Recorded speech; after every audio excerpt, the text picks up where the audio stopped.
And good morning, World Wide Web. It is a Thneed Thursday here in the Rockwolf Studios, and we are live here from far north Queensland, Australia, the island continent.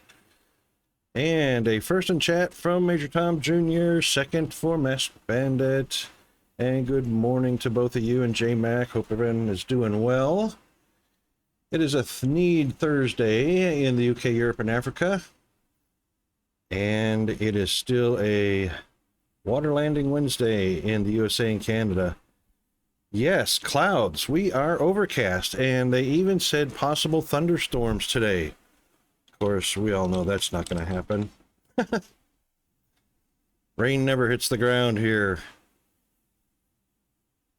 But anyway, it is a balmy 91 degrees. Humidity's up a little bit, around 40%. Not horrible.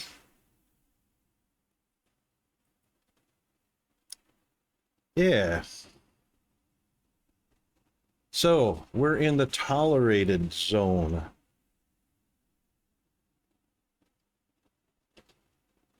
Still dry, drier, and driest out there. Don't drop a match on the ground, that's for sure. All right, let's get on over to what we're going to do today, which is some more Techtonica.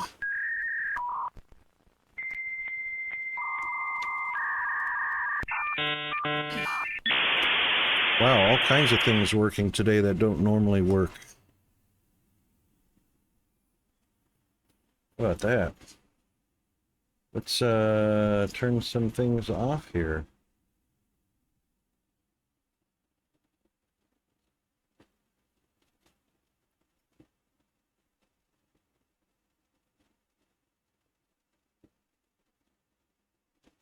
I think.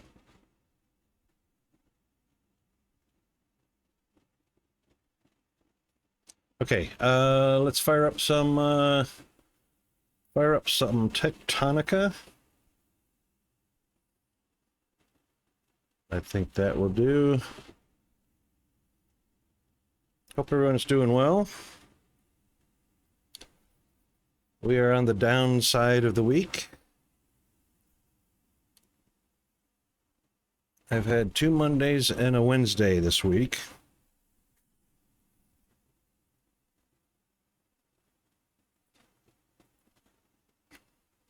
All right, Blerps are here and active, finally.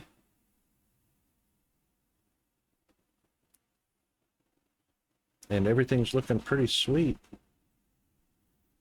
Yours all feel like Mondays. There is nothing worse than a 5-Monday week, is there? But how good does Friday feel if you have 4 Mondays and a Friday?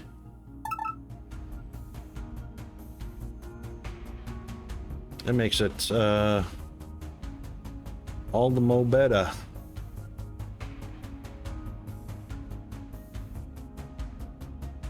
I don't know why that's there. We need to get rid of that one.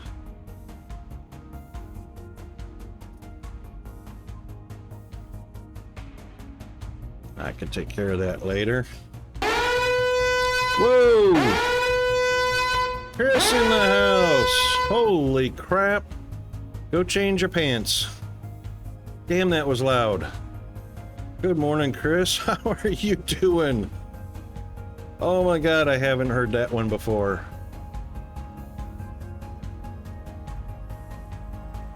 Evening indeed. On the tail end of a hump day. Alright, I saved here yesterday because threshers. Right, because... Yeah, because threshers. Because what we're going to do is, now that we've got the use of these initial ones.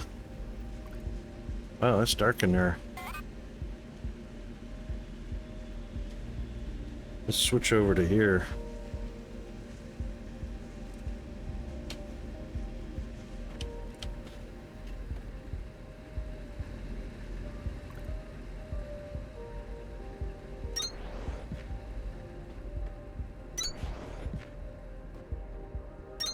all this free lighting.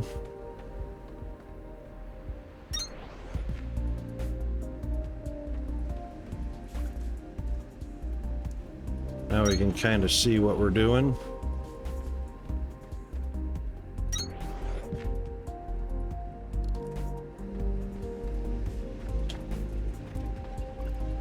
Because we're going to do the rearranging of the weed and threshing.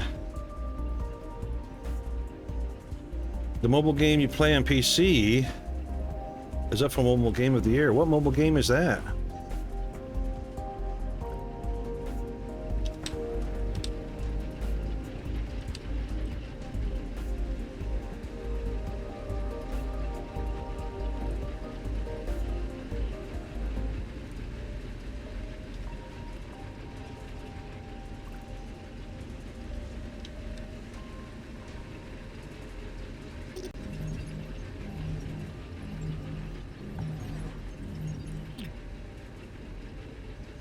Wuthering Waves. That sounds interesting. Kind of like Wuthering Heights. Okay, let's see how much room we basically got all the room we want out that way. Oh yeah.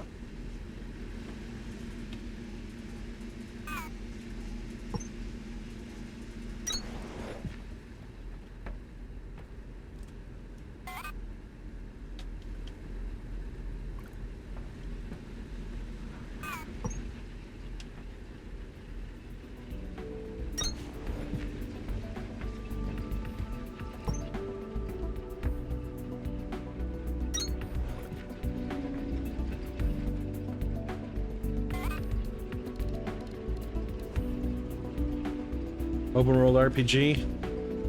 It's gotcha game. That sounds like Pokemon Go. Is that what it is, basically?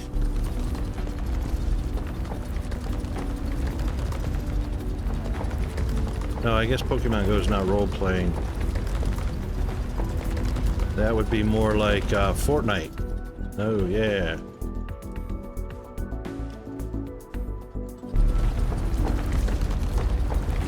No, not even close.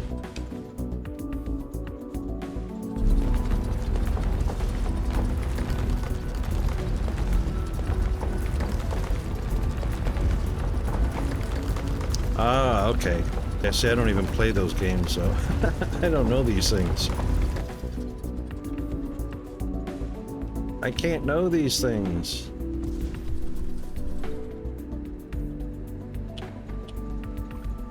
So I guess that ceiling is going to be a little bit low too, huh?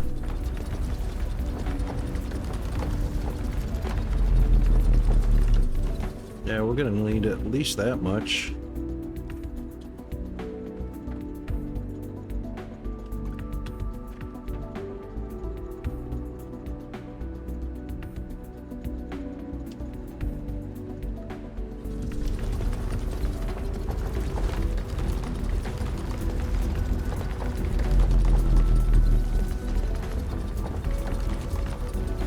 Probably gonna have to move a few of these lights too.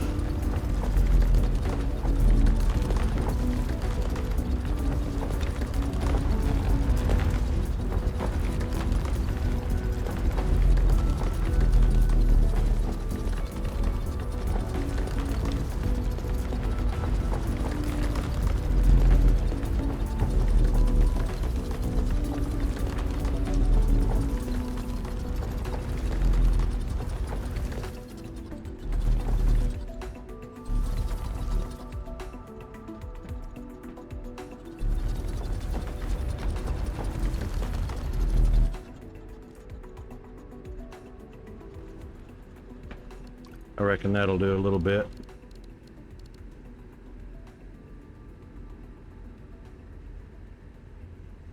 You got the characters you wanted. Awesome. So, what is the reward for being Mobile Game of the Year?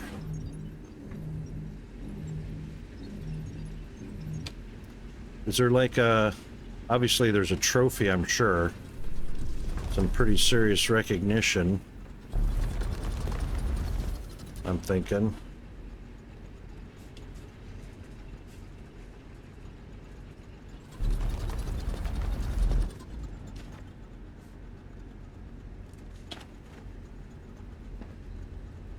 Video Game Awards. Ah, okay.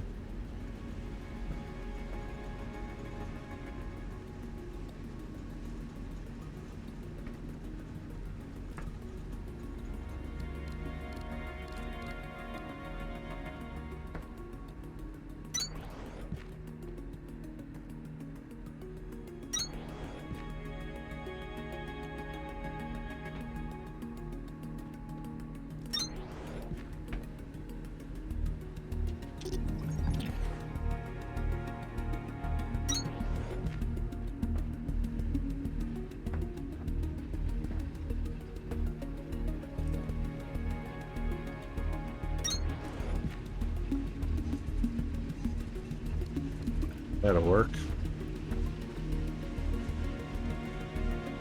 Bragging rights, yeah. You know, and that's a pretty good, pretty good reward, I reckon.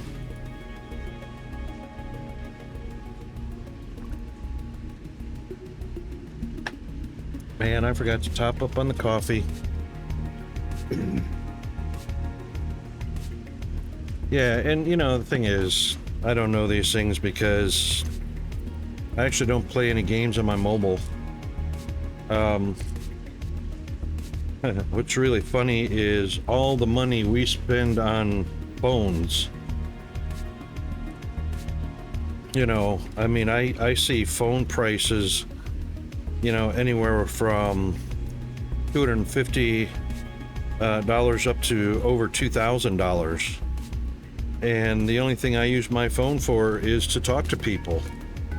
And I can't see, you know, when I think about the phone that used to sit on our countertops and, you know, and home, you know, our landlines, a mobile phone or a cell phone just basically became a cordless phone. And I never spent $2,000 on my, you know, landline phone. You know, I use my laptop and my computer for everything, keep computer and internet related. My phone, I talk to people, and unfortunately, it's mostly the school. I get doctors calling, you know, for doctor's appointments and whatnot, but most of my phone use is with the dang school. Other than that, it just sits there.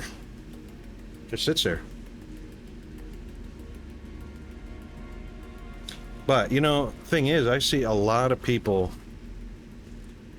out in the world on their mobile phones. And that's almost all they do. I mean, even while they're walking down the street and driving their cars. It's crazy.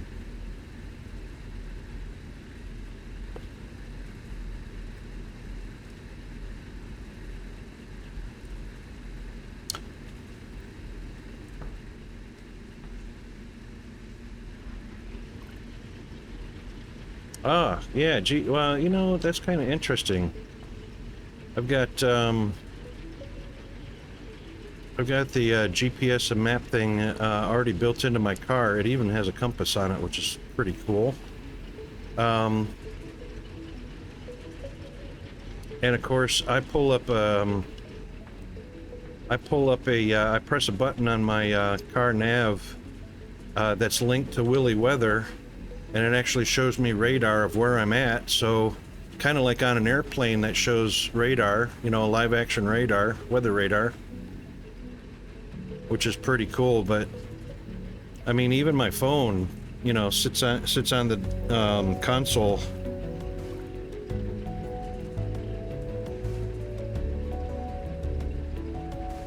Mostly that's all it ever does, sits on the console. Bathroom reading I never thought about, because I always have, you know, magazines. You know, Car and Driver and a couple of Linux magazines.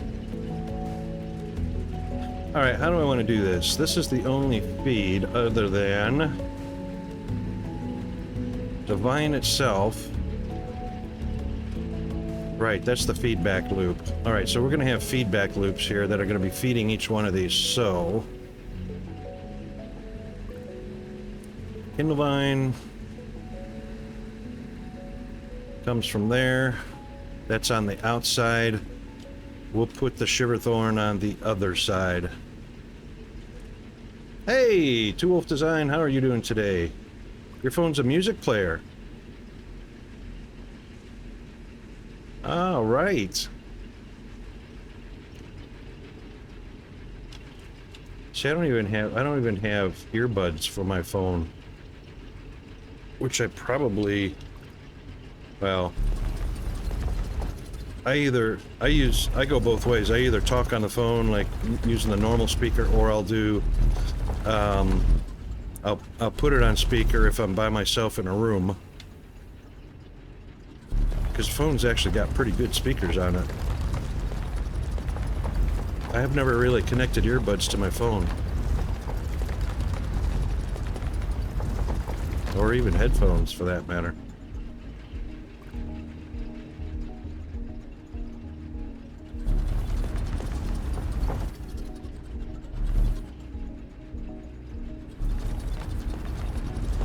See, I've never really used my phone for things that people use their phones for. I mean, it's a smartphone, obviously, but,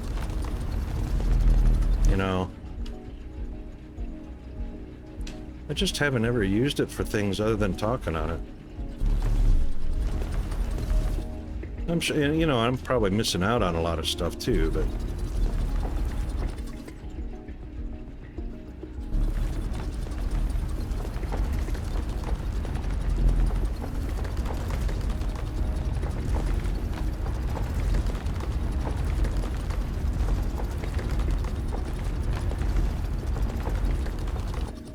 Oh shoot, you know what? That's not...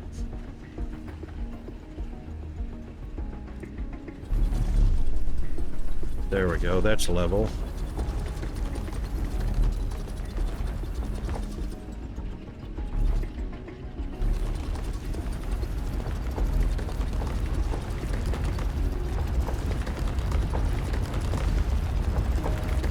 Protected.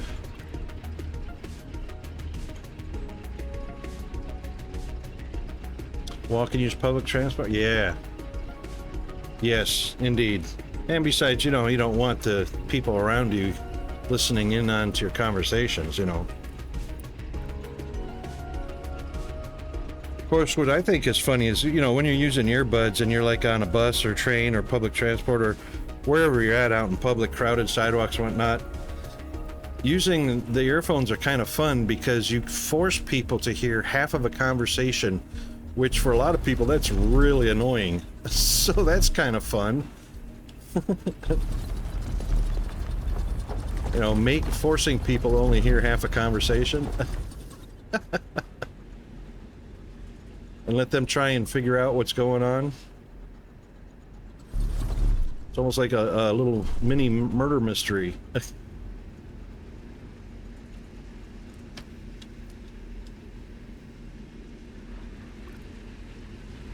Okay, so what I think we'll do, since this one's already getting Kindlevine, that one's getting Shiverthorn, I think we'll just leave those lined up.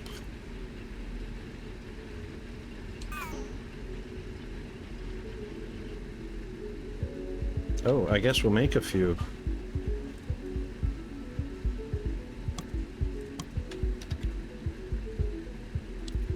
And we'll give it a little rotate.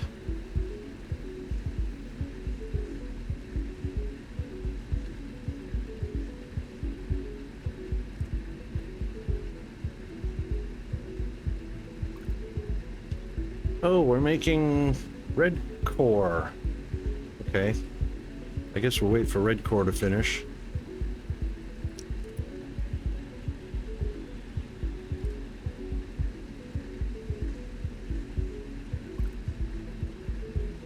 Action RPG games? Yeah.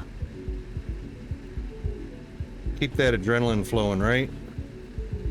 Kill, kill, kill!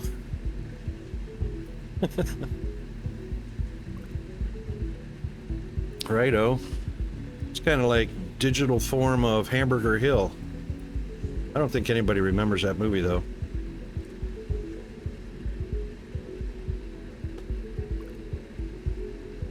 Your daughter's phone's glued to her hand and her ear, right?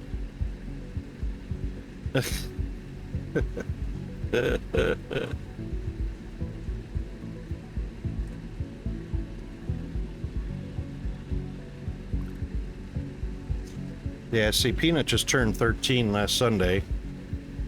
So he's officially a teenager now. But, yeah, he doesn't have anything digital. He's got a phone. He's got one of those old Nokia phones. It's not even a flip phone. It's just a phone with a thumb-sized screen on it. All he can do is call people on it.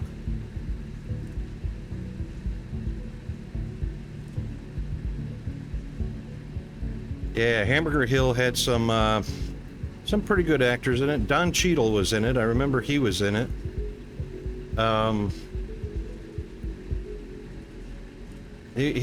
It's funny because Don Cheadle doesn't really get into a lot of movies where he's the main actor. He's like a supporting actor. Like, you know, he was a supporting actor in the Ocean's 11, 12, and 13 movies. He's always like a supporting actor. He's a good actor. Funny as. But he's a good serious actor too.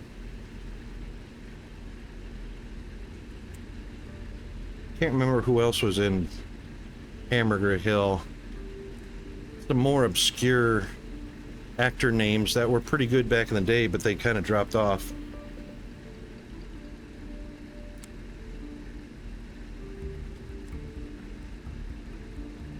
While we're waiting, we can do this. Oop.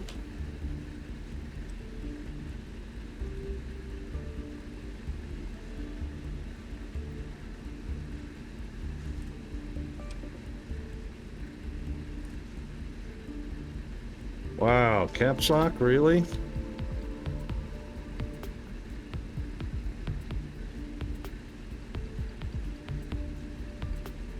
Oops, did that wrong.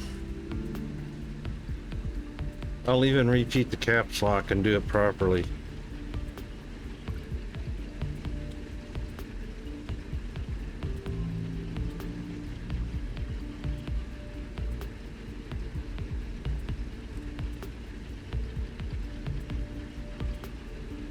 Oh, there you go. Oh my God, that was a 1967 film. No way. I thought it was an 80s film. I thought it was oh, you know what? It was a remake of the original.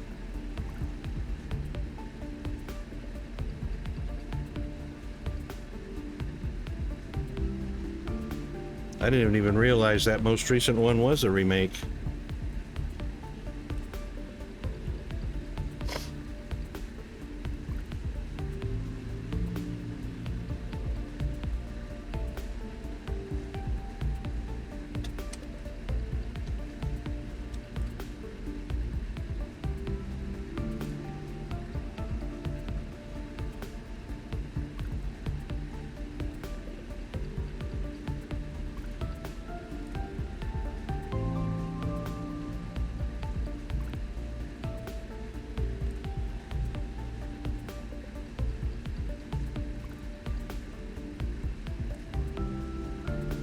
There we go. Anthony Quinn. That's one I couldn't remember. Who, you know, was famous for a lot of movies, but then dropped off.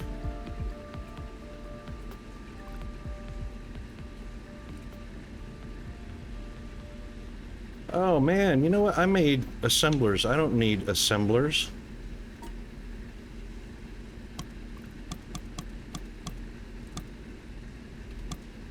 What a derp.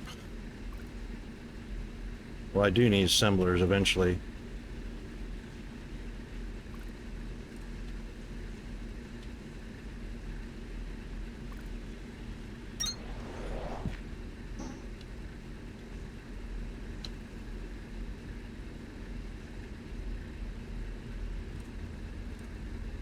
Oh man, we don't need to make dirt. I've got dirt.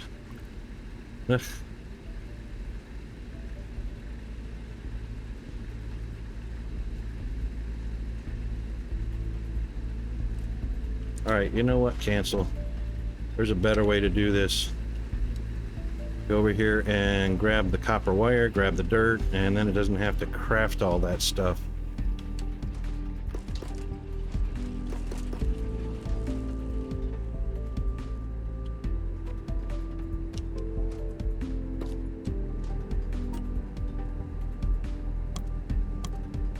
There we go. Then it's only got to craft the electronic components.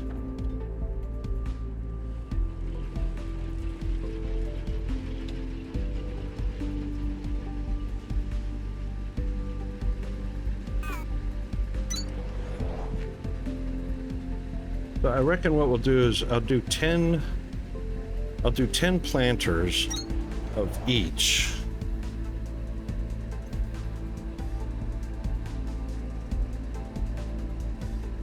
Hand feed an assembler and you get double dirt.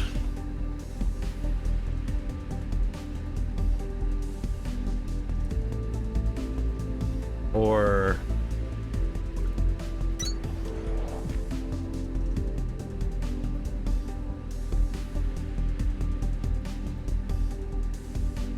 oh. Are you sure about that?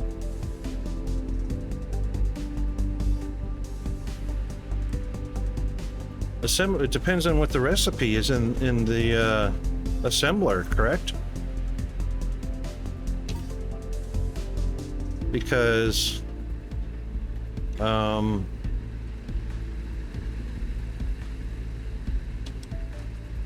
yeah, it depends on what the recipe is, whether you get 2 of something, or 5 of something, or 6 of something, right? Recipe dependent. 1, 2, 3, 4, 5, 6. Or are you talking about just crafting machines?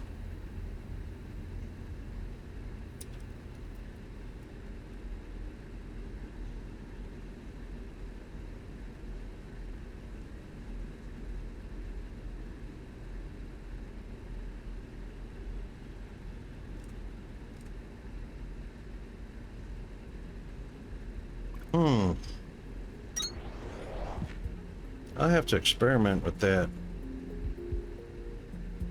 I rather thought it would depend on whether you're crafting a machine with an assembler or whether you're crafting items that have different recipes and whatnot. Or are you just talking about double the speed?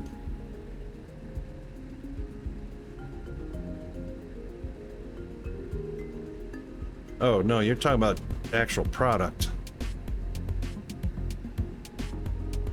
Yeah, I'll have to experiment with that because different recipes produce different amounts.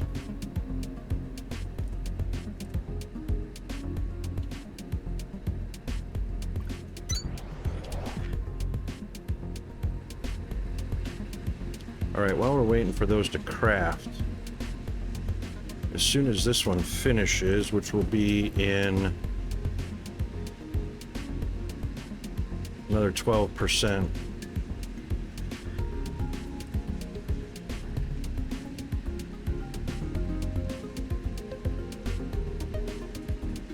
Oh, for the same input amount. I see what you're saying.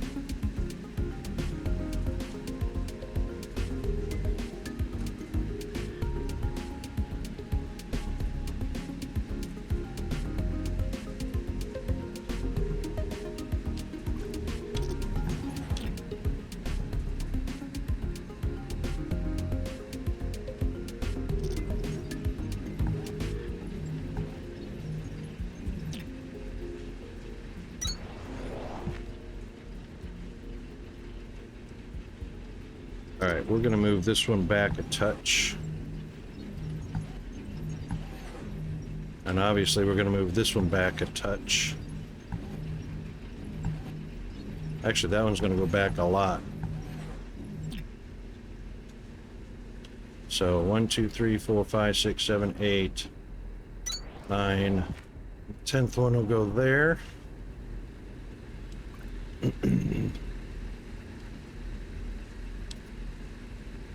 Yep. And we'll turn that one.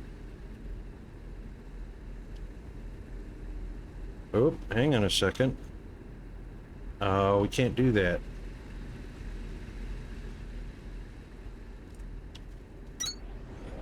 Dang it. There's no input on this side.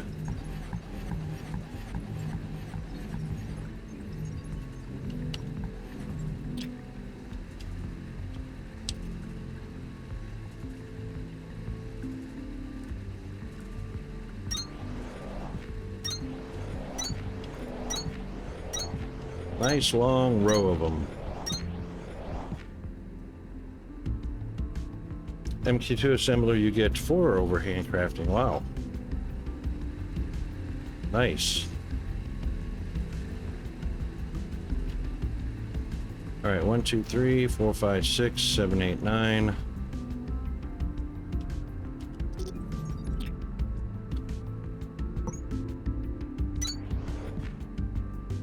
And 10.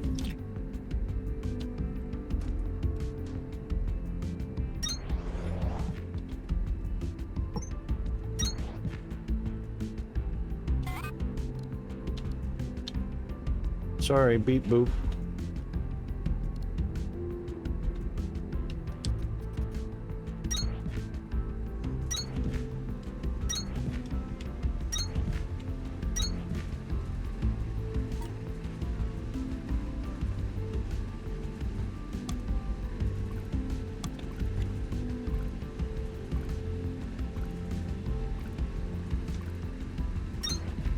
Yeah, I can understand that. I can understand that. So basically, what I should have is an assembler sitting here. And then when I want to pick something to handcraft, like planters. What?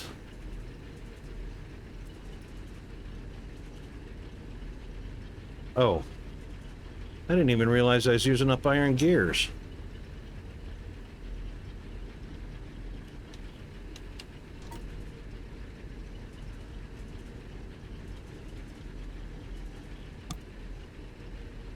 Ah, see, that's what takes so long, right there.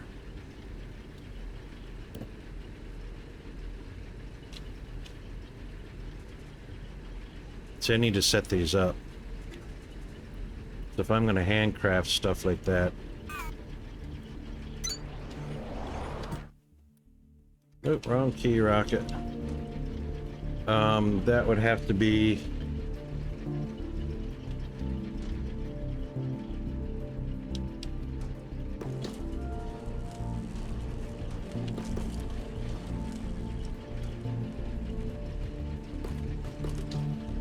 something like that.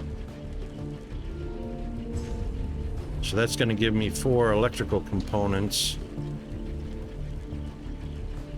at a time. What's the time ratio on that? 6 a minute versus handcrafting, which is also 6 a minute.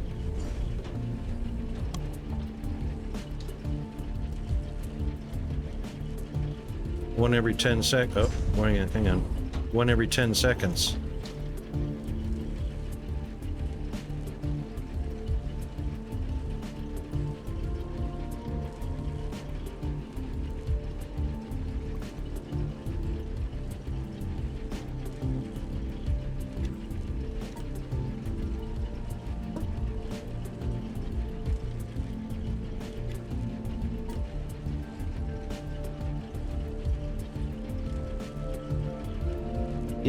Yeah, that's right. You get 2 components. The ingredients are fed at 2 at 10 a second. The raw materials, yeah, see, it doesn't tell you the output speed. Unless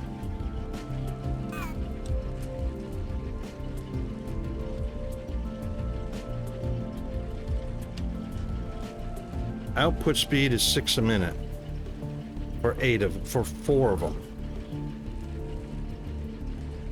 Or 8. Sorry about that. Output speed is 6 a minute.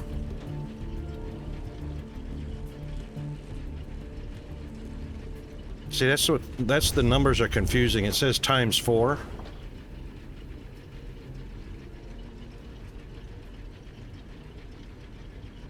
The output speed is 6 a minute. Handcrafting doesn't give you the output speed.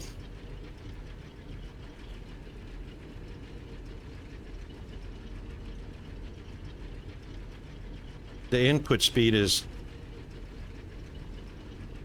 10 seconds. Times 6 a minute, or times 6 is 60. 6, it's still 6 a minute.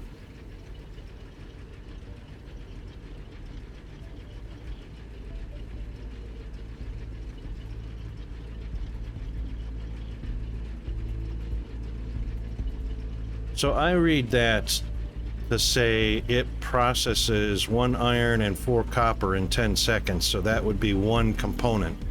So it makes 6 components in a minute handcrafting, and it makes in the machine here 6 a minute. I don't see any difference.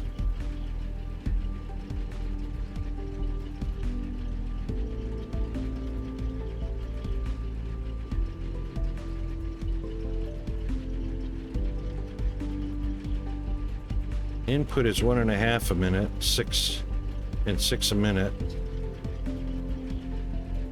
Output is 6 per minute. Yeah, I don't see any difference, honestly.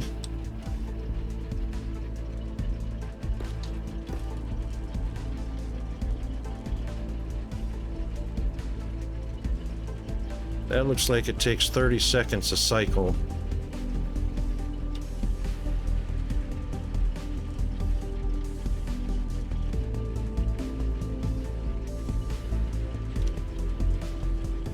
So 1 copper wire and 4 ingots, right, for the assembler. Handcrafting uses 1 copper and 2. Ah.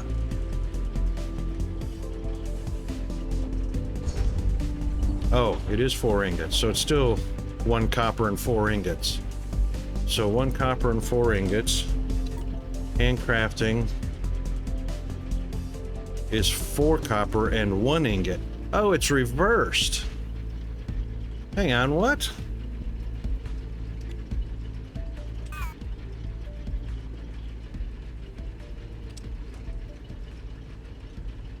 No, it's not. It's 1 ingot and 4 copper. 1 ingot and 4 copper. 1 ingot and 4 copper. There's still 6 a minute.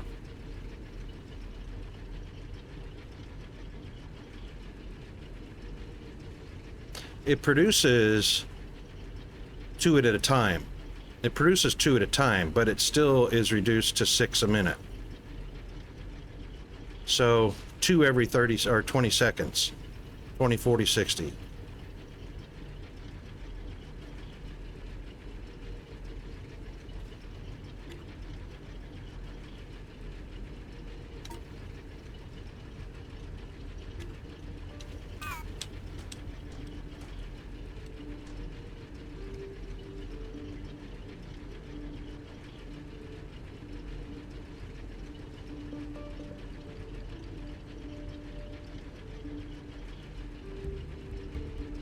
And the machine produces 6 a minute, which is 2 every 20 seconds.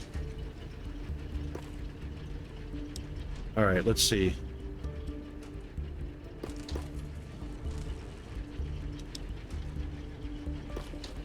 Starting the clock at 10 seconds after the minute.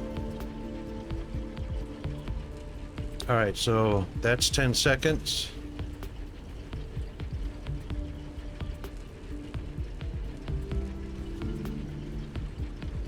20 seconds.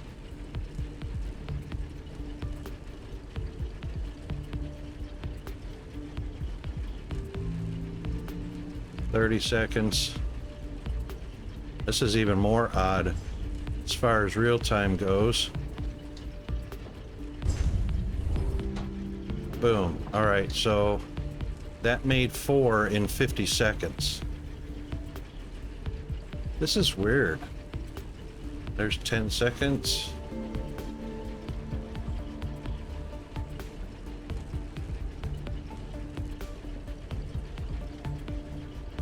$20 seconds.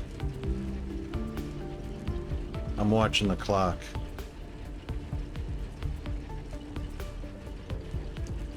$30 seconds.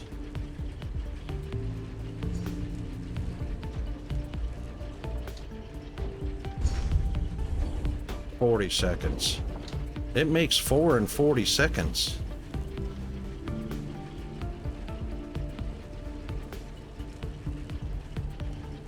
$10 seconds.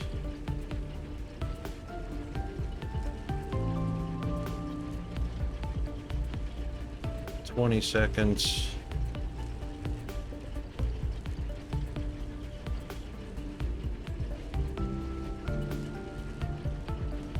$30 seconds.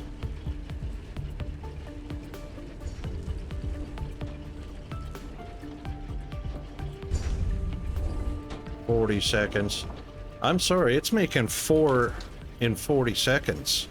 So none of the numbers add up. In real time, it's making 4 in 40 seconds.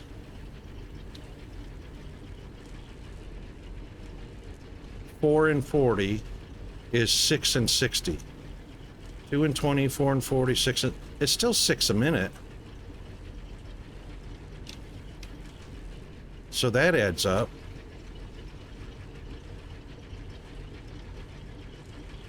All right, so we'll do...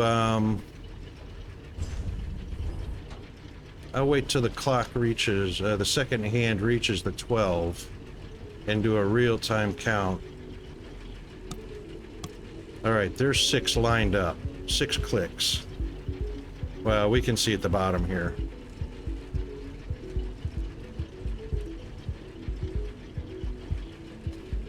And we've got none in here, so we'll watch them add up here. All right, there's 20 seconds for 2.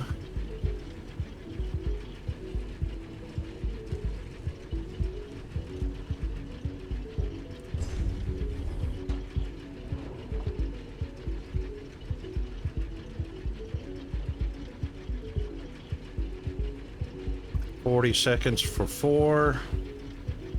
Yeah, it don't matter. It don't matter whether the wire or anything else is being crafted. It's the total time for the output of the final product.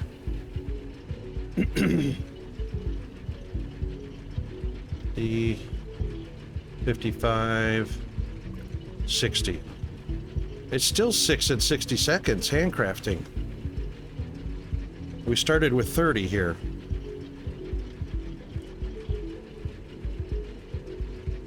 So regardless of whether it's doing the copper or any other products in there, it only still produces 6 final components every 60 seconds, exactly like the assembler does. Still the same amount of input materials, 1 ingot and 4 wire. Even though it says 1 wire down here, it's 4. So you really can't go by what you see as far as graphics go. But in real-time clocks, handcrafting produces 6 a minute. And according to the output at the bottom left, the assembler crafts 6 a minute. So there's a myth there that somebody's confused about.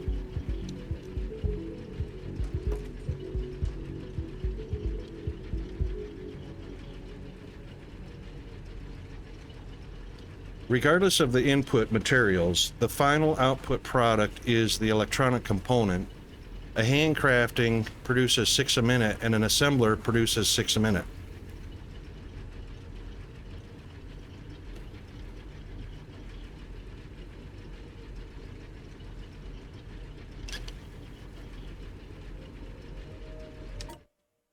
I keep hitting the wrong key.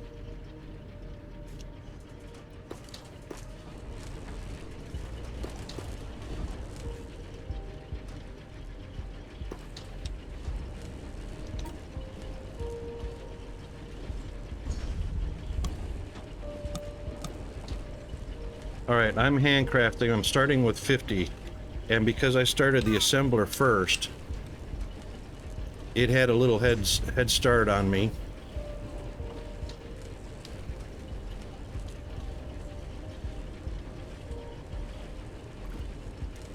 Had about 4 or 5 seconds head start on me.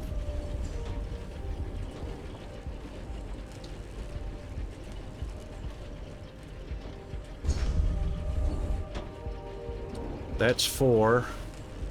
And in 10 seconds, 2 and 20, 4 and 40, and in 20 seconds there will be another 2.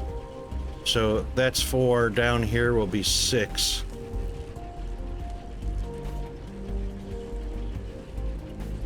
That's 6 right there. And then handcrafting only a few seconds later, and I've got my 6.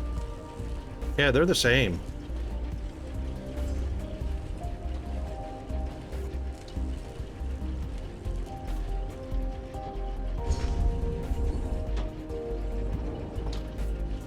No, I think that's where you're confused, J-Mac.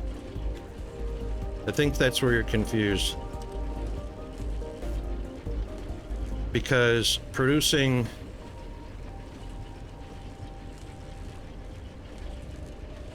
I know it says 4 up here for 1 ingot and 4 wire.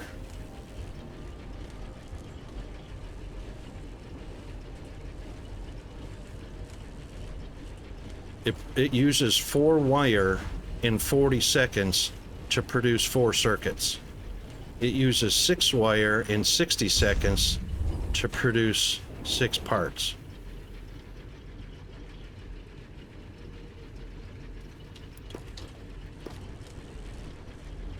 Yeah, it takes 4. But this is only a 40-second cycle because it's 4 parts in 40 seconds, which is 4 copper wire. It needs 2 more copper wire to produce 2 more in half a cycle, or 4 more, which is 8 wire, for another 4, which is 8 in 1 minute and 20 seconds.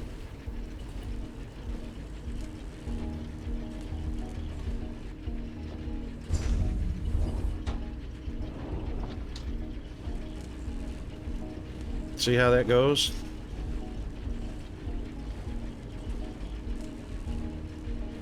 If you look at this as 2 and 20 seconds, which is 6 a minute, 2 and 20 seconds is 2 copper wire. 4 and 40 seconds, which is what this is showing, is 4 copper wire. 6 in 60 seconds would be 6 copper wire. 1.5 stacks. Which is exactly what this recipe is. 2 and 20, 4 and 40, 6 and 60 seconds. It'll still be 6 copper wire. You know, it's easy to get confused because of how they set up the recipe. Because even though it's 6 a minute at the bottom left, the recipe is 4 and 40 seconds. So it has to have 2 more copper wire to make another 2 in 20 more seconds to make 6 and 60 seconds. There's no gain. There's no gain from using assembler. There's no gain from handcrafting. They're equal.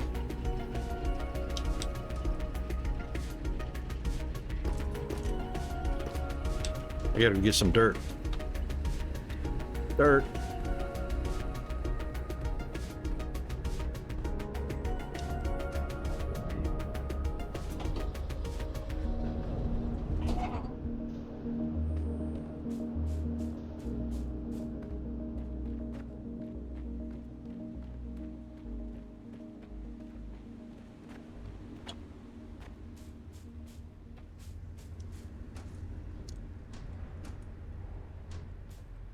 Actually, there might be one other way for me to take a look at that. Where'd my dirt go? Oh.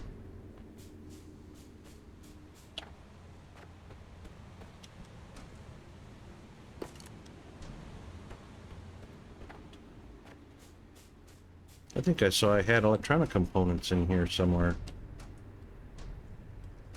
I do. Oh, look at there.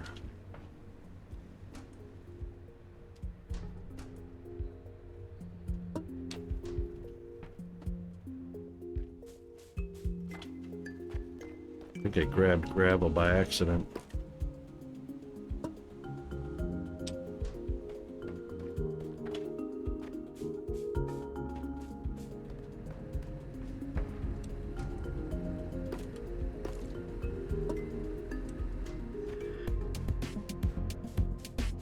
Yeah, you know, I've always had a little bit of a gripe with the way developers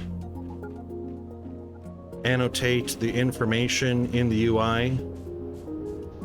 There's actually another way. Take a look. I'll take a look at the wiki real quick. Let me just pull that up to see what it say.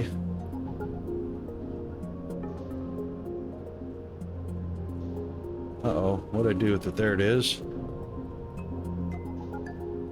All right, electronic components.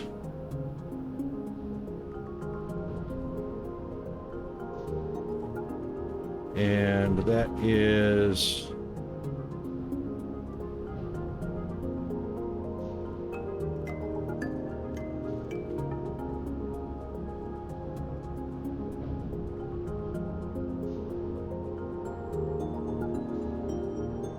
Ah, there it is. Okay, electrical chips.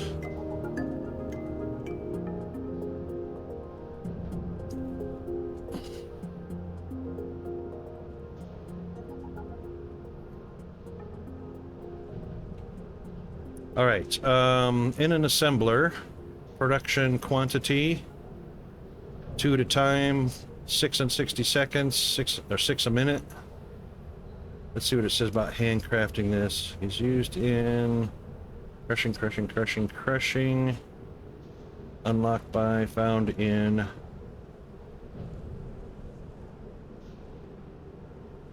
Well, assembling and threshing, crushing. It doesn't give a handcrafting speed, sadly. Stackable, threshable, harvestable. Oh yeah, manual crafting, it just says yes.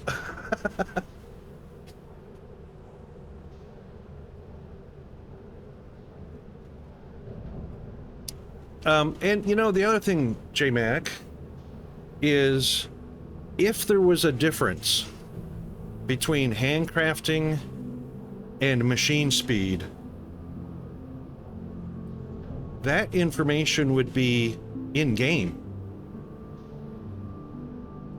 like it is in many games. Well, I'll not say all games because it's not all games, but generally speaking, if there's a difference in crafting speed between handcrafting or bench crafting, or bench crafting, handcrafting, or bench crafting slash handcrafting versus machine crafting, if there's a difference, that information is usually out there documented somewhere, either in a wiki or in the game itself, or something like that, something of that fashion.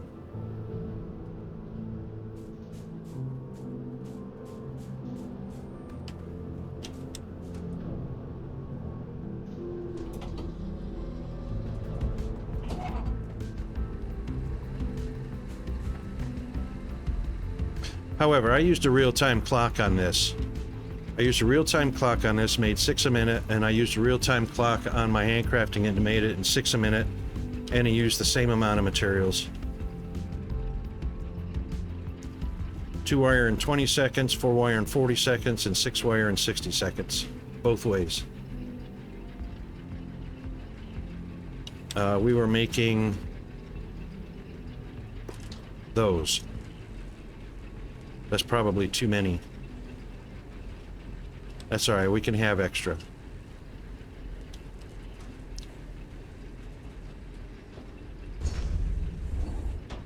Eight iron components. Electrical components, 8. Makes 2 each time. Yeah, I think we'll...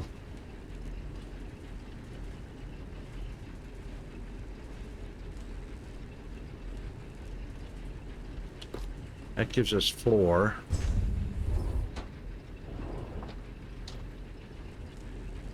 That's 2. And another 4, which will leave 6 left over.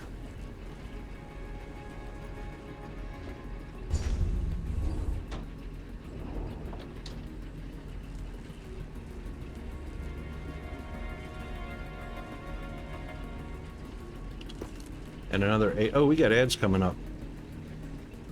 Or, ads started. Okay, we'll be right back. Be right back. Got to chop up coffee.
Okay, I'm back. Sorry about that.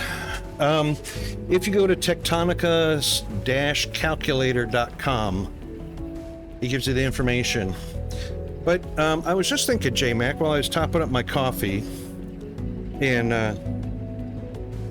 having a bio break and whatnot, I was just thinking, if you think of everything from the perspective that all things being equal, if all things being equal,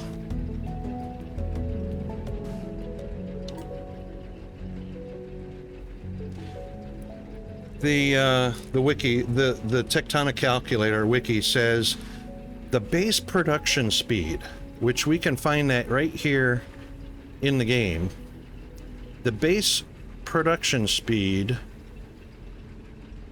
is 1 every 10 seconds. Okay? One component every 10 seconds, which is 2 and 20, 3 and 30, 4 and 40, 5 and 50, 6 and 60. So 6 a minute. I'm assuming, all things being equal, that base production speed is meant for both Mark I machines and handcrafting. So if handcrafting gave you a disadvantage or an advantage, then there would be something that denotes that handcrafting does not operate under base production speed. Yeah? I'm just spitballing.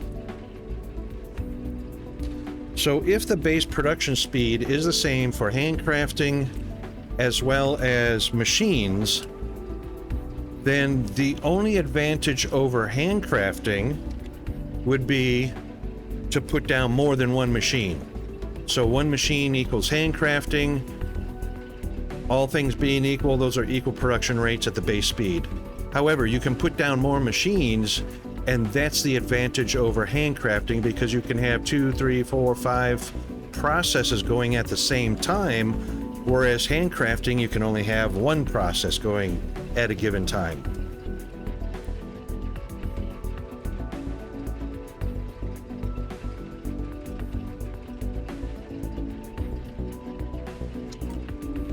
I'd have to put some more in. Hang on.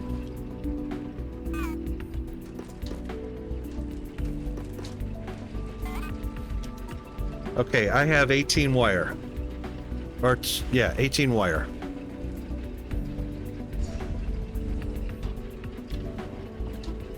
And plenty of ingots. Got ingots and wire. 67. I can put more in if it needs more.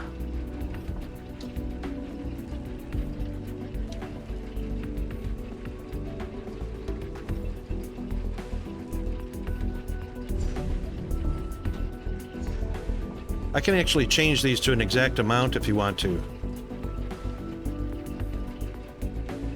One craft of the circuit. All right, do you want me to start? Are you looking at a second hand? You looking at a clock? Oh, that won't help because there's a delay. You're an ingot. I'm an ingot. Oh my God, this gotta be a sound alert ilt.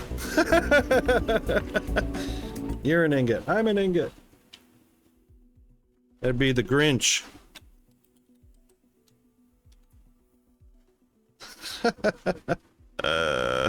How you doing, Ilt? Okay, no timing. So do one crafting. It's gonna make 2, and it took 4 wire and 1 ingot. And it's gonna make 2. Yeah, all good in the down under hood. Thank you very much.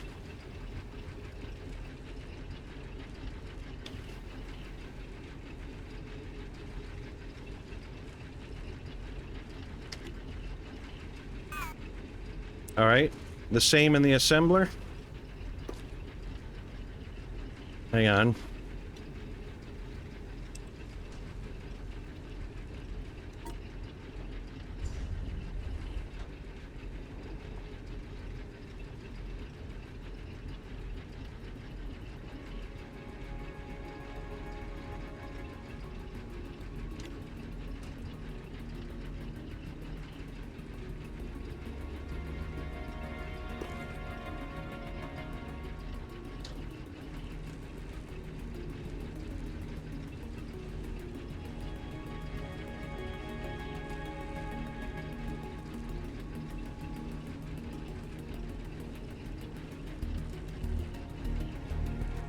We're just comparing handcrafting speed over an assembly, a Mark I assembler speed.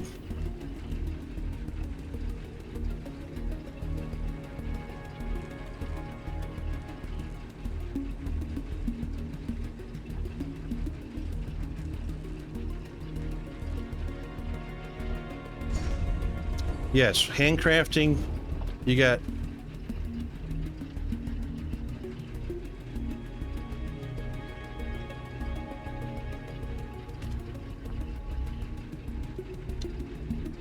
hold on.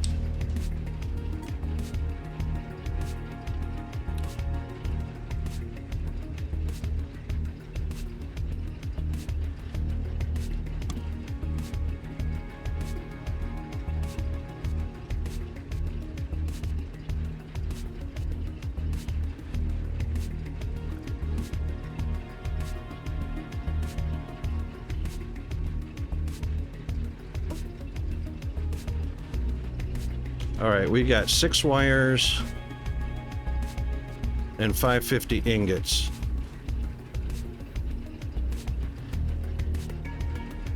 Click 1 time for 2. Took 4 wires and 1 ingot.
Okay, I see it. I see it.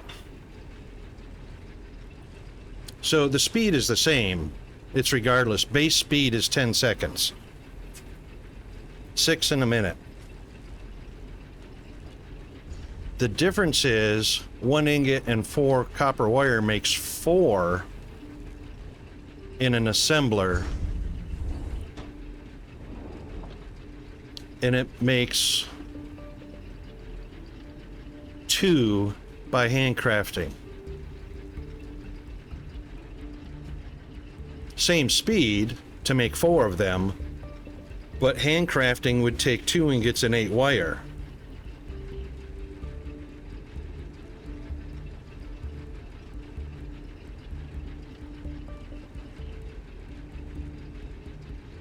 You're right, you get double the production amount. I was focused on the speed. The speed's the same.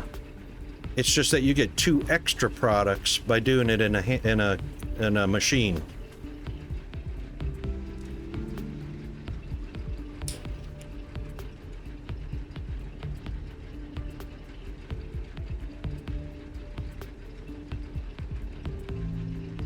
I'll bet you that's why the handcrafting is not annotated in the calculator or the wiki. And the MK2 doubles it again, doubles, so you would get 8 for 1 iron and 4 wire.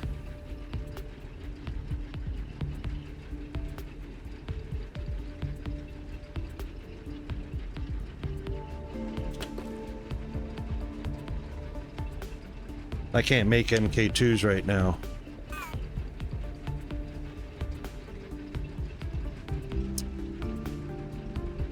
Okay. And you're saying that's true across all things, right? So handcrafting uses twice the amount of resources. So handcrafting is actually pretty wasteful by double the amount. That's horrible. That's just downright horrible. Oops, sorry about that.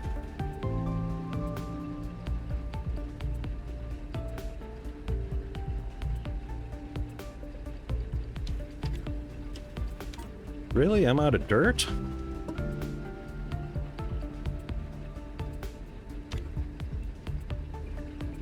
I'm not out of dirt. Oh yeah, I'm out of dirt because duh.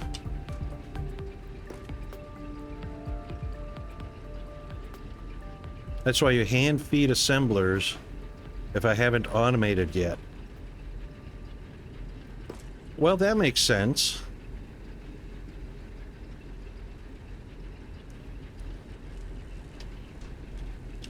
Because you're saving, you've got a 50% savings in your resources that you're using.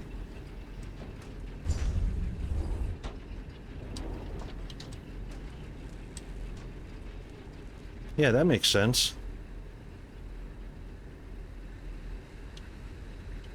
Is that, you've discovered that too, Ilt?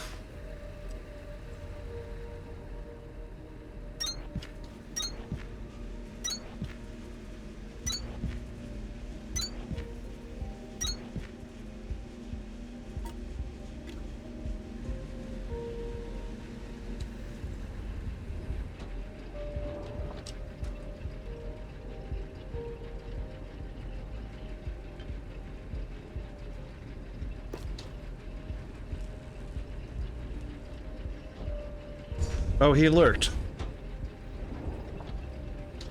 Oh. Thanks for the lurk, Guild. Sorry I'm so late on that.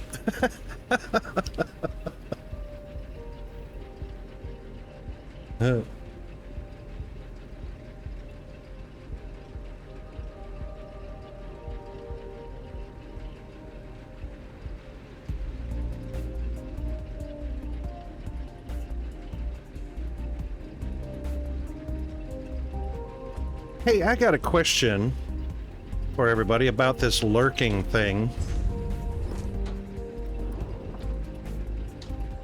I watch a few different streams, and in 2 or 3 or 4 streams that I've gone into,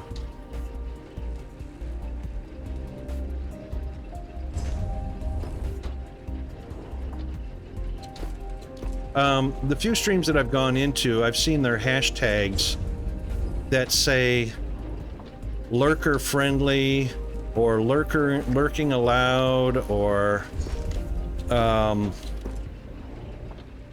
you know, something ridiculous like that. And I'm just wondering where the hell that came from. Because to me, saying lurking is allowed, which means watching my stream is allowed. Really? I mean, even before it was Twitch TV, it was Justin TV, and when in the early days of Justin TV, there was no chat as part of the stream. Chat wasn't a thing, it was just watching. Which, if you go by today's definition, lurking is watching without chatting. Like, what the hell does that mean?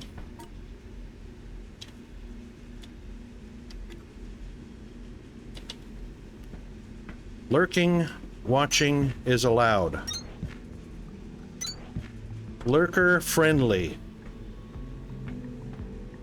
My stream is a viewer watcher friendly stream. Duh, you're streaming. Somebody please tell me what the hell that means.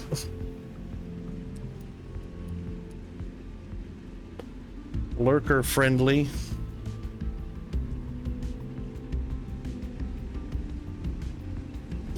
All right, we have to move this one.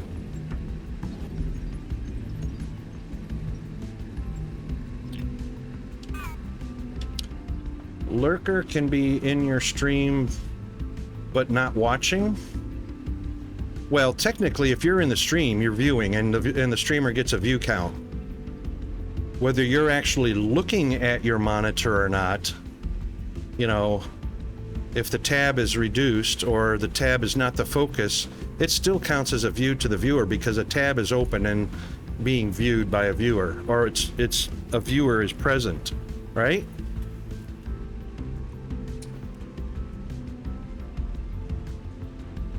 I mean, that's what we did back when it was that's what excuse me, hang on. Back when it was Justin TV, I had 4 tabs open watching 4 different types of games being played.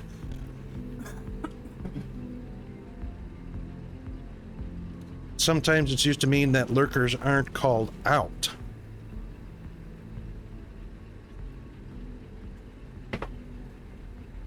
Ah.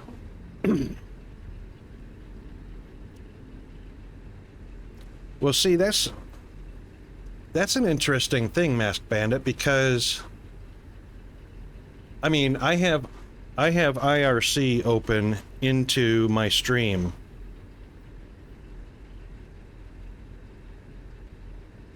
Ah, right. So a follow can be a silent follow.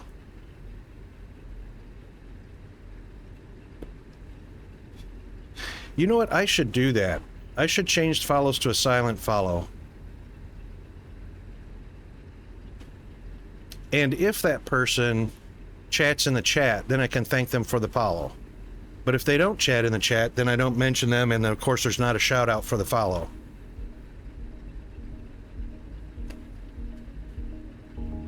I can see that. See, I have IRC going, so I can see my chat of my stream in IRC. I can see who joins and who leaves, and nobody else can. But I don't call anybody out for joining. You know, I don't say hi to anybody unless they say hi in the chat. So I keep that private or silent.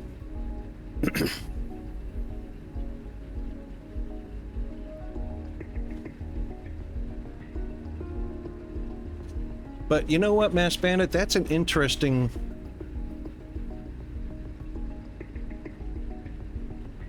And Jamie, you said you think they're promoting lurking to get the view count.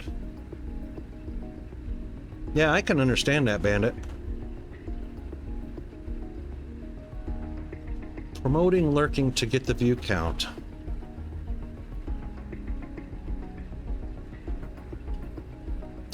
That's interesting. I wonder how that dynamic works. I mean, lurking is watching without chatting.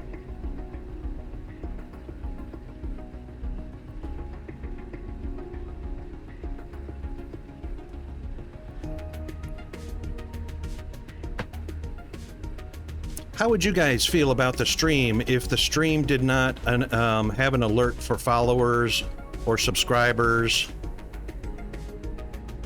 I guess that's the only two, followers and subscribers.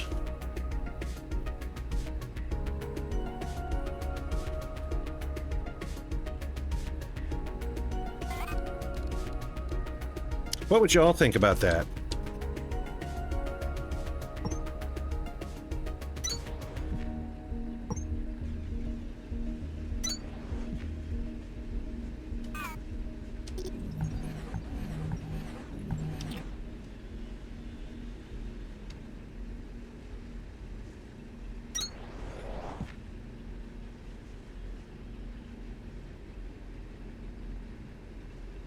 That is another interesting point.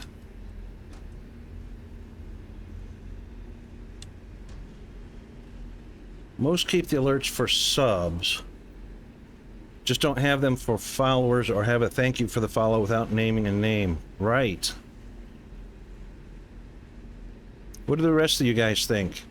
Make follower actions silent?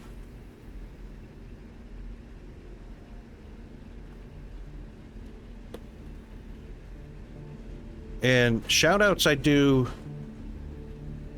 on a person-to-person basis. So far, if somebody says, don't shout me out, I'll remember who that is and I won't shout them out.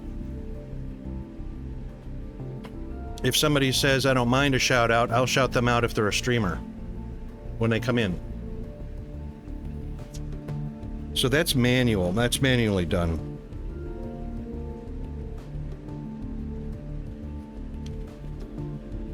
But the follows are automatic. Hey, Chef Smitty. How are you doing? Welcome to the stream.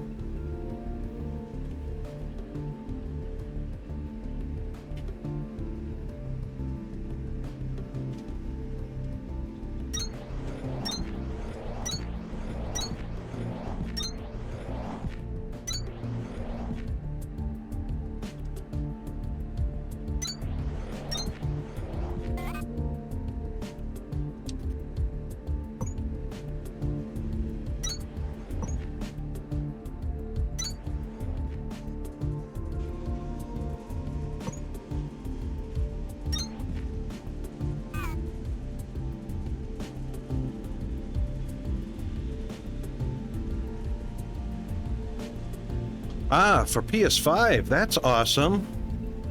How's it working on PS5? I think just having the thanks for the follow and removing the name would be a good thing if it interests you to have that. Having the thanks for the follow and removing the name.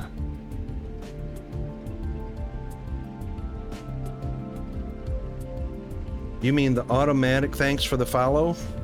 Because that kind of outs them if they're lurking, right? And they click the follow button and it's automatically thanks them for following. And where would I remove the name from?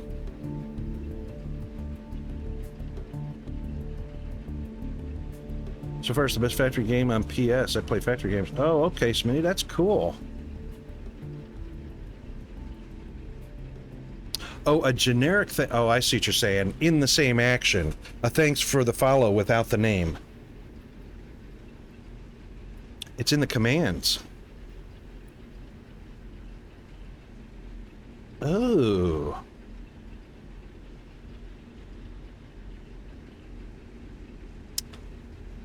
Yeah.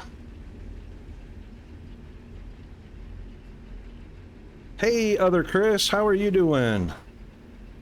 I like the alert that you are on, but I know when you are on most, so it would be fine either way. I agree, an option to turn it off might be nice for some. There are many that I have followed, and I just ignore the ones I don't want to watch, and it's not a big deal. Right.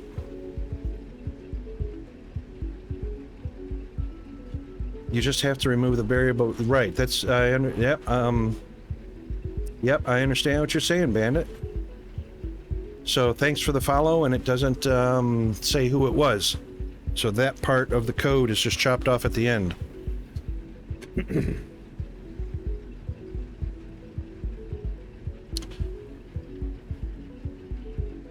But what about the people that do like the automatic announcement?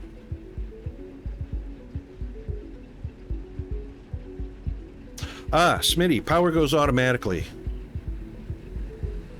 Power goes automatically. So, if you connect a powered floor to the elevator, every floor of the elevator is powered. And then you can just pull power off that elevator level out to your base. And as you can see by the little lights on the corner of these tiles, they're powered. So that's how you do it, Smitty. All you're doing is you're bringing powered floor to, bring powered floor to the elevator. Upsies. And connect, make sure it's connected. You know, bring powered floor to it, and then every level of the elevator is powered, and then you just pull power off of the elevator out to your factory. Attention, we are being followed. Shall I dispatch the welcoming drones? Yes, indeed, Jeeves. Thank you very much. Chef Smitty, thank you for the follow. We knew that was you. Right, so it seems though...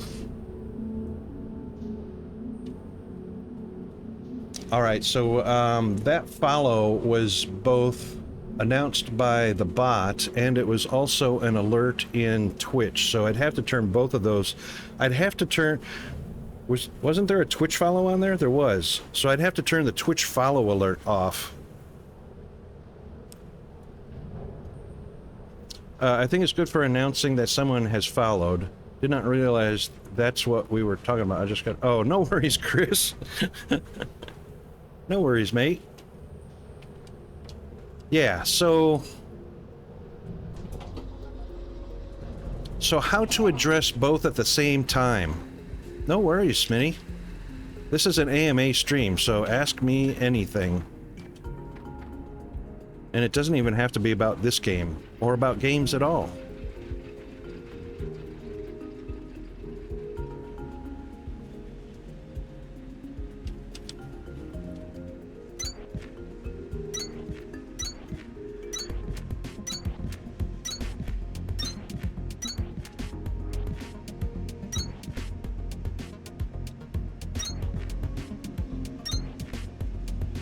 Buff.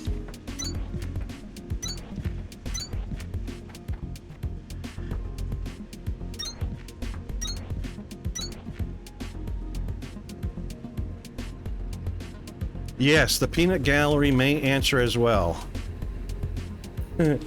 And Bot of the Spectre may answer as well. Such as...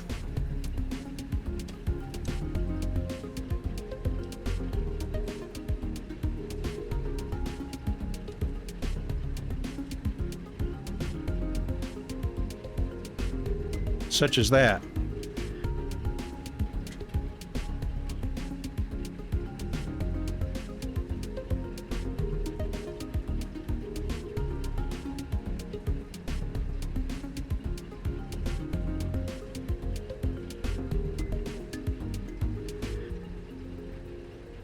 Calculations, how about that? I didn't know that was a thing. Or conversions. Or translations.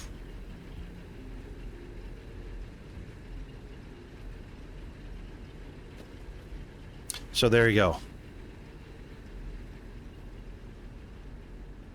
All right, this one is going to be... We are getting the seeds from this box here, but we're going to realign all of this stuff because this was just plopped down.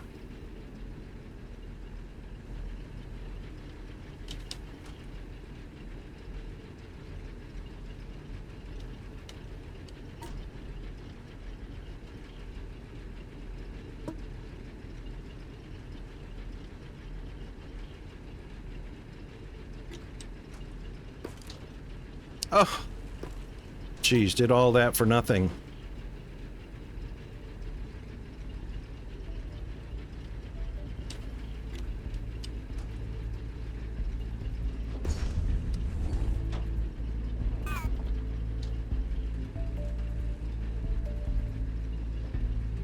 Oh, J-Mac. Higher efficiency and precision. Boy, I'd like that explained.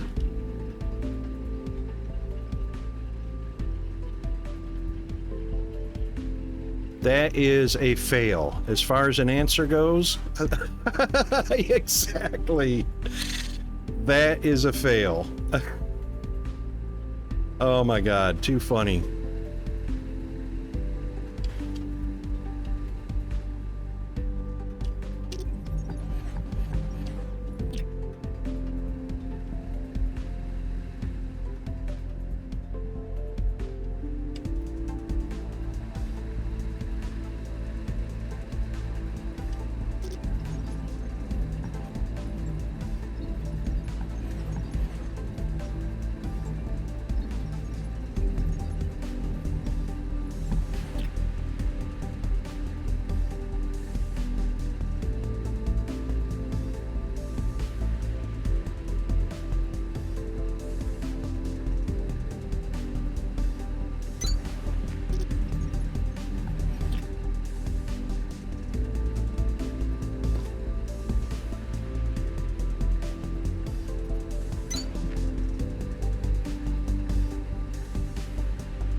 Yeah.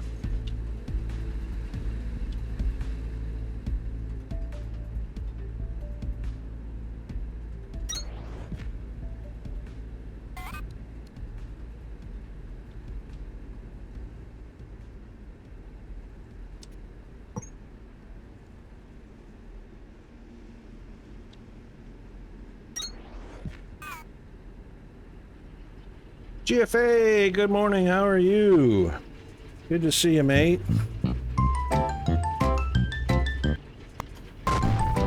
Whoa. A little bit of there.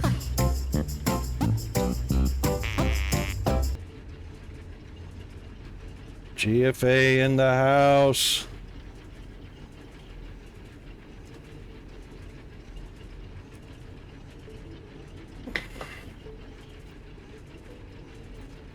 Lunch break.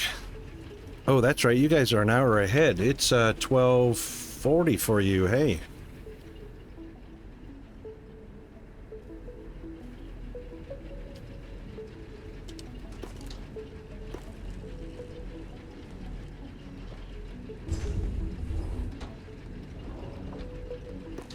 I love not having to change my clock. Whoops.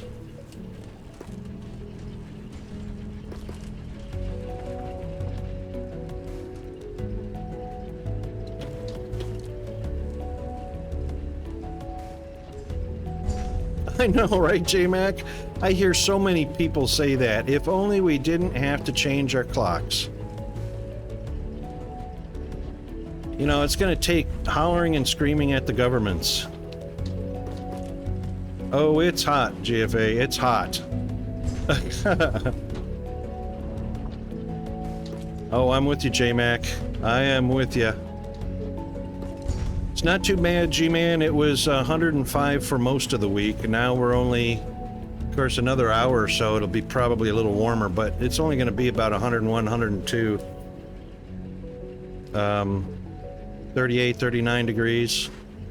Probably won't reach 40 today.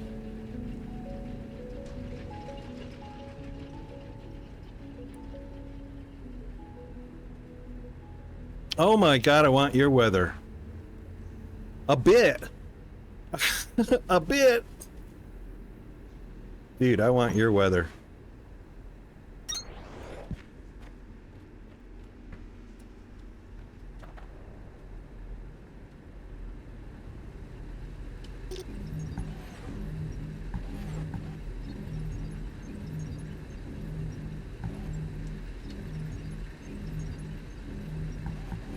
Oops.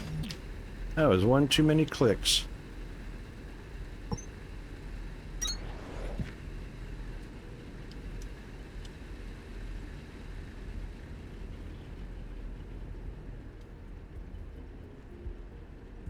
San Diego, USA. Smoke with a temperature of 62. That's comfortable. Oh, Bandit, I want your weather too. I'll take anything below 80 degrees. All the way down to minus 40.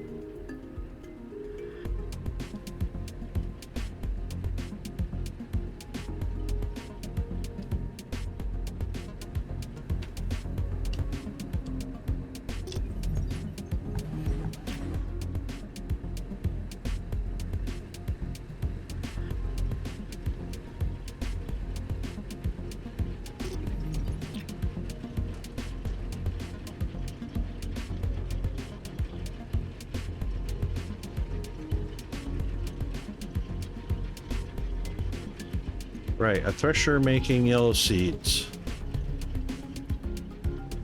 from vines. So basically, this is going to get lined up on this side right here. This is in the way. Dang it.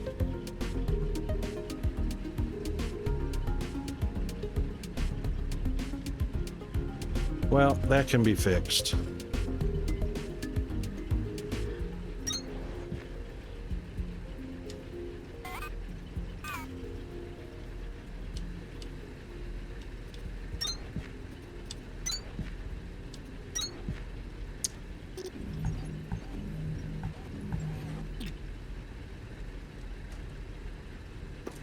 Take one for me.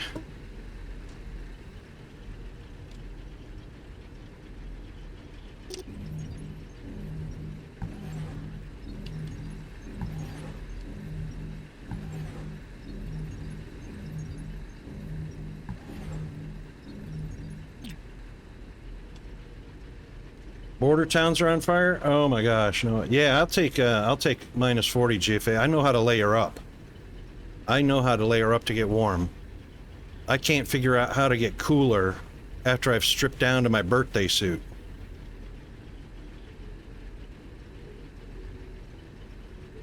Yeah, JMac out in California way, the Sierra Nevadas, all that blowing your way.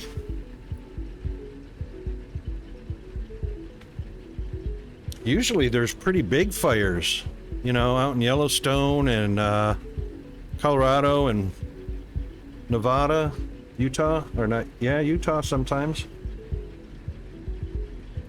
Mostly down southwest though. Dry and hot.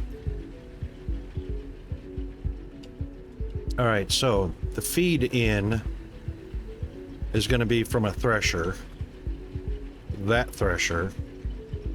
That's our blue. That's almost in line of where it needs to be. Actually,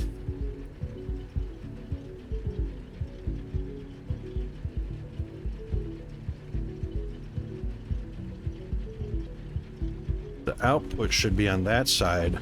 This is almost lined up like perfectly.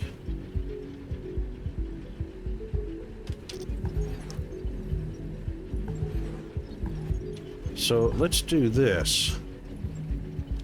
Let's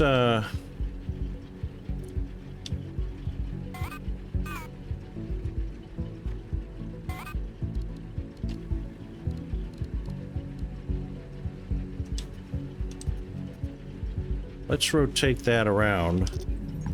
Let's change this to an input. Change this to our output.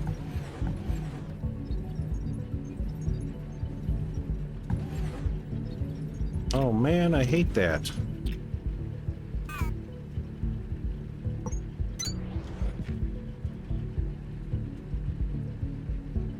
Mr. Fox Death God! Oh, you're in my birth state. I was born just outside of Detroit in Warren, Michigan. Basically, you called it Detroit. I'm a snow. That's why I can handle the cold far better than I can handle heat.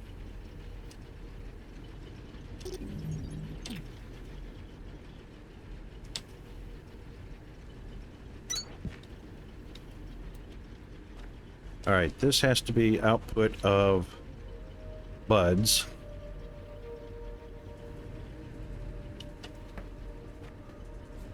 And these buds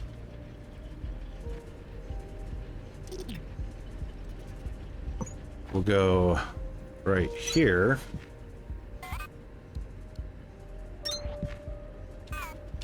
Or rush like that.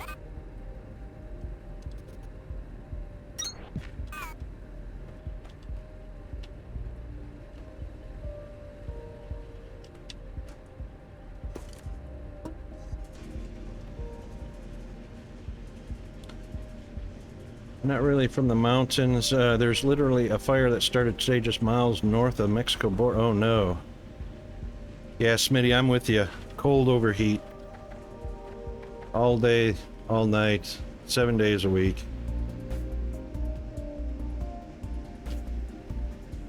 I'll give that a second to populate. Alright, this is a not gonna happen. I did it again. Hate that.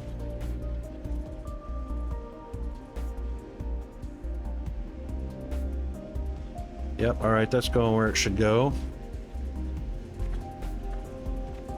Now the output Output of seeds. Input. Just happens to line up. Kind of like it was meant to be. That's crazy.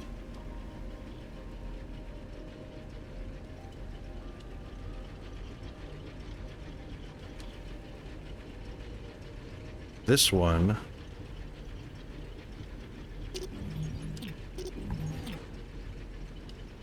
needs to come over here in virtually the same spot, like that. Yep.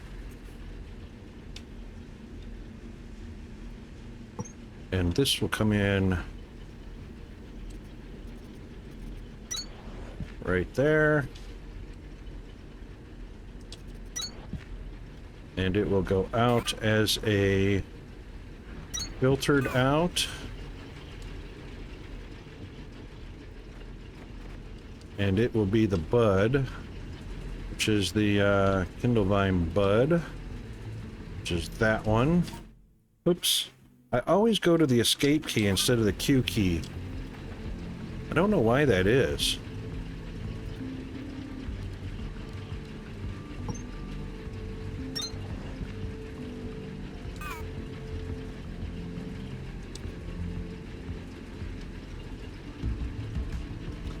You have too much lizard blood? Ah, right. Where were you born, J-Mac? Down south in or near California?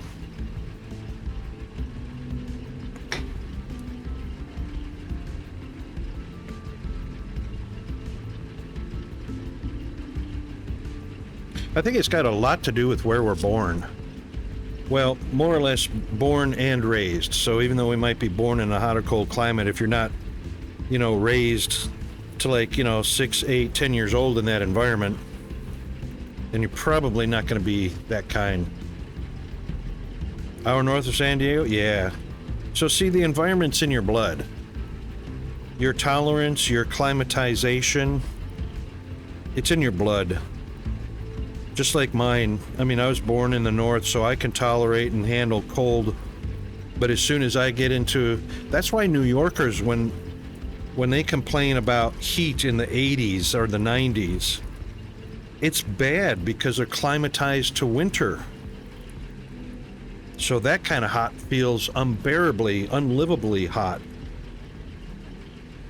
Whereas those that are born...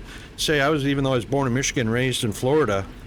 well, we didn't move until I was 8 years old. Well, no, more than that, because it was 5th grade. I was 12, 11 or 12. We moved when I was 11 to Florida from Michigan. That took a huge transition, but I did climatize, and I learned to tolerate hot, humid weather. I mean, like 95, 100% humidity. But now that I'm older, my bones are saying, screw that. Screw that. My bones are saying I need colder weather. And honestly, they probably need dry heat because, you know, I got arthritis. But even though they probably need the dry heat, I can't deal with it anymore. Yeah, you went to boot camp in Pensacola, didn't you? Or was that over in Jacksonville?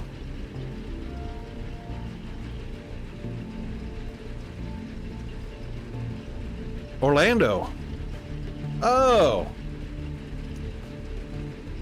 That's right.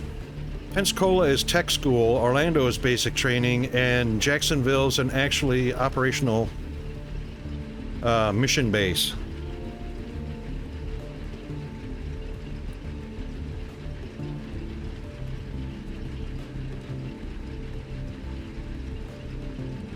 Yeah, boot camp sucks in Florida. Fort Stewart wouldn't have been too bad. My boot camp was over in San Antonio, Texas. That was hot, but it was a dry hot.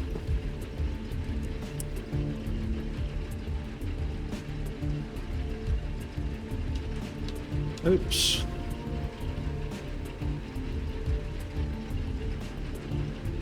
Navy boot can't move to Illinois. No kidding.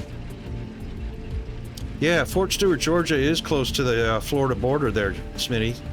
Yeah, indeed. Chris will take the heat any day.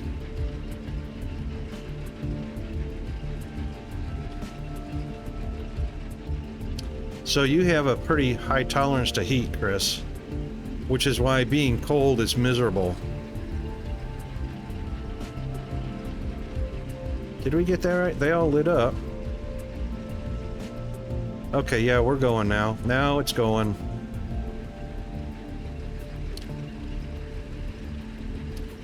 Okay, in, out, that's all working. That's got buds. That's got buds.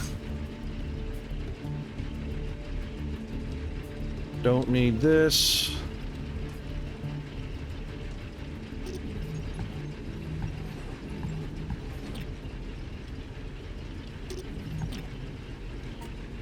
Sort that. We got no extra buds, but we do got extra vines. Oh, right. So we need, we actually need a vine loop, I think. I can't remember.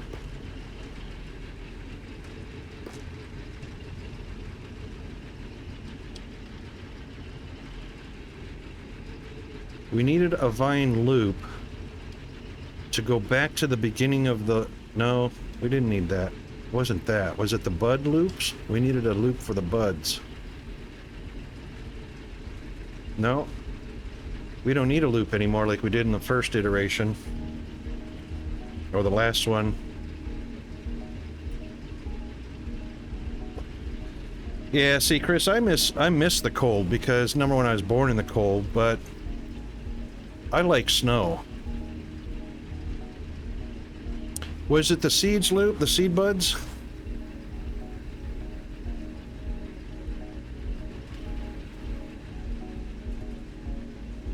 And we just looped it around from the end of the line back to the front of the line, right?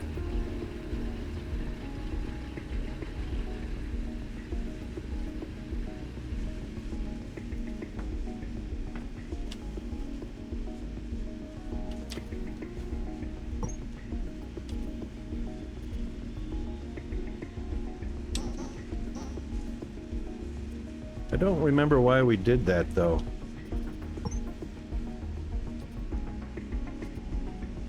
Oh, for crying out loud. Board me, hello.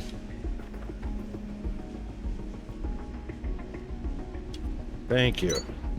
Oh.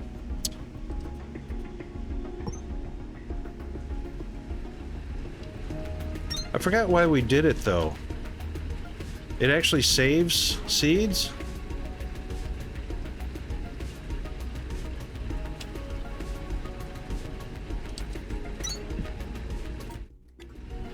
Did it again. Oh, because it can keep them producing instead of backing up. Well, they'll still back up.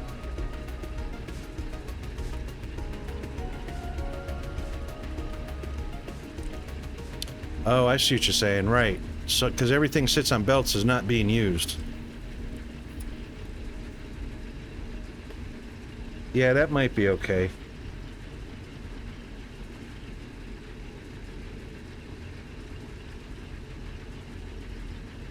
Yeah, if you had a short, I kind of agree there, Chris. Even though I do remember using a loop in the previous iteration, but... And, you know, J-Max got a point. Everything that sits on a belt is not being productively used, but basically that's true. If it's not a shortage, not to worry. Planters average 1 per minute.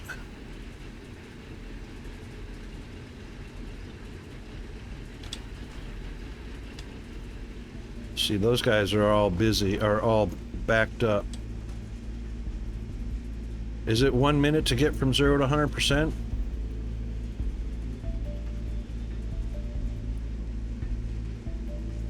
That looks like more than a minute.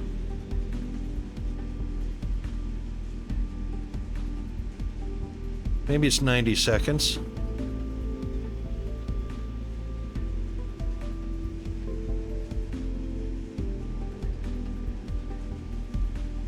$240 to grow, but 4 plants in a planter, right.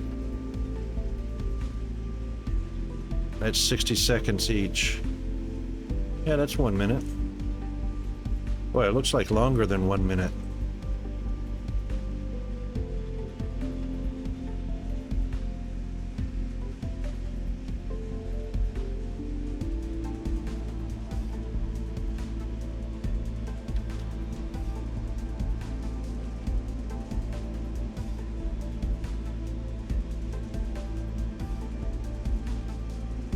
Oh, it says it's how many, yeah, there's how many seconds, so there's over 2 minutes left on each one.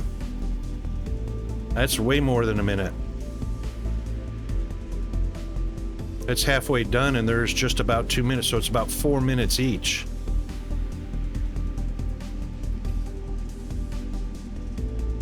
Right, 4 minutes for 4. If they, you know, because basically they all start growing at the same time.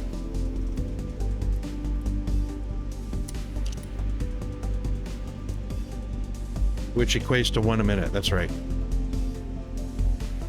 4 and 4 minutes, 1 minute each.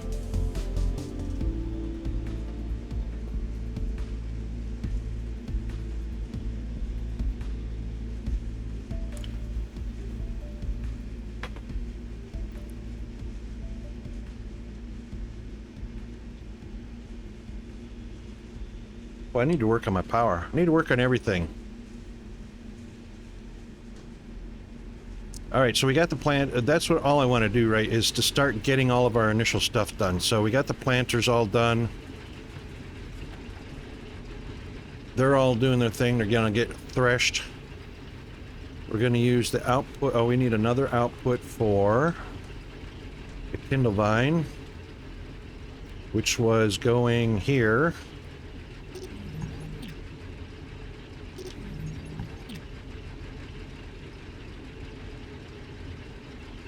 So what we might do is just change that to the side so we can run these in a row.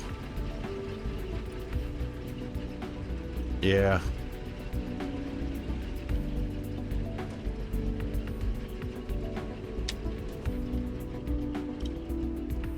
Oh, we got an ad break coming up.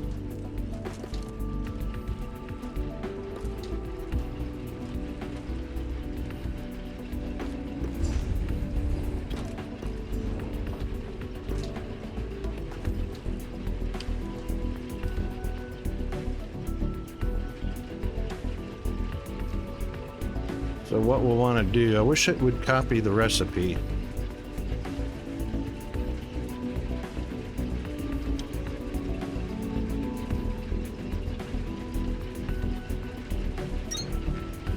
It did.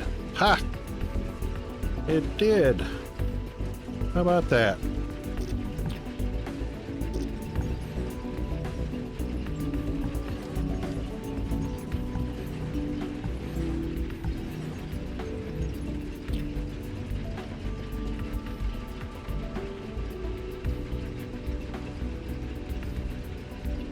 All right, we'll be right back after the ads, which are coming up momentarily.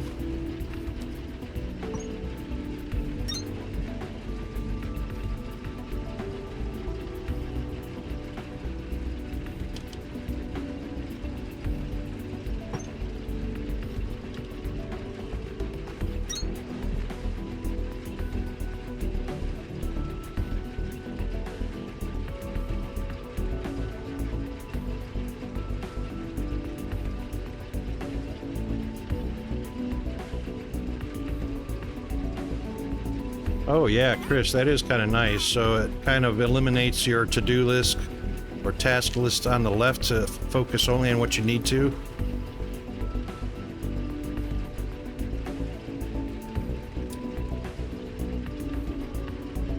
All right, we'll be right back, guys. Hang in there.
Okay, we are back. And oh, JMac, you are so right. You know what? God, Stream Elements. I am so getting away from Stream Elements. I've tried to fix that several times, and Stream Elements keeps reverting that back.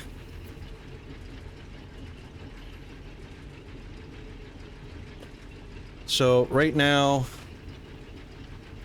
what is it?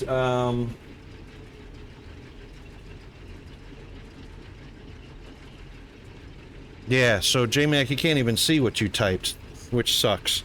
I adjust that, and Stream Elements puts it right back. It's automatic resizing, so I just tried changing the size of the frame, changing the size of the font, all kinds of things to get it all in there. It goes and stays for like a short time, and then the next day, bam, it's changed back again, or it's broken again. Stream Elements just sucks in every way possible. Well, I'm going to switch over. I'm going to switch it to a different chat window to put in there. I think what I'm going to do is I'm just going to pull it off of OBS instead of directly from Stream Elements.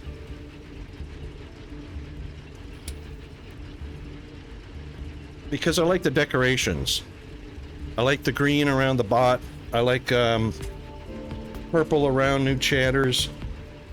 I like the VIPs, purple or pink box or whatever you want to call it. And all the decorations, like whether you're moderator, whether I was mentioned, whether you're a VIP and stuff, that all shows up. I like all of that decoration in there.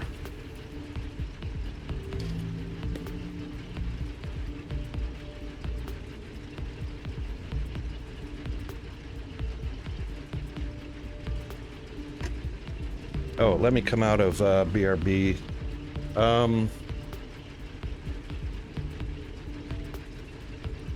Let's see.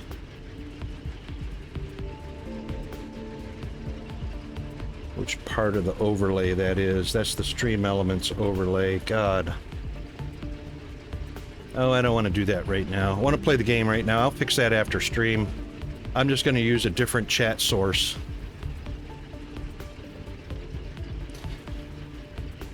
And yeah, I agree 100%, but the only reason the chat on the left is there is for one reason and one reason only. An example. So when I go into my living room, I'm watching my stream as an anonymous viewer. And yes, for YouTube as well. So people can see what the conversations were that go along with the stream and stuff like that. If you're an anonymous viewer and you're not logged into Twitch, you can still watch the stream like I am in my living room. I'm not logged into Twitch, so I'm an anonymous user watching the stream. And when it's full screen on the TV, obviously chat's not shown. You have an option to show the chat, but some people like to see it like on a big screen TV, full screen. The chat's closed, but I have that little window on the left that shows the chat. So, you know, options. There's lots of options.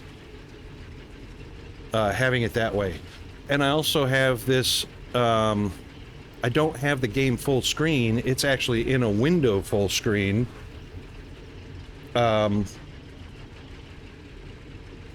So that I don't have all my overlays interrupting or over the game. The only thing that's over the game is my tip bucket, which is actually to the left of the toolbar, which is actually in a pretty good place for just about every game I play. It's the only overlay that goes on screen that doesn't obstruct some information in the game. So that little bucket right there, the bit bucket, doesn't actually interfere with anything in any of my games right where it's at. Satisfactory, Techtonica, Foundry, all the games I play.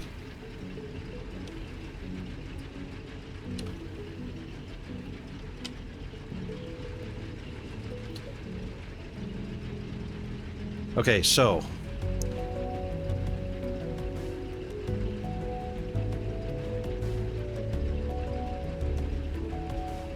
Oh, it stopped because our Kindle Vine's not coming out. Right.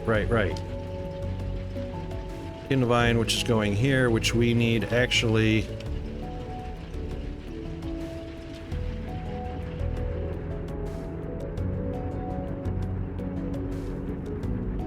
Well, this is kind of not in a great place either. Dyson Sphere did? What happened in Dyson Sphere, Smitty? Dyson Sphere is like my all-time number one.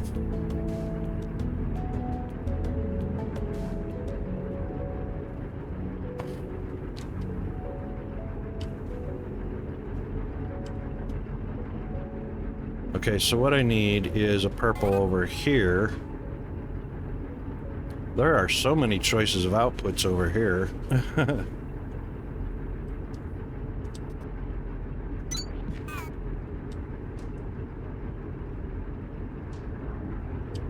Yep.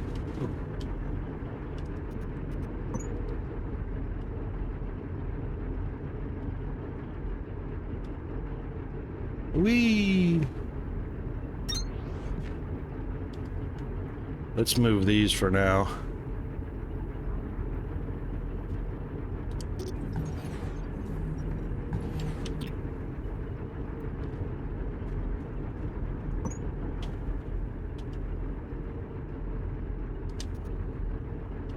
I'm going to move these in a bit, but...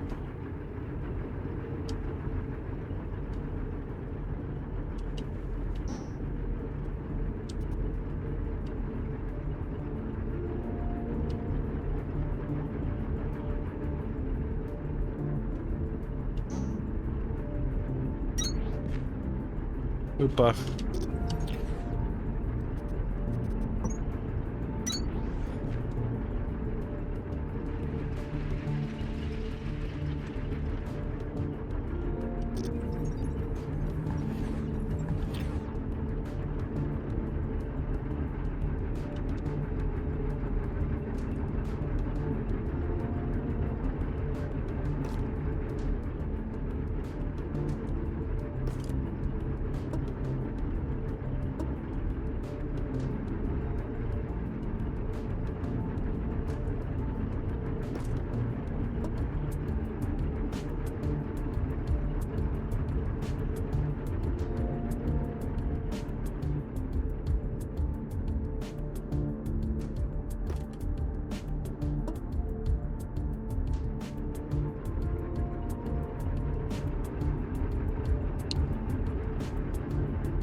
Alright, that's how that will go. However, this is going to be an elevator.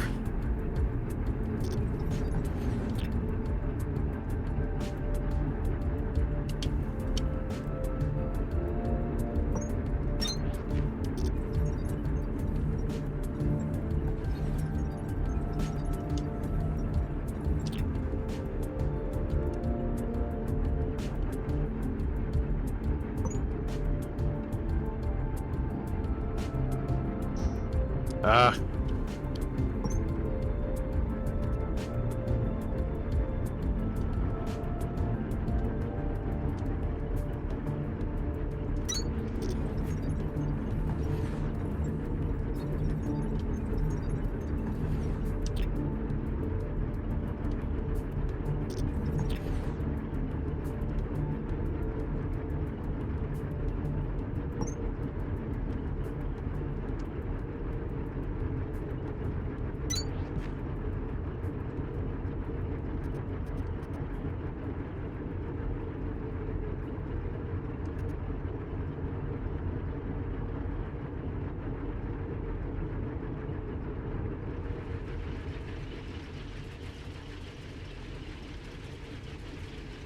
Yeah, that's what we want.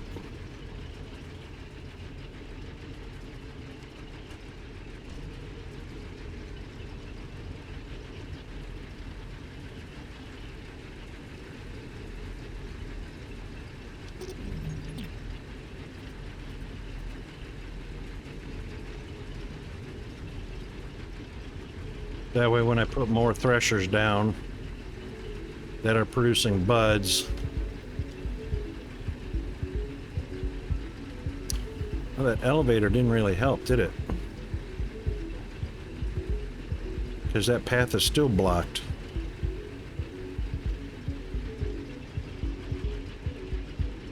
Yeah.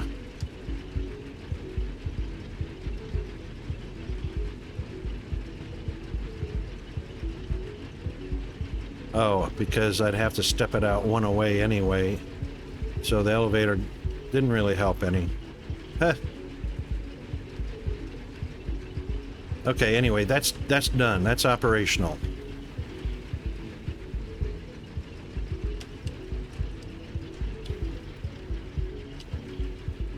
How much coolant do I have? 176. That's still quite a bit.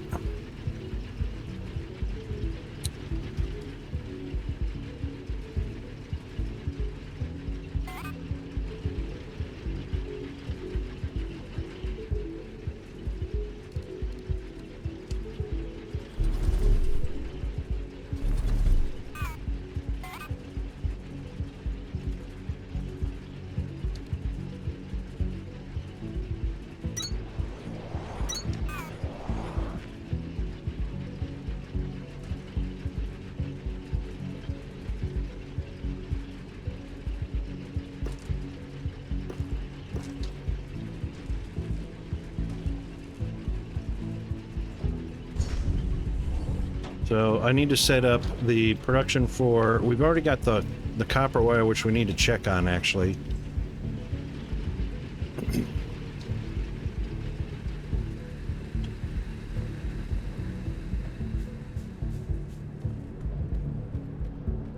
It's a great game, you just need to make same as Satisfactory, put a ton on, yeah.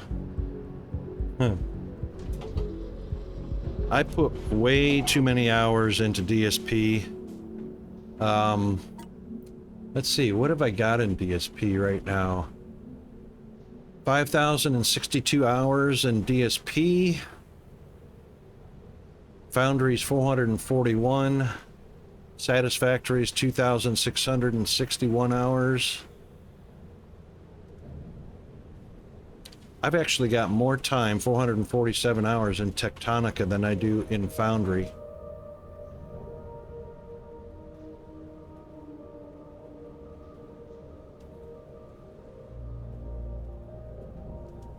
Creativerse. I used to play Creativerse. I haven't played that in a hot minute. 3,663 hours.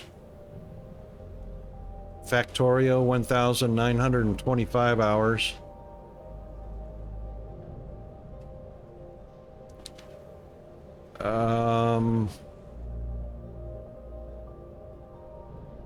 Yeah, you know what? I got too many hours. Oh, man. Too many hours.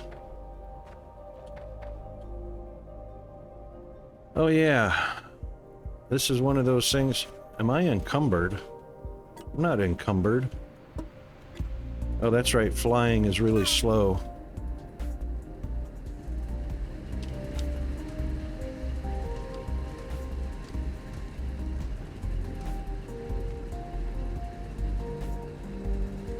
Where'd all my diesel fuel go? Oh.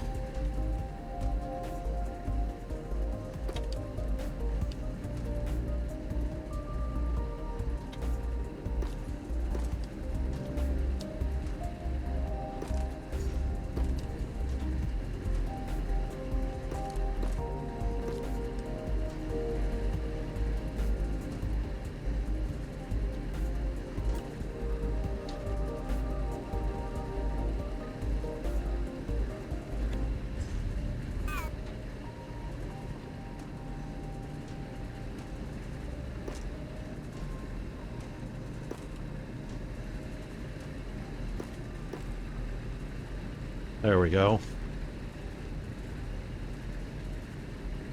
No such thing for the games. Yeah, that new Factorio Space Age looks awesome. All my 1,900 hours in Factorio was way prior to the last couple of updates. But the Space Age one looks really awesome. I've been watching some people play that. Uh-oh. Oh, I see what... Oops. I see what happened. We can't do that. We can't do that.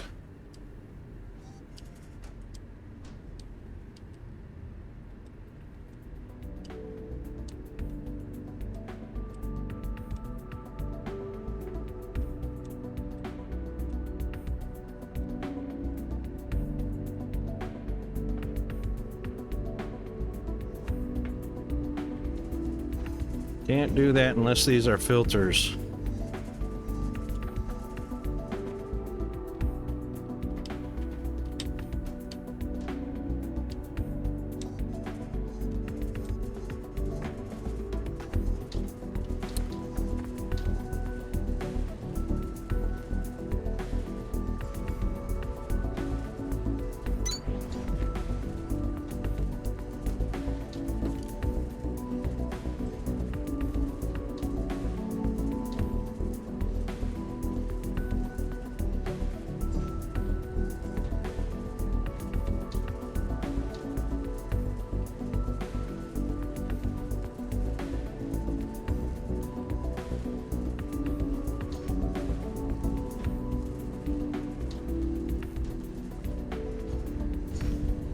Speedrunners of Space Age. Oh my god. I cannot imagine that. That hurts my brain. I don't like speedruns. I see no point in it. I don't need a t-shirt to wear at high school saying, I did Factorial Space Age in 7.2 seconds. You know?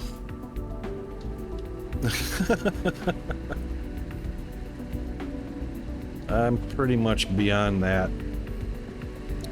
See, we stopped making, it's not stop making, it's just because the fiber is so slow, and that's why we did that. So, we've got copper wire.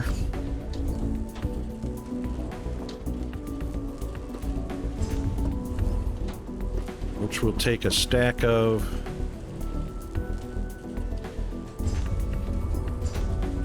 Frames, we'll take a stack of.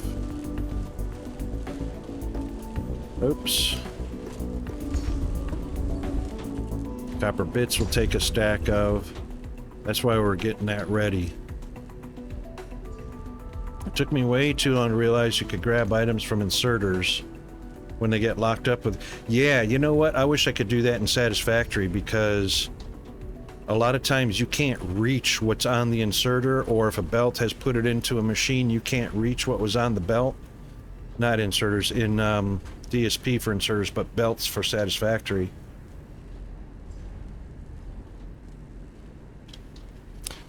Yeah, you can grab whatever's...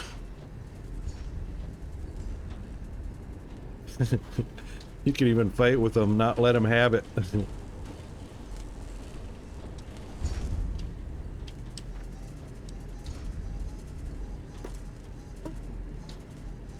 Now, iron was the other, so we got these three started so that I have a grab box of each just for starters. That production line needs to go up, and then we need to do belts, automated belts, and then stop that.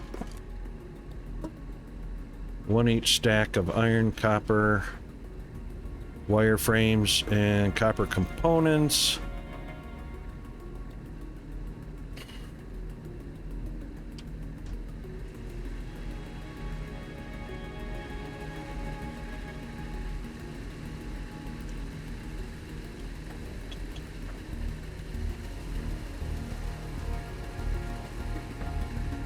Yep, food's not getting down here. Caught it just in time.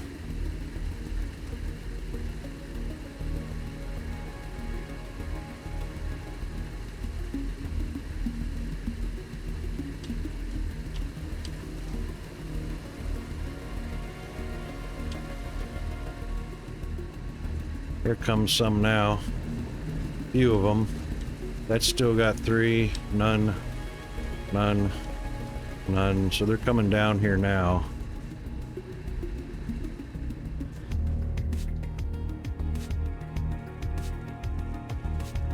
Yep, it's out of reach. It's like just barely out of reach. I hate that. What's our speed on these? 9 a minute? Yeah, so this is going to be a factory. This is going to be a factory, and this is going to be a factory. And then, of course, we need our belts factory. So our belts are iron and copper wire. Oops. So we're going to be bringing iron ingots up. Keep forgetting you don't have to click on them anymore. You can just hover over them, which is really cool.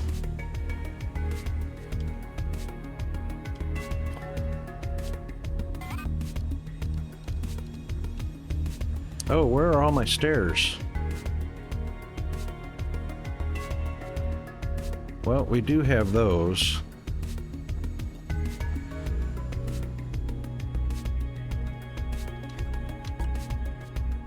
You know, X means clear it.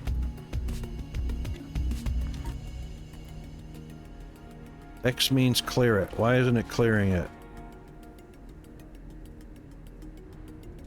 All right, fine.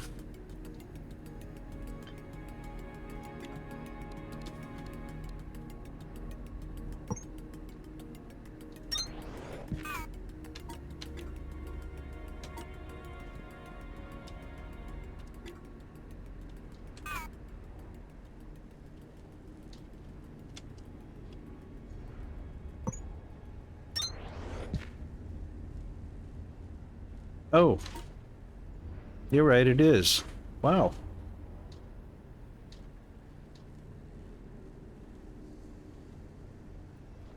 Well, how about that? Good eye, J-Mac.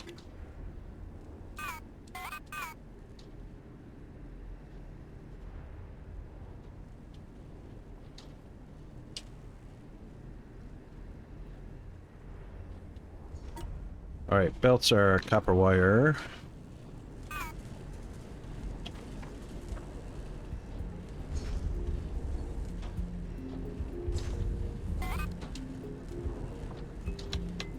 Wrong button, Rocket.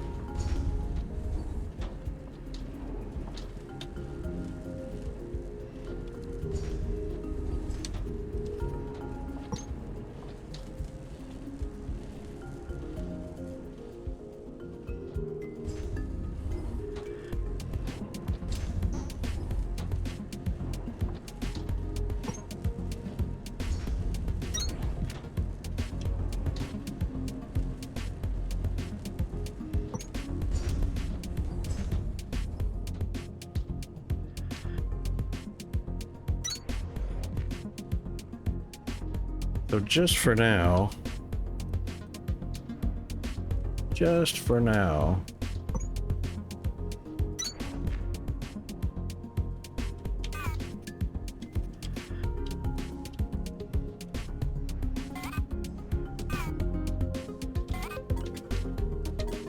sooner or later, I'll get my fingers on the right keys. So many different hotkeys.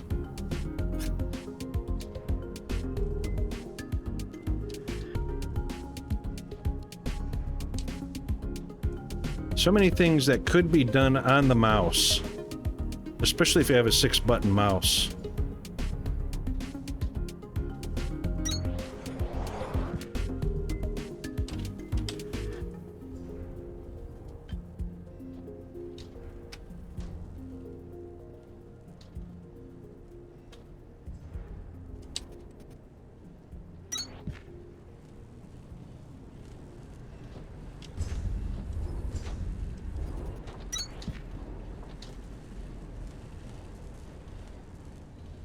Woo!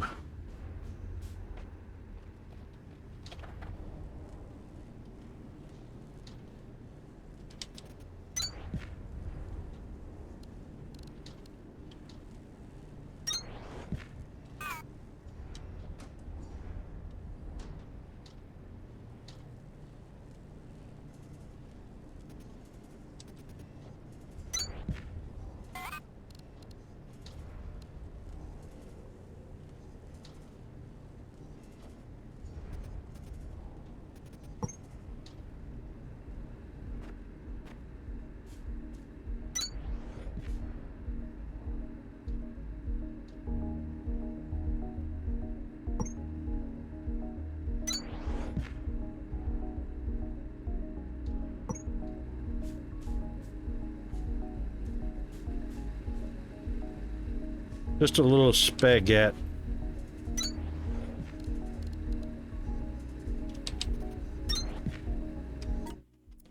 Did it again. You have the Naga with 12 buttons on the side plus 4 on top. Nice! Me want. My mouse only works in the pause menu. I'm thinking it is because I'm using the controller, but... Oh, right. Was it you, Chris, that was saying you're using the PS5 for this game?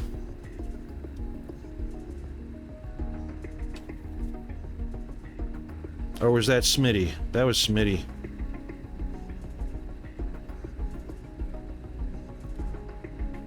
Boy, I love these new fans. Oh, you're on Xbox. Okay, Smitty's on PS5. I put some new fans, or some extra fans in my PC. Boy, is it kicking out the hot air now. Huge volumes of hot air. Keeping the PC cool inside, but it's heating up this room.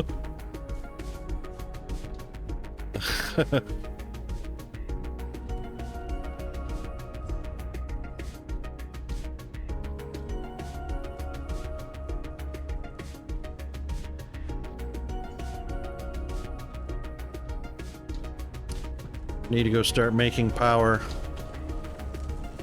because I'm gonna have to turn a few of these red.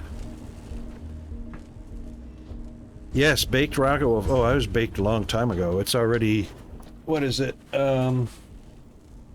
It's 34 degrees inside right now. And that's with all the ceiling fans and all my pedestal stand fans going. It's 34. I want to try something.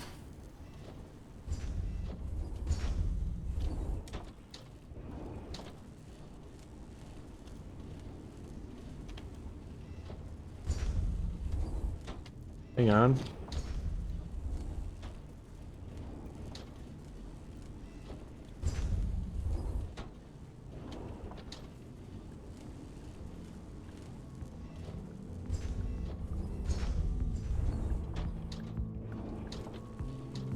Yep, that's what the temperature is inside, and I've got a nice hot breeze blowing through the house.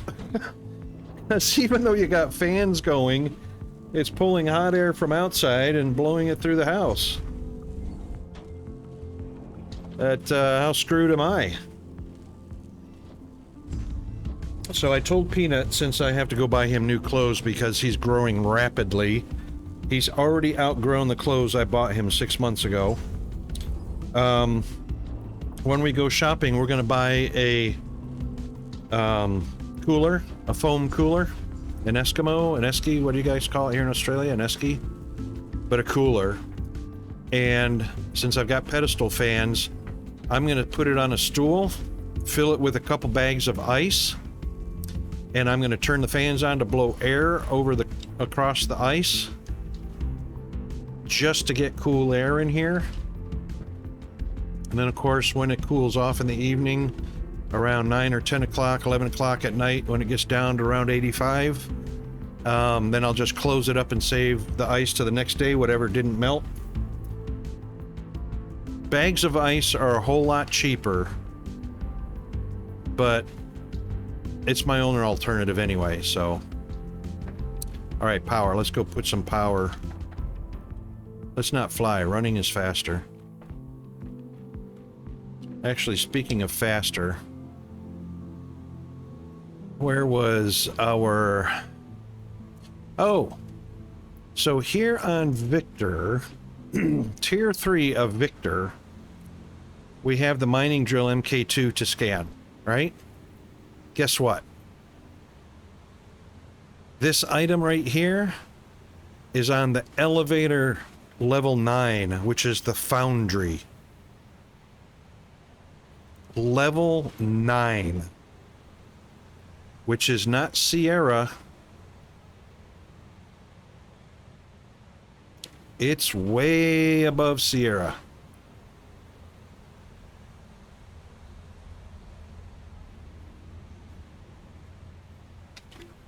Well, according to somebody else's stream that I was watching yesterday, they found it and scanned it on level 9, which was Foundry.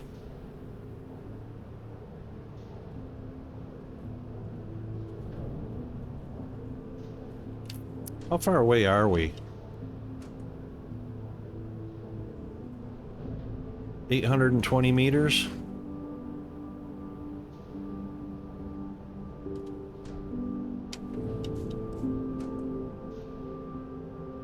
I know there's a Foundry level, which I believe is 9. I can't remember what 8 was. You're on level 11, Chris? Yeah, I think it was on 9. Barracks, I think, is on 10. I can't remember what was on 8.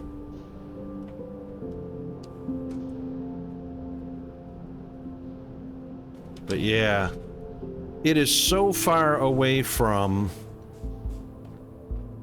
Because, you know, they don't match what's in the production terminals. You know? So, production terminal Victor, X-Ray, Sierra, but, you know, way down here on Victor, Tier 3, is where it needs to be scanned at.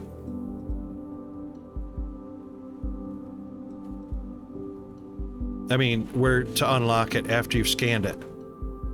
But you don't see it in the elevator until way, way wicked far up there.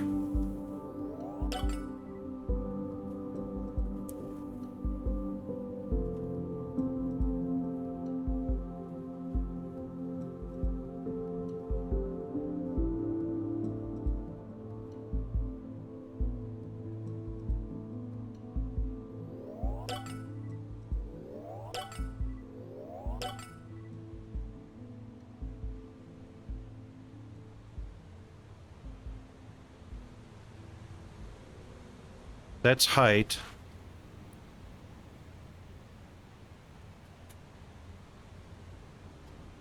Oh my God, is it raining? No. I swear that sounded like rain.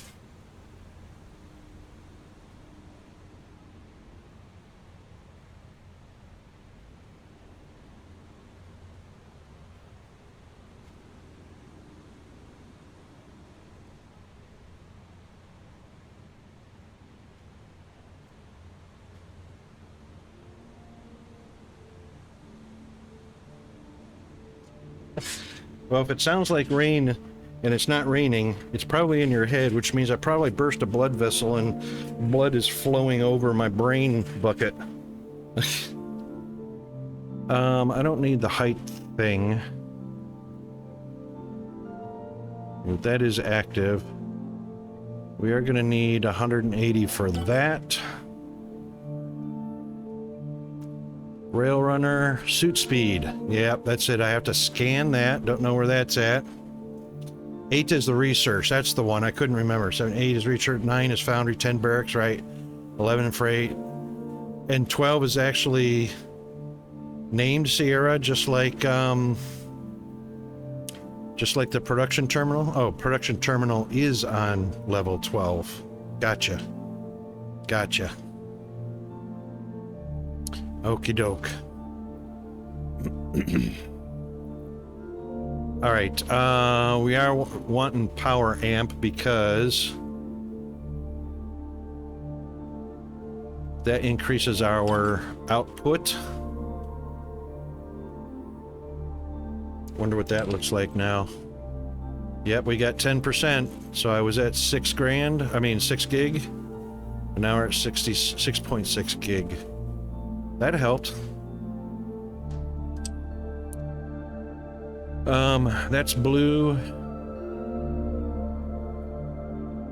Mass collect, I'm not worried. Mass destruct, I'm not worried about. We do want to research core blue, so we need to pop a few more.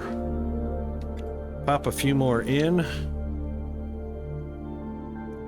And instead of doing it there, we're going to do what JMac was saying. What do they take? Copper and iron. Yeah. Since it's down on Lima, I'll just do it down there.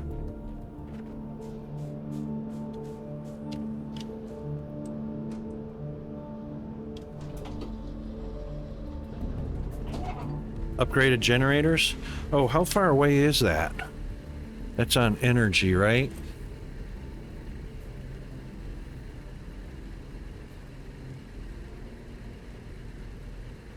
I don't even see upgraded generators, Mark II generators.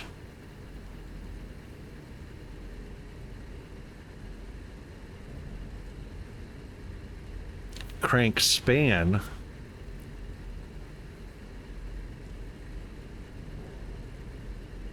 Crank span.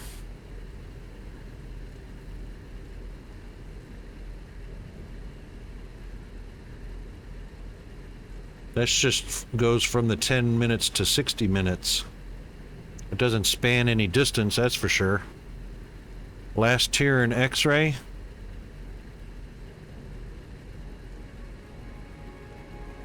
I don't see it. I see monorail. There's X-ray. As a matter of fact, the only thing in X-ray is monorail. Victor.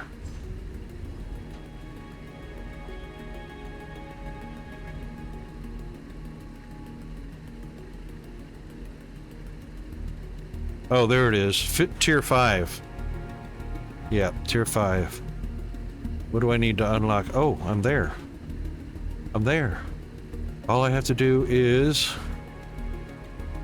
upgrade Victor one more time. All right, let me just pop some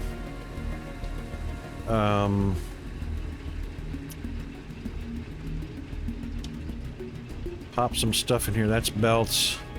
That's coolant. We don't need belts there. Let's change that to red core.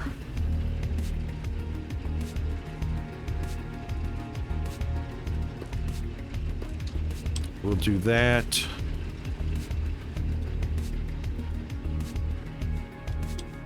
Collect those. Collect those.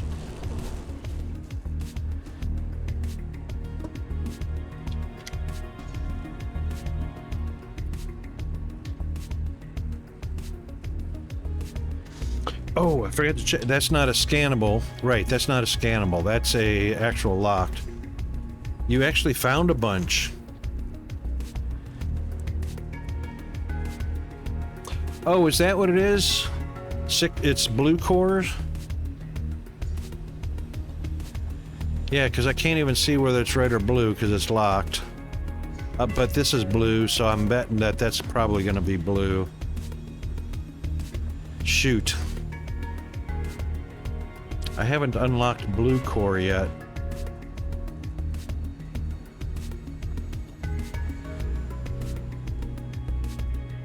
Where is blue core at? Yeah, we need 120. That's why we're doing that. Takes 100 blue. That's all right. We'll unlock them and start making them.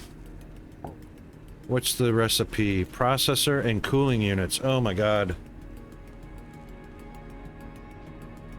Oh, you find a bunch in chests? You know, I haven't done a whole lot of exploring. Oh my god. Seriously.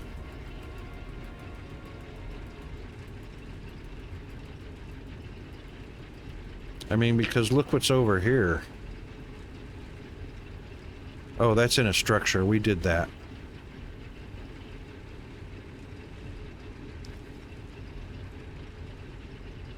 Didn't we? Yeah, I did that. We did that.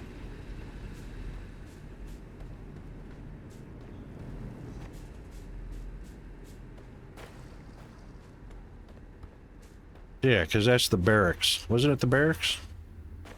What's this called? Yeah, we did all of this. I didn't dig over to that one, though, in that elevator shaft.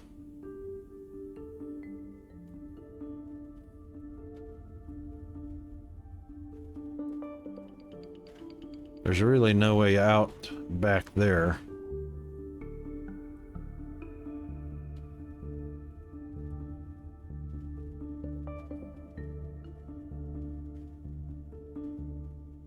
"44 of them. Wow. That's what I need to do. I really need to do some more exploring. Just haven't done enough of that yet because I've been doing so much of the other stuff.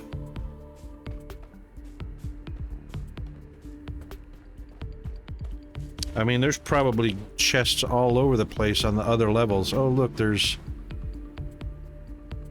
Is that outside the structure? Yeah, that's outside the structure down below. Oh, there's two of them. Hang on. That's got to be inside the structure.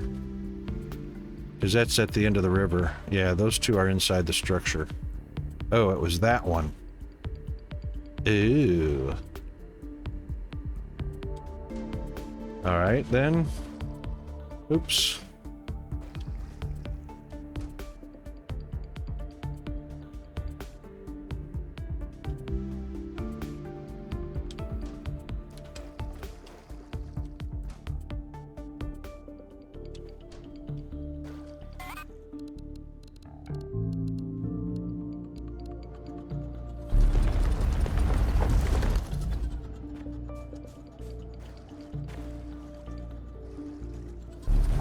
Where there's a wall, go around it.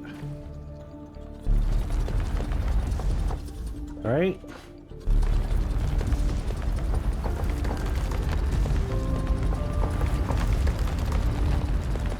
To get to where you're going.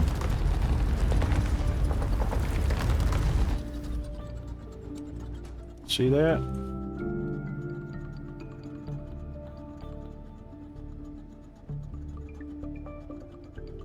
Where'd the green dot go? Oh. Actually, I can go down from here and over there.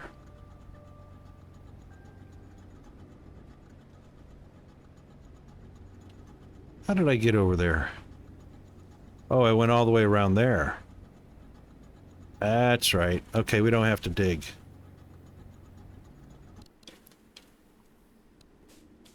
We don't have to dig. We already did the diggy hole.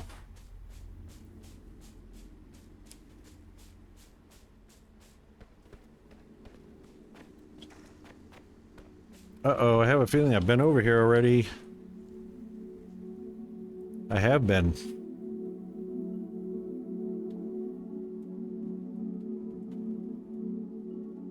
Oh, now I can't see the green dot. It's over there by the red, though. I'm thinking this was the elevator over here, or the elevator shaft. Yeah. Why are those shinies? I was sure I scanned these already. Why are they showing shiny?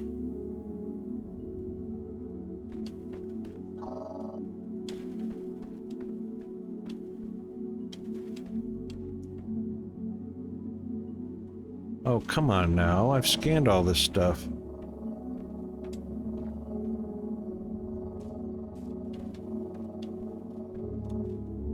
This is protected around that, so you can't drill it. There's our copper. There we are. Right down below.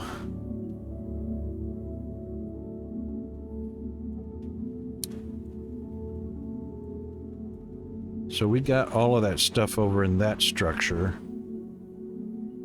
You reckon it's a bug? That it's just being shiny?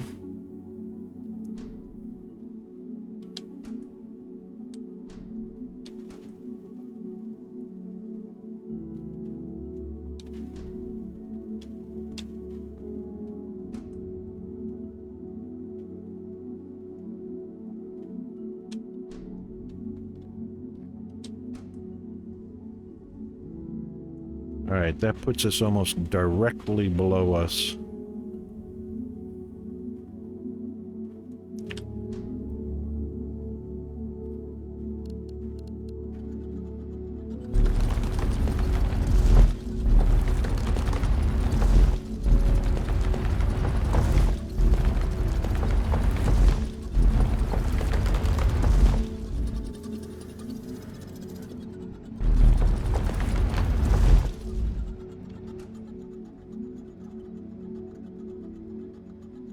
Yep.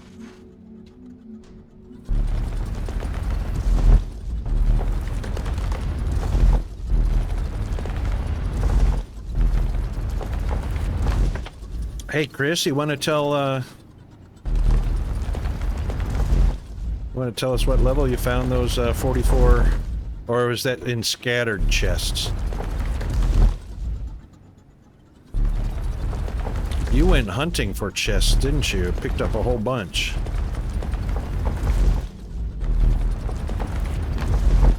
You know what? Do I have any in here? I've got threshers and assemblers. No generators. Scattered chests? Yeah, okay.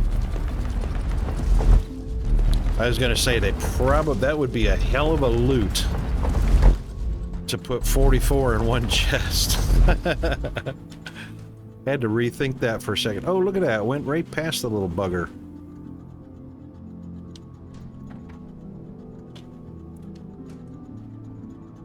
Can't hover high enough.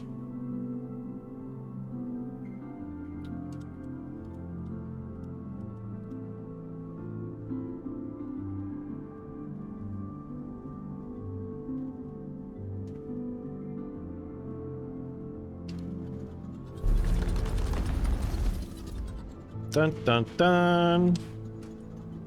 Oh, a mole, because we need another mole, right? Freaking hell. Unbelievable.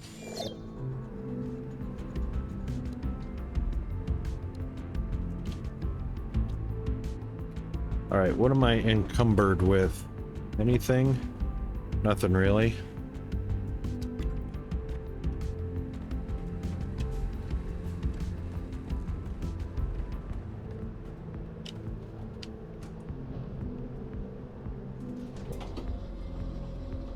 I haven't actually made a lot of visits on X-Ray. You know what I don't like is the fact that this, so fragments. It shows an assembler as a fragment, right? It's not showing anything on this level.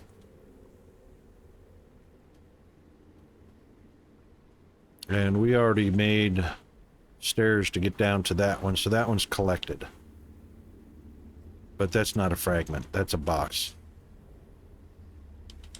But yeah, fragments are supposed to be assemblers, threshers, generators, you know, all kinds of stuff.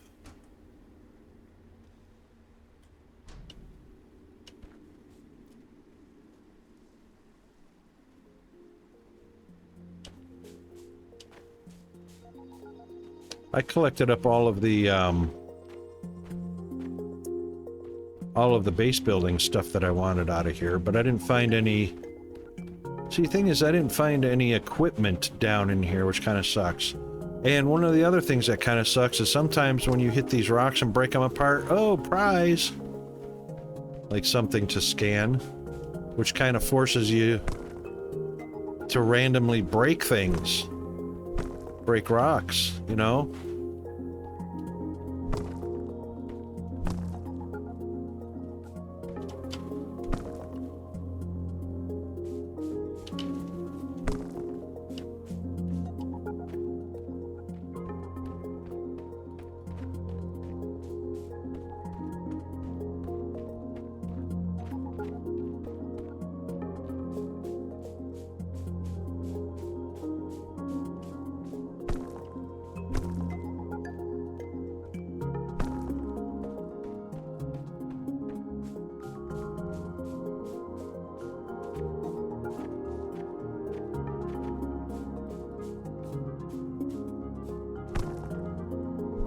Because stuff be hiding.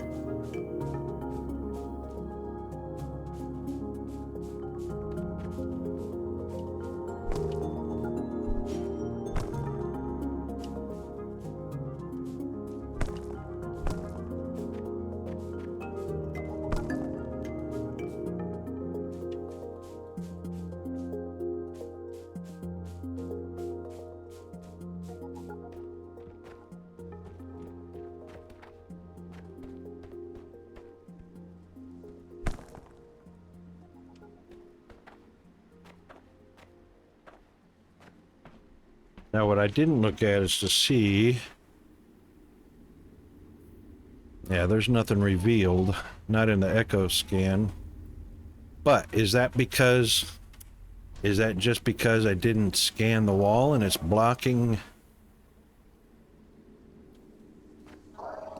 the echo scan? Could that possibly be a thing? Now, let's see. No. And even if I mole it, it's probably not going to reveal anything. Nope, only up to where I mole.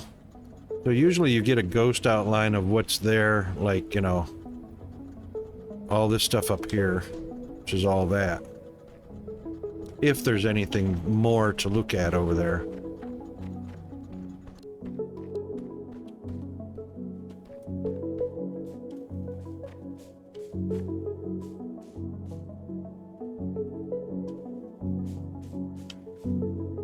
You see, that looks suspicious because it's all breakable block or rock, and there's nothing there.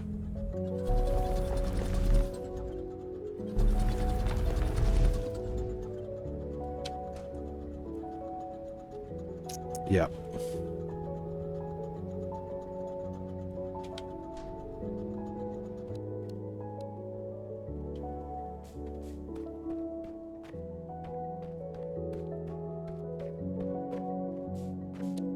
Proximity detector doesn't reveal anything, because it reveals if there's anything on the entire level.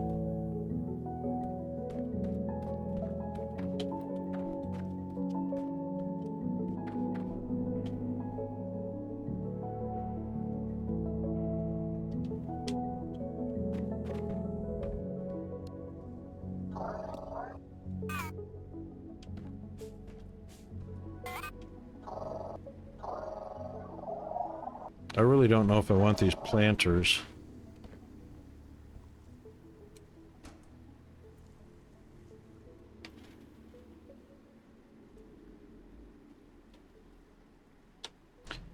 See, there's nothing really on the other side of this elevator either.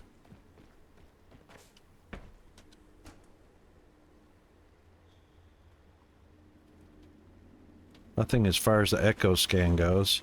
There's some Atlantum. I don't think I've been up there yet. Yeah, I have.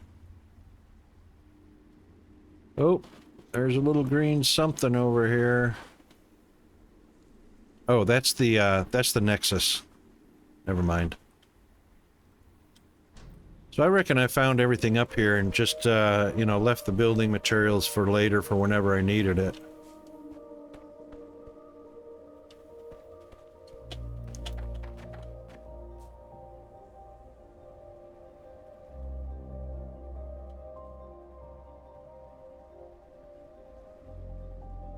You reckon that's it? Because that's even worse. Because that means I got to take my flashlight and look at every square inch of ground to make sure I didn't miss it. You know what I mean? Which is pretty much a bummer.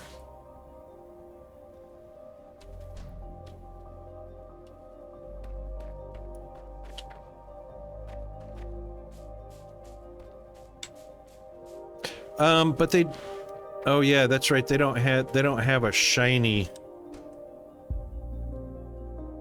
Let's take a shortcut.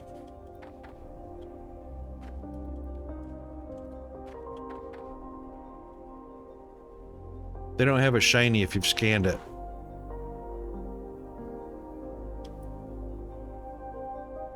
You know what I mean? Go up our stairs just to check one more time to make sure. Oh, we're in ads, aren't we? No, ads are starting soon. We'll do our bio break, our stretch, our hydrate, and all that caffeinating and all that stuff.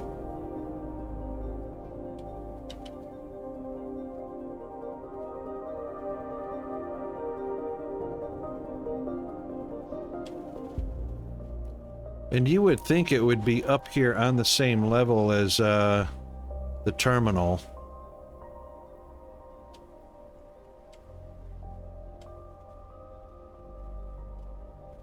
Yeah, I cleared all this out already. Scanned all that stuff.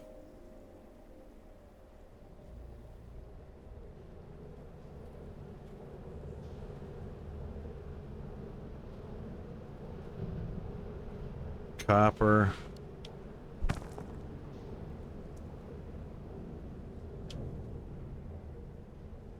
All right, we'll be right back after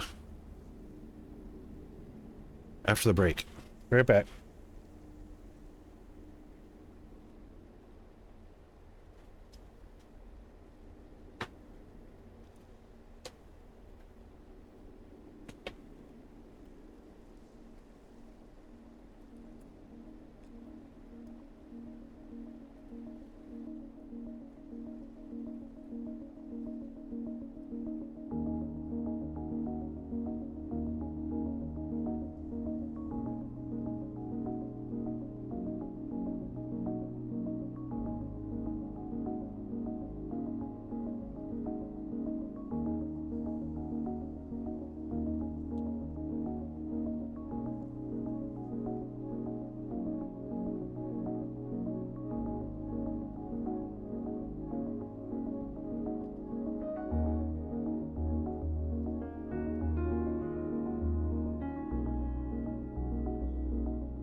All right.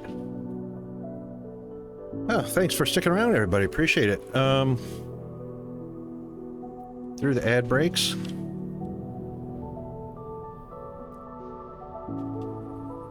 That was the Nexus down there, which was the green box. Yep. Yeah, I really don't think there's much more to discover. There's no more green boxes, loot boxes.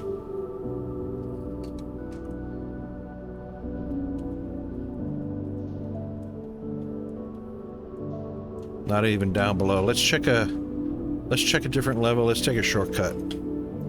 Whee!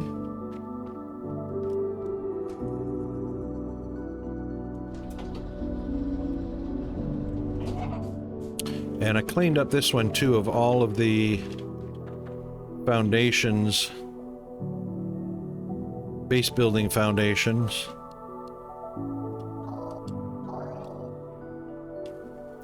And some decorations. And I believe, yep, this is where we found that little tiny, this is what I was saying the other day, J-Mac. I had found this little tiny bit of Atlantum ore and actually excavated around it until it's just the core material. You see how I've got a little bit of a cavity? The mole actually scraped away the crusty stuff.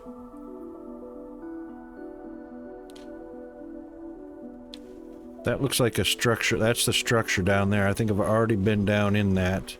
Oh no, I couldn't open that structure yet. Let's see, how do we get down there? Looks like right here to my left. Yeah, that was spiral. Meow.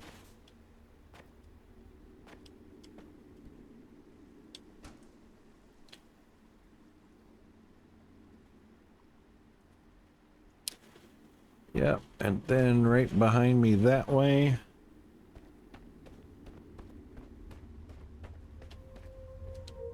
Alright, this is the one with all the, oops, I missed it.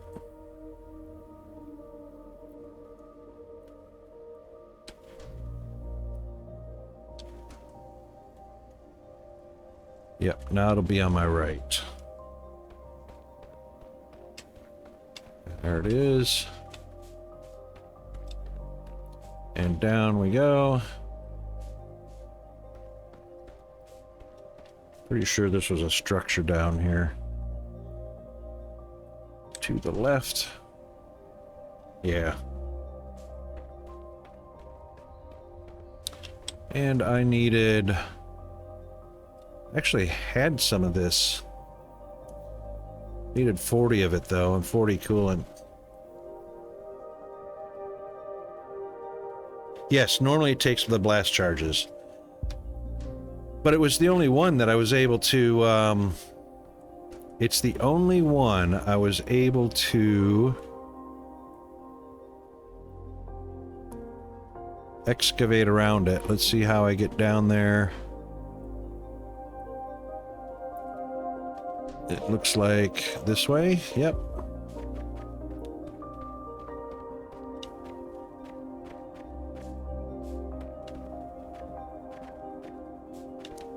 I should pick these apart because, oof, you never know what you're going to find in them.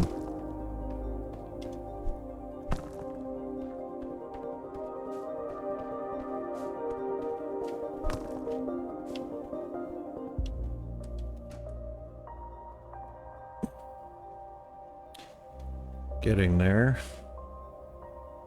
Oh, a little bit to my right. Up that way. Oh. Yeah, that's the way. No, not that. How come I can't move? There we go. Yeah, see? So I dug around this and revealed just the core material without any blasters. How about that? It's the only one I've ever been able to do that with. Just with the mole.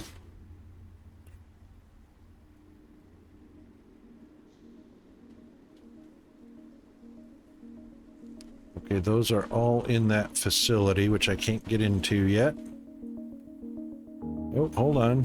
Hold on. Did I miss one? Right at the end of that ravine. Directly behind me.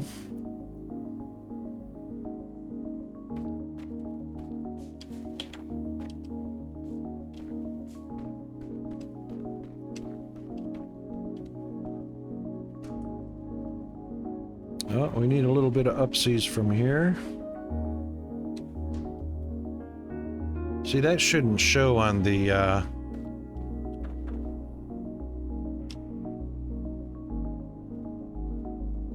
because I think I got that one already.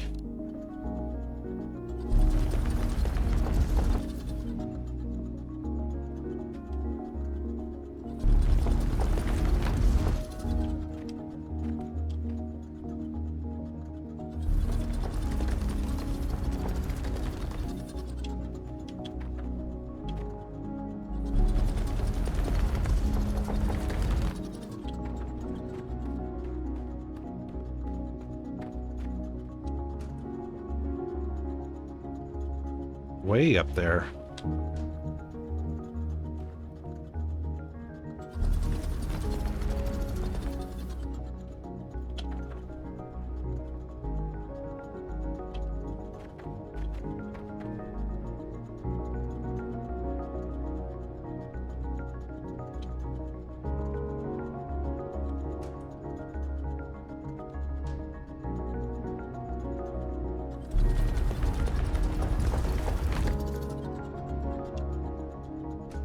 Ugh. Yeah. That's what I've been doing, but guess what? Here's another little glitch. Where's my little scanner? So on my scanner, still shows it. See my heat map? Still shows it. And it does it for every single box I've deleted. Which, that's a horrible glitch, because it puts you on wild goose chases.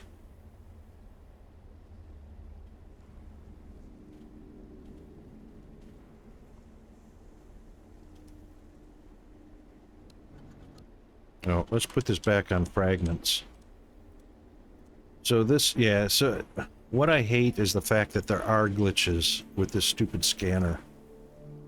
You end up going on wild goose chases, and it still forces you to have to scan, I mean, you know, search with your flashlight every square inch of territory.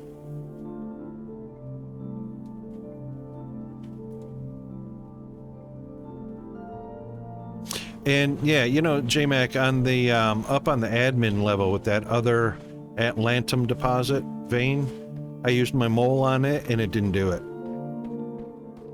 Definitely takes blast charges. So I think that was a teaser. A little bit of a teaser, because if you know, look how small that tiny piece is. You know, little teeny tiny piece. All the rest are usually a whole lot bigger than that.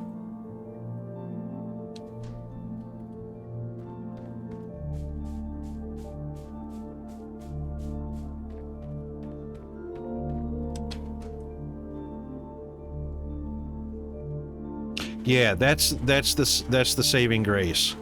Is even though the scanner will send you on a wild goose chase to one you've already collected, once you've deleted it, it's off the map. Echo sketch. So that helps a bunch.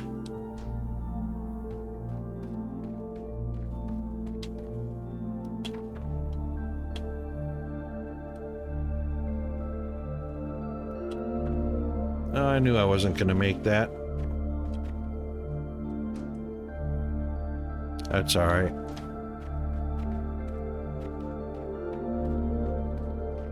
Walk on the side of the cliff.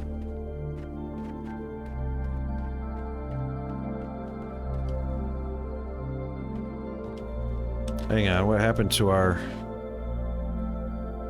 There we go.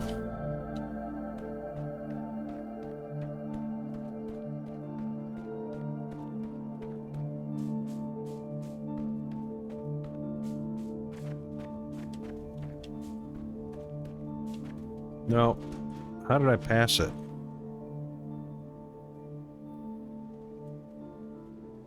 It goes right alongside the elevator right there.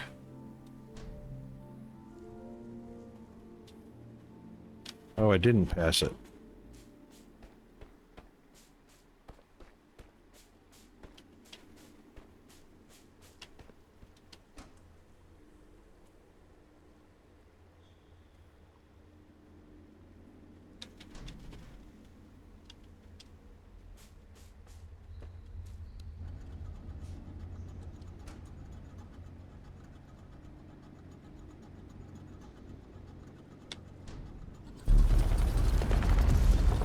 Shortcut. Protected area.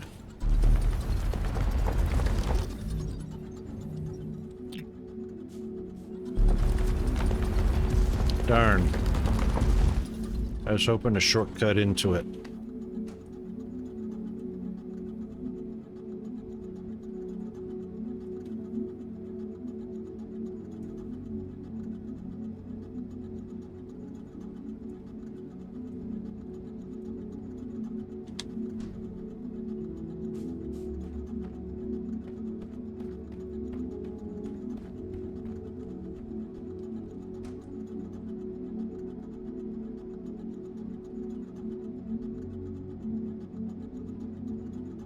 Oh, there's the platform.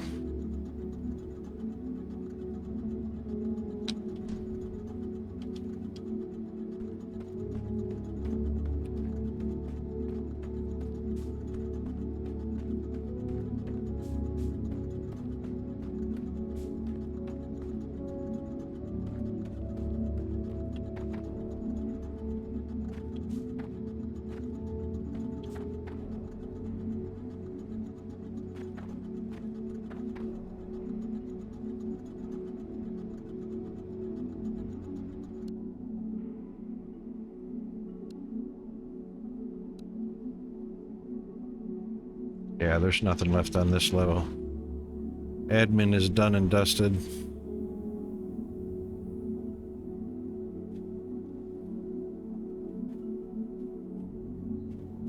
Except for building materials.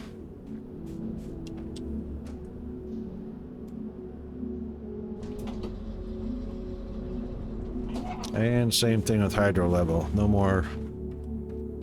And see, I even cleaned up a lot of this stuff up here just so I could uncover anything that was hidden. Usually there's a lot of stuff to scan up here, and I did scan a lot of pieces, parts over here.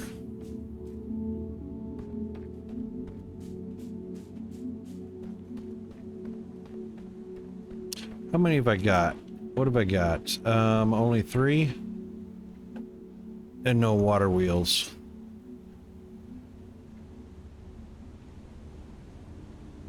While we're waiting, let's make 7 more.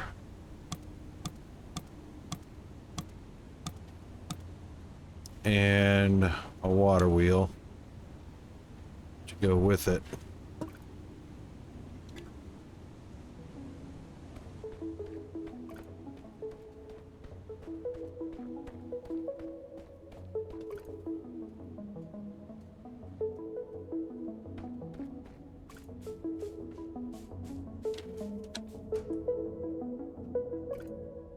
Oh.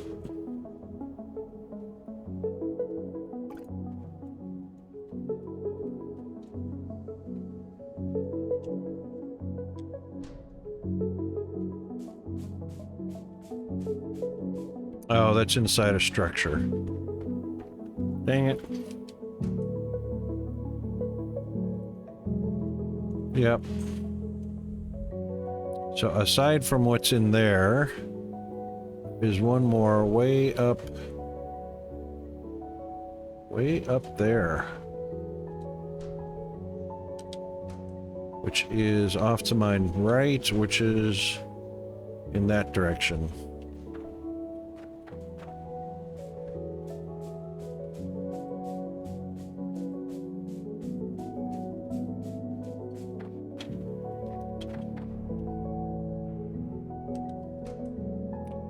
Way up there.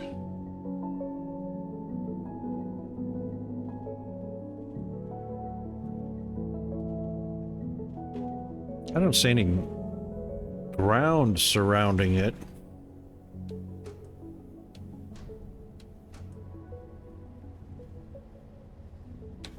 Hope I don't have to dig way up there. But that's what it looks like. And it's almost directly above me. That sucks. And I haven't been up there either. But it looks like... Oh, maybe I have been up there. Not sure. There is a bit of...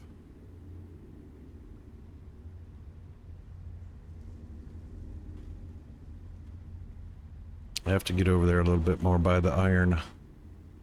Looks like a bit of cave structure up that way.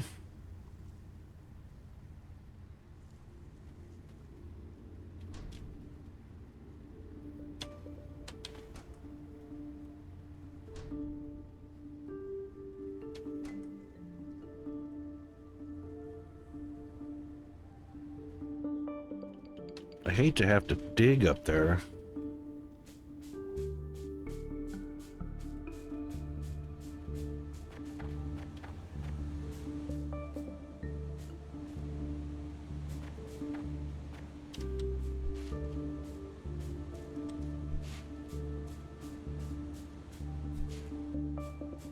I have not been up here, otherwise I would have collected up all this stuff.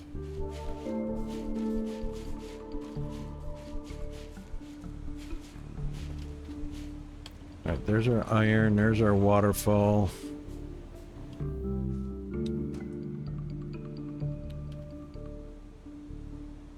There's our item.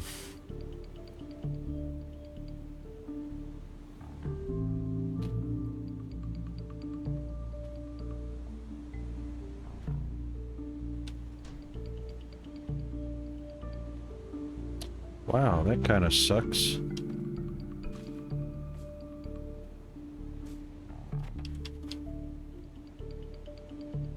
Could do stairs, I don't have enough though.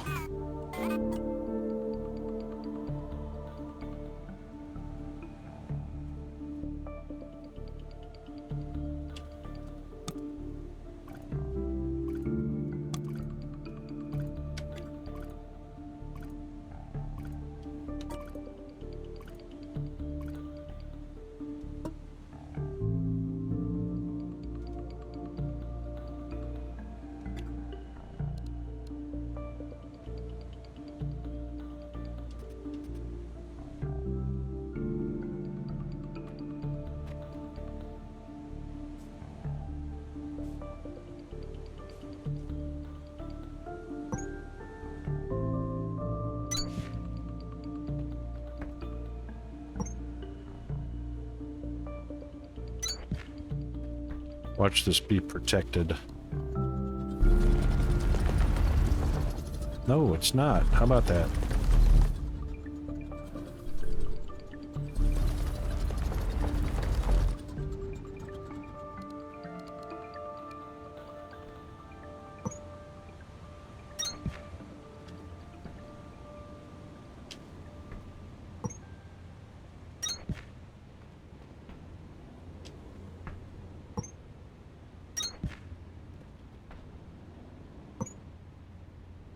Boy, if that don't mess with your senses.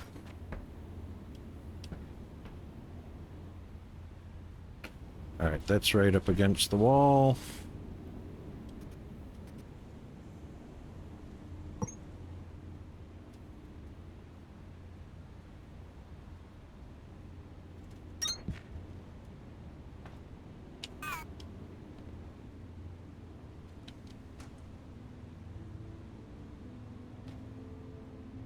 There's something up there right in the middle of what looks like the old whirlpool. Remember that? Something right there.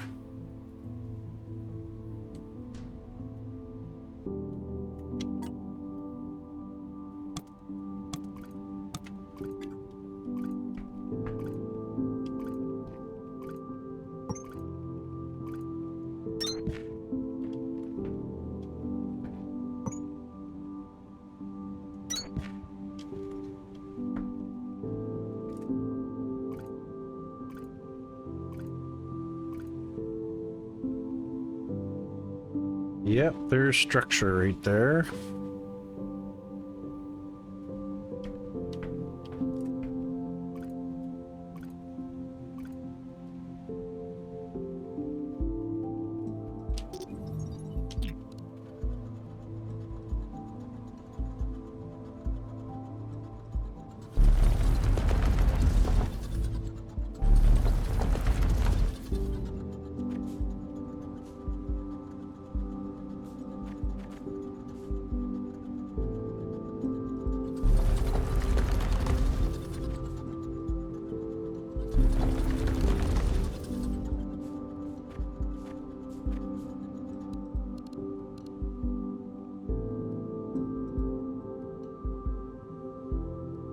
a 3x3 or a 5x5?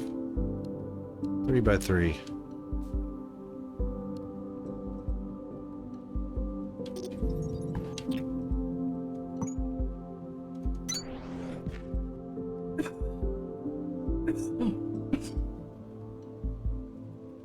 Excuse me, sorry about that.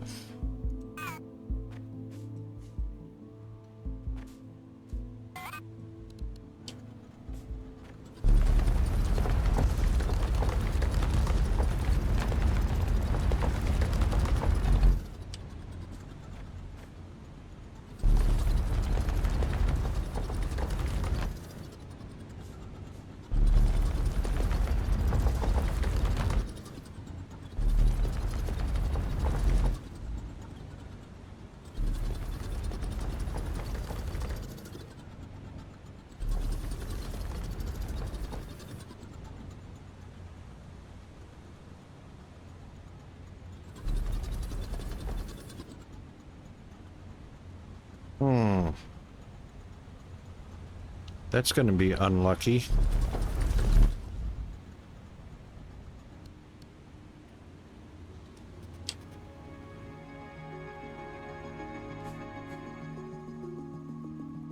Of course, I can't reach that far up. There we go.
That's bedrock.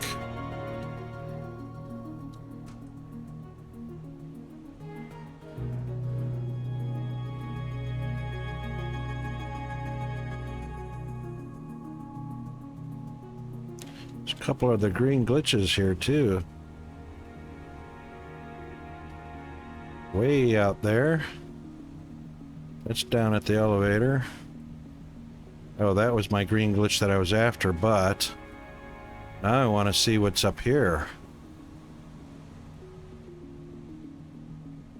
So that looks like bedrock or blocked.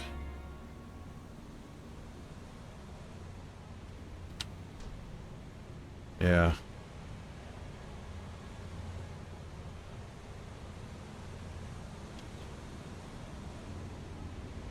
There's something above that.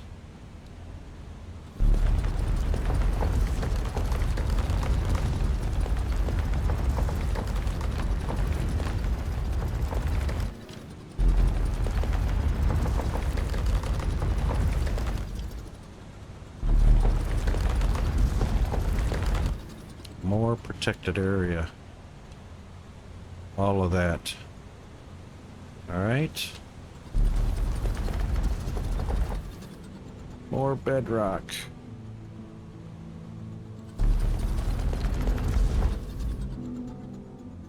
crap. That means the only thing that could mean is because that's the top of the elevator, that's actually up on the next level up.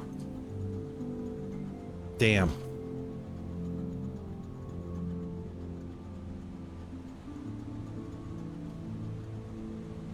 Well, that's exciting and disappointing all at the same time.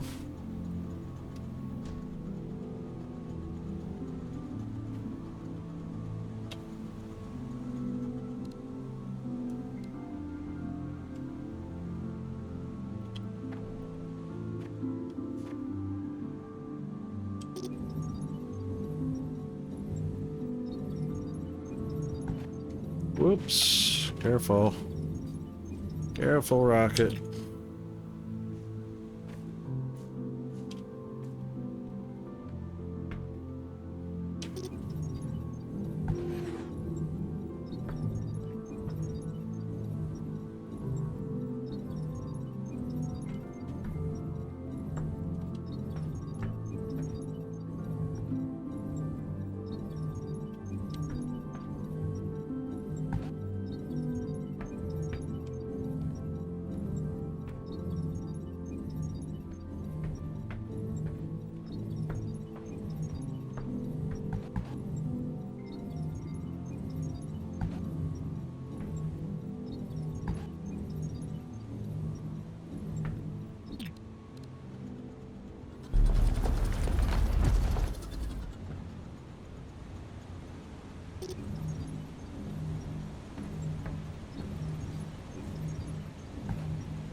Oh well.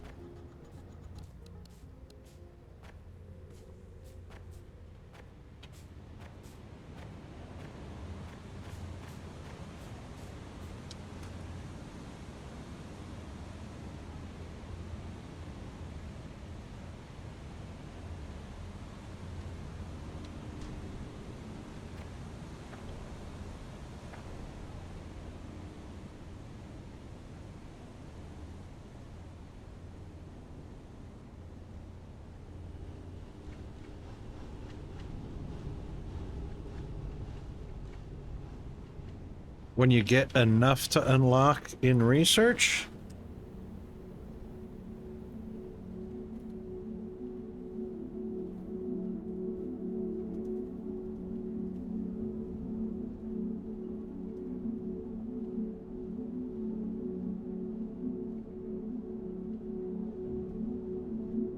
I mean, I've got one of those. I've got 2 threshers. Only need one of those to scan. What was I trying to unlock? Well, we know we can't unlock the tier 2 miner until we reach elevator level 9. What was I trying to scan? Speed? Was it speed? That we know we can't get until we get to level 9 of the elevator. Foundry level.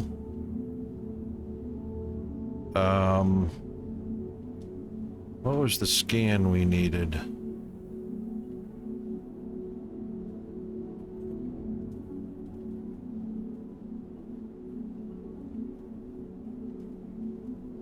I better start crafting. Oh, we did craft them.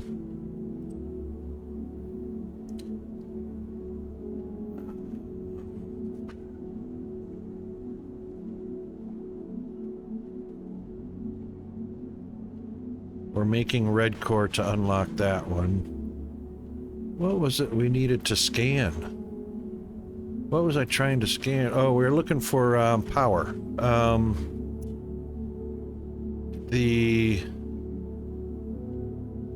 Well, it's not crank generators because those don't have to be scanned.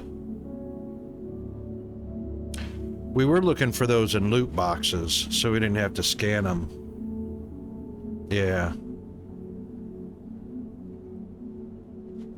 That is, suit speed is a scan. We do want that.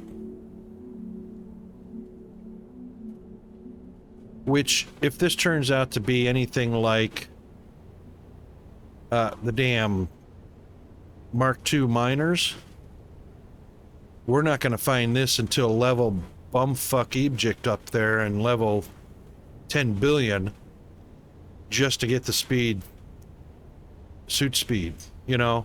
Because that's the way they're doing it. All the shit you can unload down here, or unlock down here, you can't find them until you're 11 gabillion.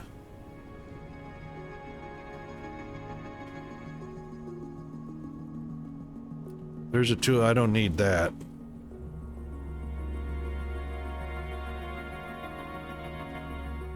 You know, so these scans right here, these are not going to be until 11, 12, 13, or 14, fuck me.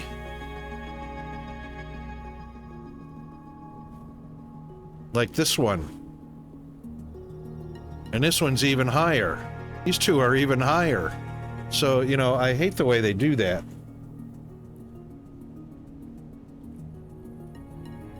They put them down here on Victor, and you can't scan them until your elevator is like almost at the freaking surface of the planet.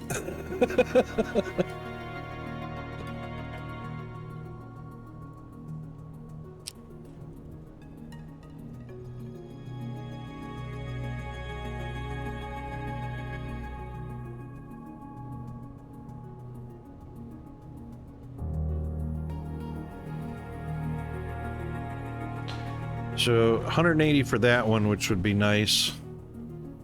And then 120 for the blue core, 300 there.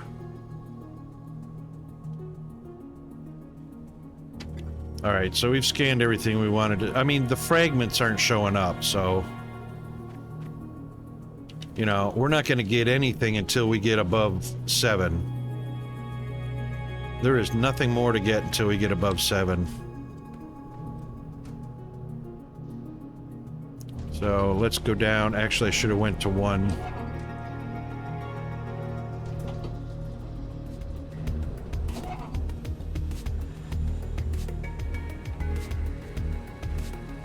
Yeah, it's unlocked before Sierra.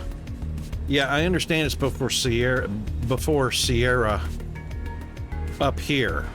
I mean, I can see it gets unlocked down here. But you can't unlock these down here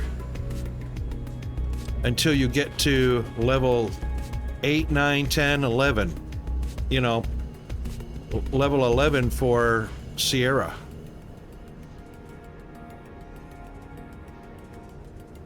So I have to get up to 7, then 8, then 9.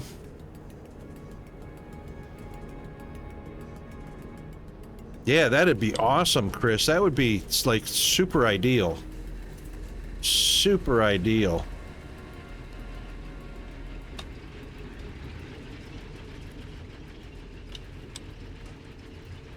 Oh my God. I should have put a freaking box here because crap on a cracker.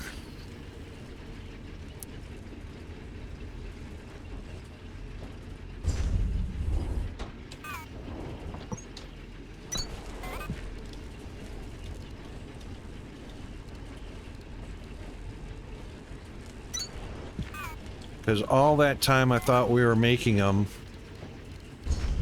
we only made 4.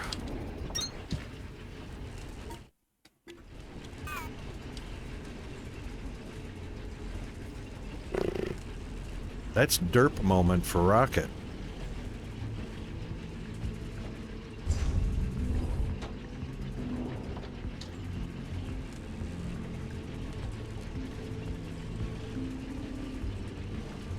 I thought we were going to have 180 by now.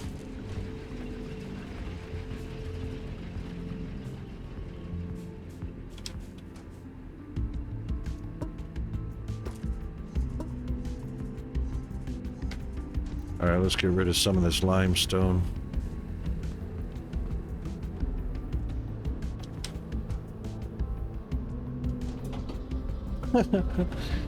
I mean, it's a fun game, but boy, it's frustrating, especially when I derp out.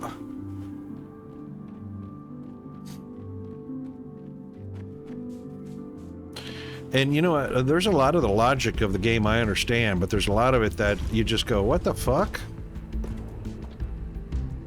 Mr. Doom! Mr. Dr. Doom, how are you doing? Good morning to you. Lime or slime? I'll take lime, thanks.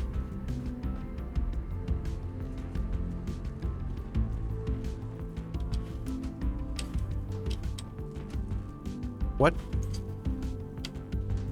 Oh, that's right.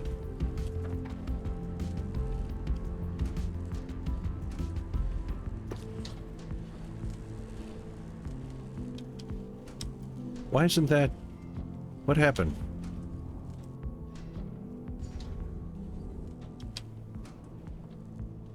Oh, hell, I forgot to bring... Something broke. Oh, it didn't break. Uh-oh. It still ain't going for some reason.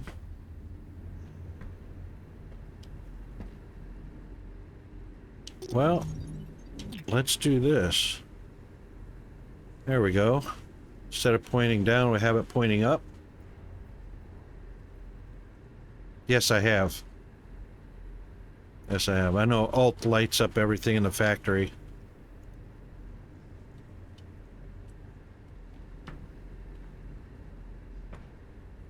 That sucks too. Huh? I had my elevator pointing the wrong direction.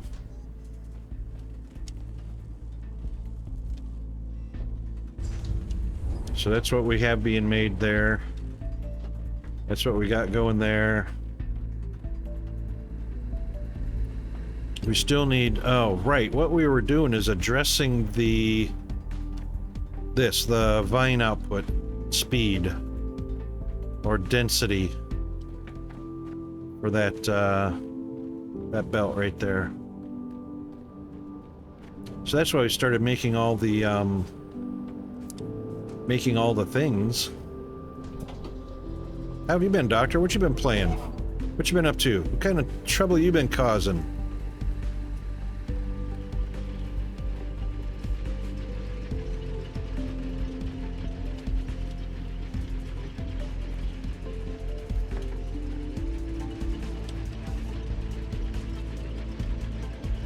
This is a 5 minute and 15 out.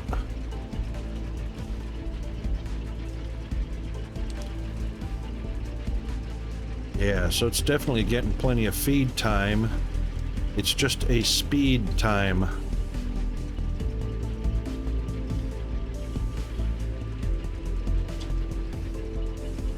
lot of stuff. Oh, there's a lot of stuff ahead of me. You're on DSP? Yeah, so you know what? I went and did a test during this week. I don't remember if it was Tuesday night or Wednesday night or something like that. Just found relay circuits and ceramic tiles in a chest on hydro. Excellent, Chris. Hydro level. Holy crap, how high is hydro? Wait a minute. Oh yeah, I found those too. You're on DSP hardest difficulty? Yeah. So Fog of the War obviously on super hard. I did some tweaks earlier this week. I was up till 2 a.m. in the morning on Monday or Tuesday night. Can't remember now which one it was. I think it was Monday night. And I wrote a script real quick to start collecting and collating min-max data on my GPUs and CPU. And min-max for voltage, min-max for heat, min-max for power, wattage, min-max for everything. And then collated all that, collected all that up and averaged it all out to find out where my sweet spot was. And then I went hunting through my system and my GPU utility for the tweaks that I could do in order to get to the proper sweet spot to keep from the GPU from overheating. So in doing so, I did find what I was looking for, tweaked my GPU. I'm actually sitting at about 60C right now, which is far better than the 80 to 90C I was at. And I'm also able to, with my tweaks, I'm also able to get on max, ultra, or high, whatever the maximum settings are for all these things, everything turned on to get the maximum out of the game. Anti-aliasing, you know, multi-sampling, times 16 and stuff like that. Everything's working out great. And I'm sitting at, you know, 60 to 65 degrees max so far. And where I had downloaded the mod that Firehammer turned me on to for optimizing DSP while we wait for UCAT Studios to introduce another patch with more optimizations done. The mod for optimizing helped get me by with about, you know, I was suffering at around 12 to 14 FPS and about 40 UPS without the mod, and then the optimization in the mod gave me up to about 26 FPS and about 55 UPS. With my tweaks, I could launch DSP without any mods on it, and now I'm up to 30 FPS and 60 UPS. So my tweaks did super huge benefit to DSP.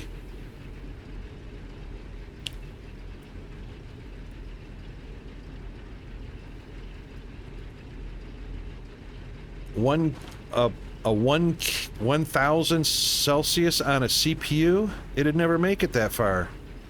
CPUs melt down at 90 to 100.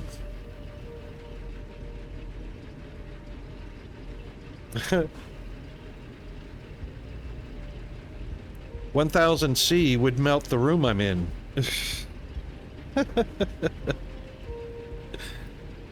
I wouldn't even be able to stay in here at 100 C. Australia gets up to 50 C, and that's definitely hot. in certain spots of Australia. But yeah, so I made the tweaks that I made after, you know, I stress test the GPU and found all of the tweaks that I needed to, finally hidden deep, buried deep in settings and whatnot. And now I'm a happy camper because everything is so sweet on max settings and a nice cool GPU.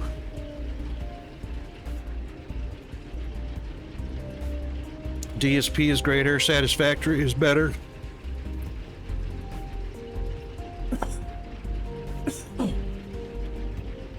Oh, excuse me. So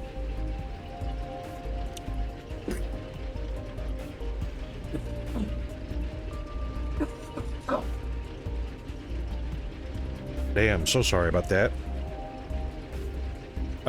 There's another game I play, Shipbreaker.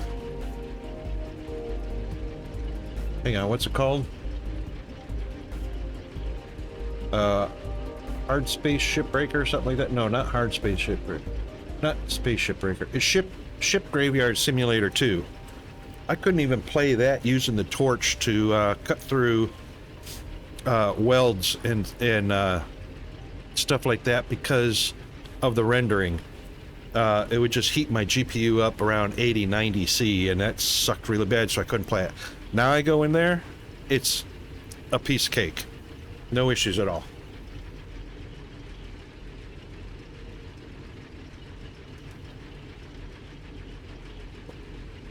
Hang on, there are some materials with ones melt 100,000 Celsius. Are you talking about a game?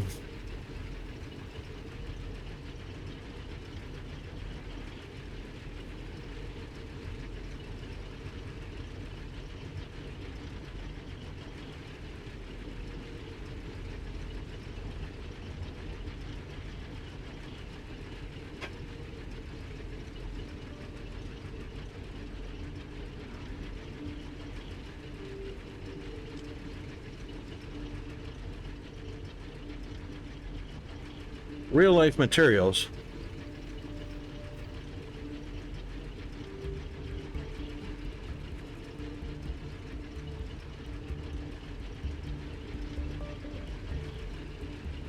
For CPU. Really? Never heard of that. When I was in high school, I was a junior in high school, junior between junior and senior in high school. I went to Titusville High in Titusville, Florida, which is just across the river from Kennedy Space Center. And folks from the KSC, Kennedy Space Center, would come over to the high schools and hire juniors and seniors, or juniors for summer vacation, to come work out on the Cape out at NASA. And I was one of the ones that instead of playing during the summer, I went and worked out there and assisted with gluing tiles to the space shuttle back in the day. And during our orientation, they would have, you know, there'd be like 100 of us there, and we'd go through this orientation, and the instructor there had an oven and had this block of stuff. We only knew it as something stuff in there that was heating up, and it was glowing red hot. And he called up somebody from the group to come up there and assist him, and he put on protective gloves, opened the oven, took the block of whatever it was out with tongs, and told one of the guys that he called up there to hold his hand out. And he said, "I'm going to put this in your hand, but don't jerk away until it's too hot," right? So on the temperature of the oven, you could see 6,000 degrees Celsius, right? 6,000. That's pretty high. It's glowing white hot, right? 6,000 Celsius. And the guy was as chicken shit as the rest of us were. There's no way we were going to let him put that something white hot on our hand, right? But he braved it out, and he did it, and he dropped that block on his hand, and the dude said, "I can't even feel any heat from it." you know, slightly warm to the touch. He said, I can't feel any heat in it. So the instructor, he had his little laser heat temperature thingy, aimed it at the block, and it was 5,980 degrees Celsius, right? And he's holding it with his bare hand. Turns out that was the heat shield tile material that we were going to be gluing onto the space shuttle. That's only 6,000 degrees Celsius. That's how hot it gets as the plasma plume around the space shuttle heats up as it's entering the atmosphere. So when you talk about a CPU material that's 100,000 degrees Celsius, I have a hard time believing that. The surface of the sun is not even 4,000 C. The interior of the sun is just barely 10,000 C. So when you're telling me about a material that's 100,000 C for a CPU, I'm having a hard time digesting that.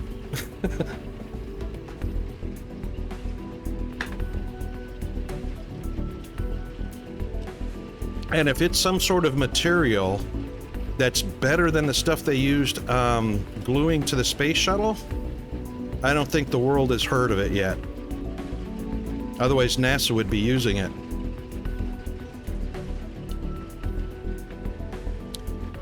I needed to build one more of those so that I can place it right about there, I reckon. Would do the trick. In the future? Yeah, you know what? I bet you that's going to be in the... When we get to that point, when we can get to the point where we can build material that can withstand the heat of the sun at a very close proximity, and I mean closer than the orbit of Mercury, I reckon we'll have the right stuff to build real-life Dyson spheres. But oh my God, what kind of impact would that have? Because a Dyson sphere will probably block the radiative heat from the sun reaching where it needs to in the rest of the universe naturally. What are we making here? We need Kindle Vine in there. Actually, we need a stem in there for that recipe. And we will definitely, oops. Hang on. Yeah. We'll take that one and put it there. Because, oh yeah.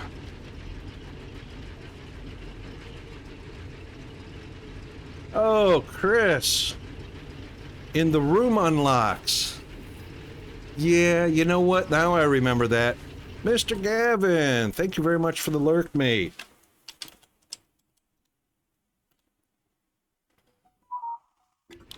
I remember that now, Chris. A lot of the stuff were in the room unlocks.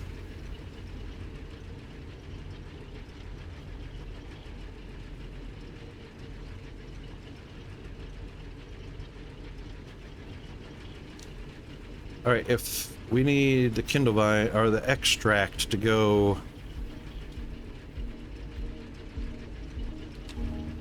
Yeah, I need an extract to go in there.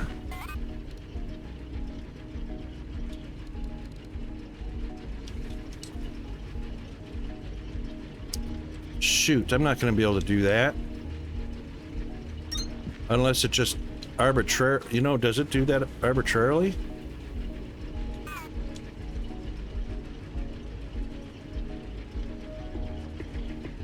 So, if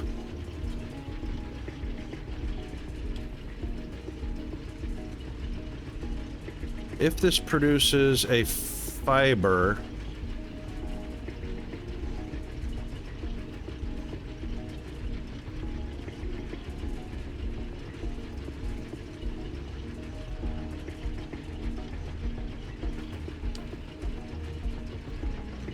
Right. If this one's pulling the fiber out, will this one automatically pull the extract? No, this one will pull whatever's in there. I think that's what the deal is. I think that's what the deal is.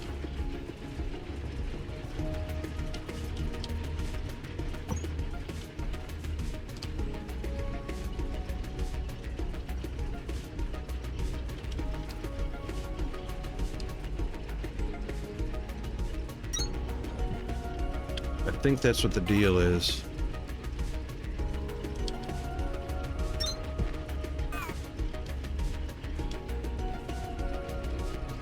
Because even though we've got a filter set on one, it does not automatically set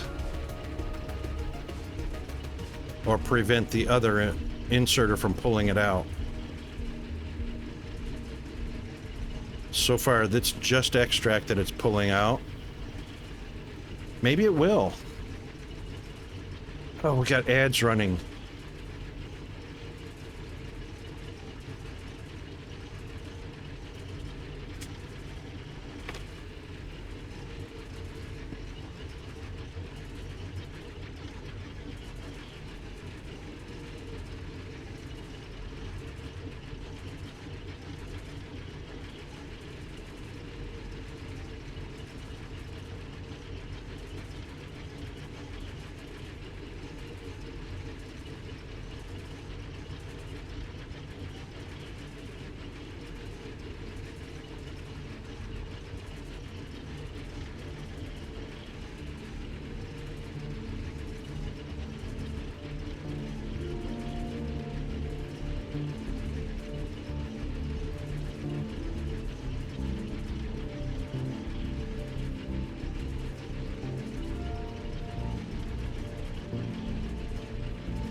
Okay, welcome back, everybody. Thanks, Dr. D. See you next time, mate. Have a good rest, or wake well rested if that's where you're going. Okay, so I didn't realize we were in break, but what I was doing and talking about is I set the filter on the purple one for the fiber, which it will only pull the fiber out. But because the long inserter doesn't have a filter, my concern was, will it pull the extract out, and then when extract's not available, will it pull fiber out? So far it's not, but I have a feeling that if the fiber gets full and doesn't get pulled out in time, and there's no extract to pull out, I'm wondering if the long inserter will just arbitrarily switch over and pull the fiber bundle out instead. Right now, it's pulling the opposite product out that the filter inserter's not pulling out.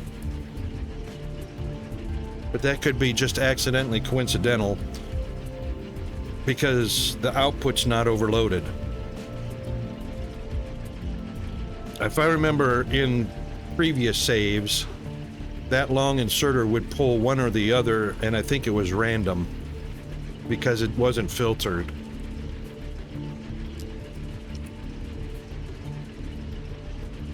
Yeah, I'm thinking the same thing, Chris. At some point, I think because it's not filtered, something is going to trigger where it'll eventually pull a fiber instead of the extract. Because it's not told what to pull out. Only the filtered one is. So, and that's why I've got two on this one. Because I was afraid of that deal. But we'll run them both and see what happens with this one. When we come back to visit, we'll come back and see if any fiber has made it into this box. Because that would be interesting to know. I also wanted to make some shiver this stuff. How much do I have? 365. That's not too bad. You know what? I've got 10 cooling fans. I wonder... I also needed 40 of the Atlantum powder, which I don't think I've got any Atlantum powder.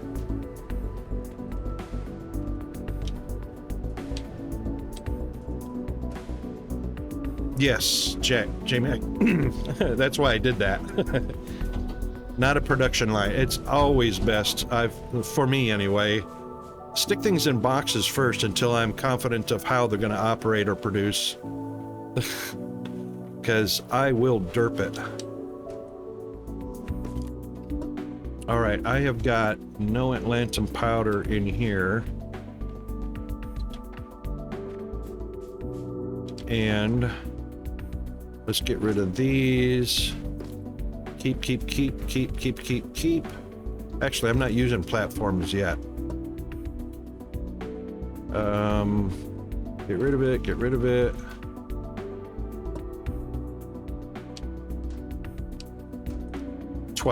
So we've got 22 altogether. We need 40 of those.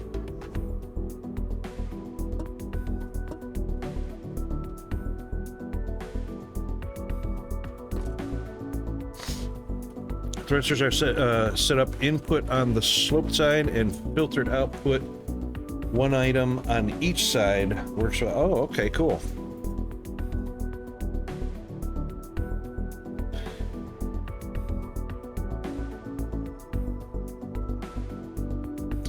Right, so you've got like a Y formation set up. So you've got the input on the poop chute side going in, and then you have a single output left and then right. Left side, then right side of the machine filtered out.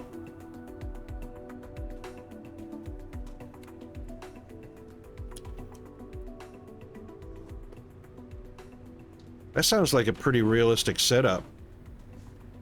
Yep. Can't use those yet. See, I found these plant matter bricks and these ceramic tiles like you did, Chris, in the boxes in the structures. Either in boxes or laying out somewhere scannable.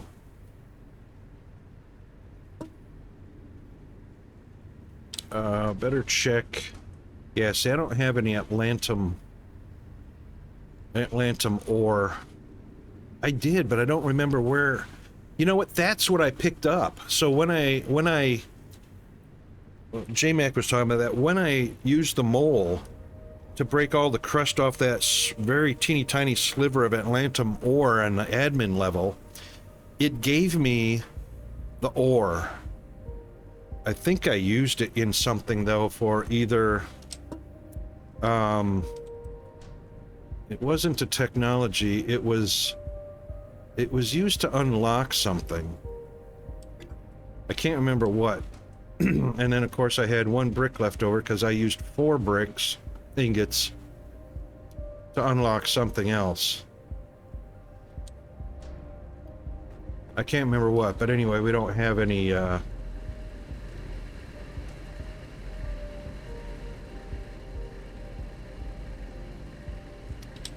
Oopa.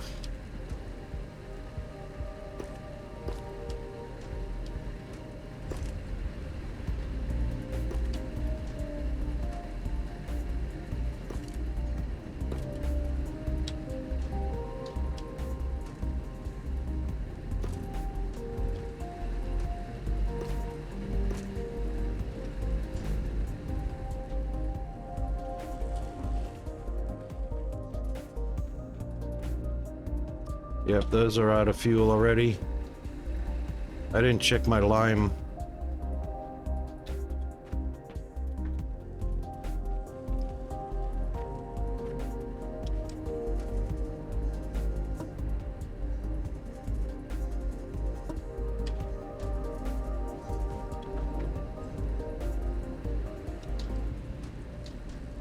Right, those are passing straight through now.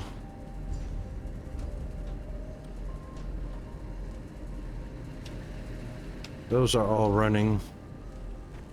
Yeah, I didn't get enough of the fuel sent over here.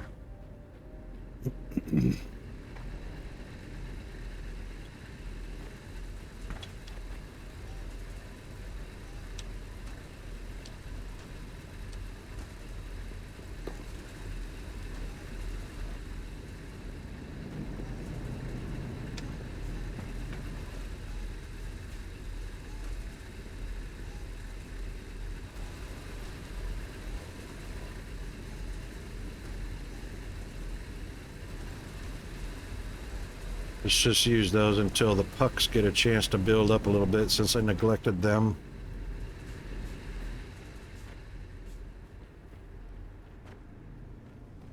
The pucks are being neglected not because of the limestone, but because of the fibers not getting here like it was before. But now we should be getting more. But that's still not going to be enough. All right. We need...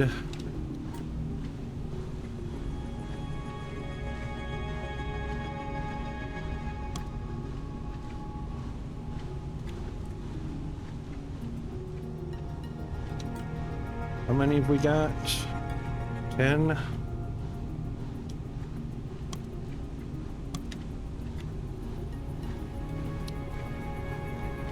Alright, let's go to water wheel time.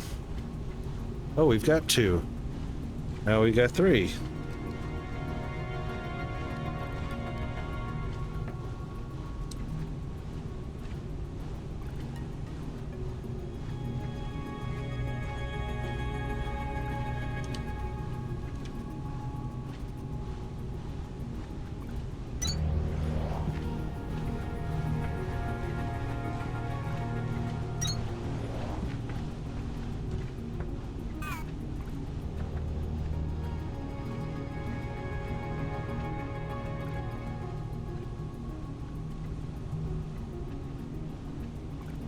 Geez, why did I do that? Is there some reason why I put power on both sides?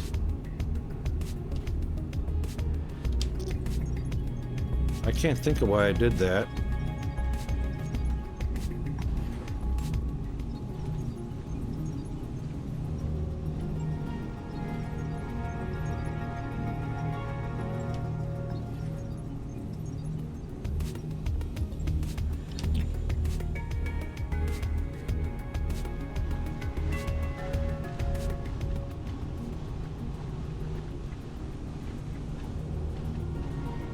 We only need them between the water wheels, right?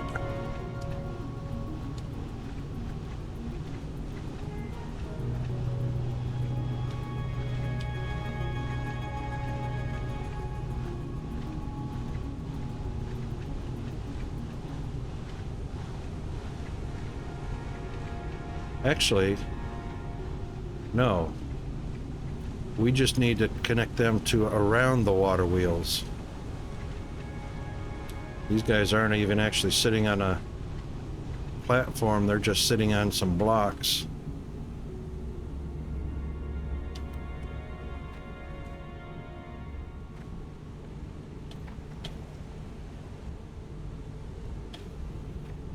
Ah, right.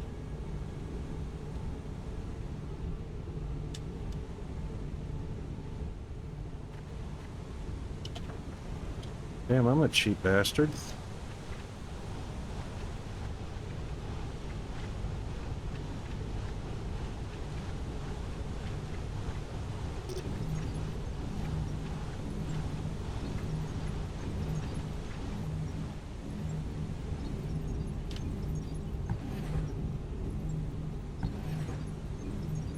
Those don't need to be there.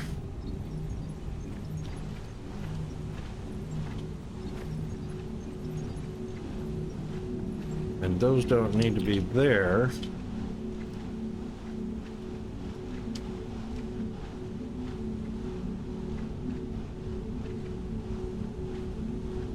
Because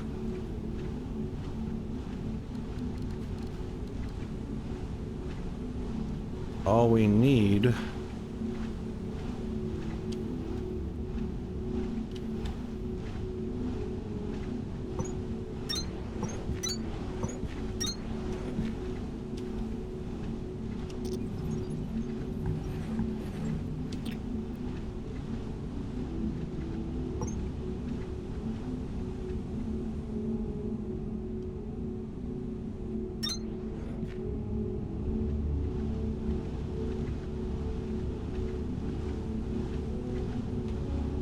Probably didn't have enough of these 3x3s to go underneath. That's why that was done.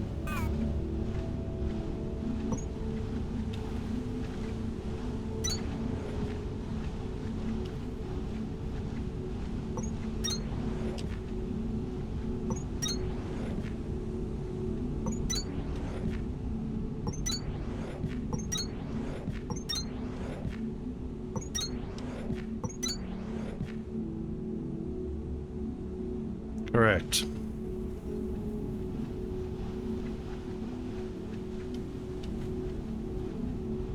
They have to have at least one block touching.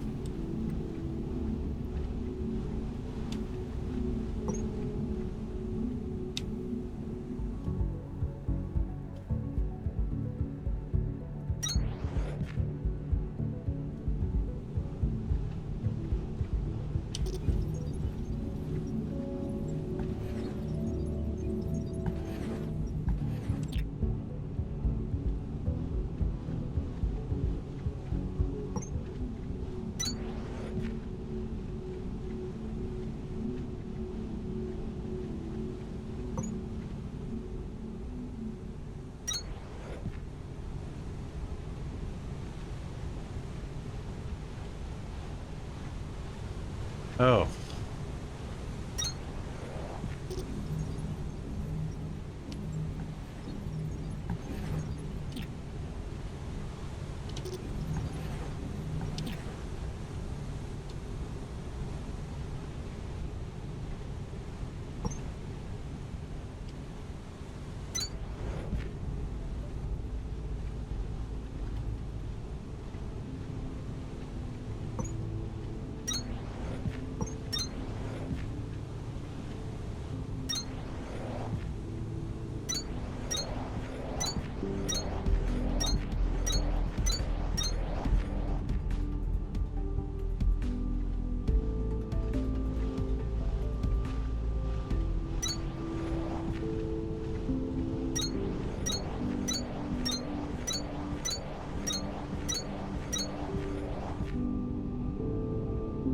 All right, that should give us 13.2.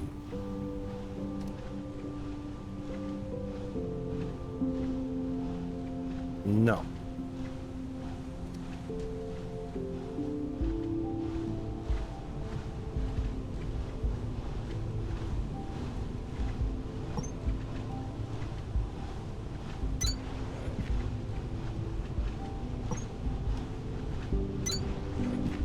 That should give us 13.2. 9.9. That's only 3,000. Oh, that's right. That's only 3,000 per row. 3 gigawatts. The rest is because of what's upstairs. That's why. 9.9.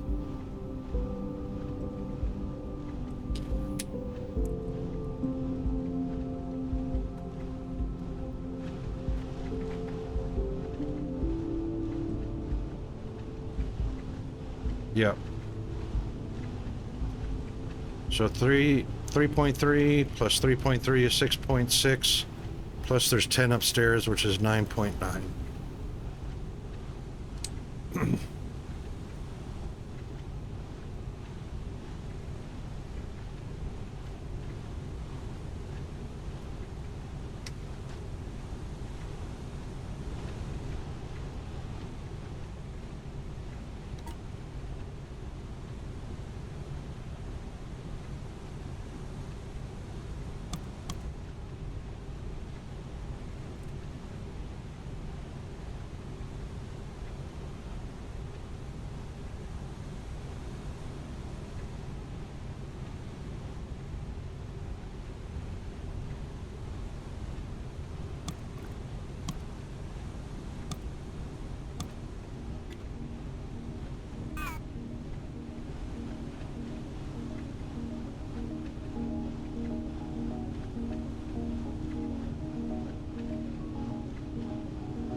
Ah, no worries, J-Mac. Have a good rest and wake well rested. Thanks for coming by today. Thanks for sustaining the worst stream on the internet.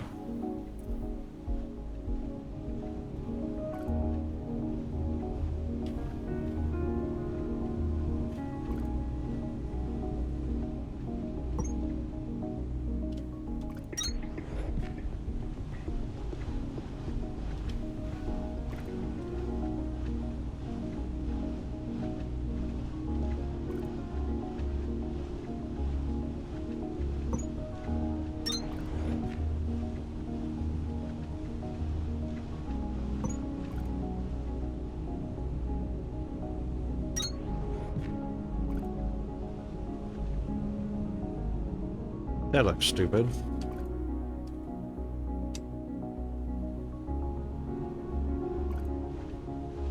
Mostly because, once again, that's in the wrong spot.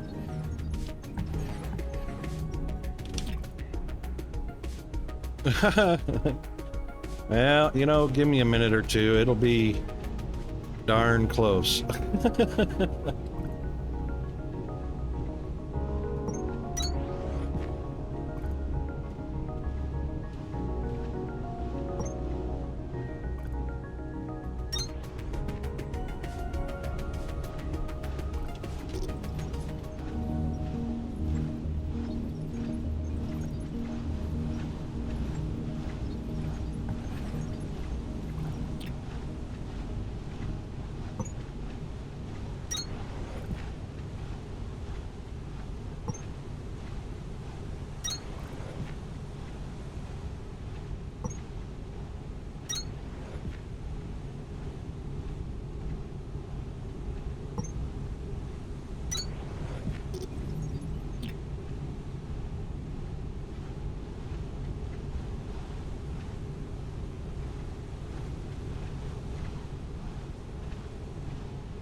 All right, that should give us 13.2.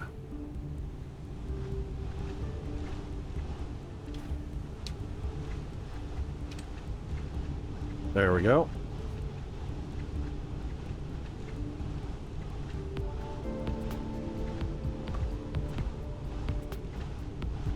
We're getting there.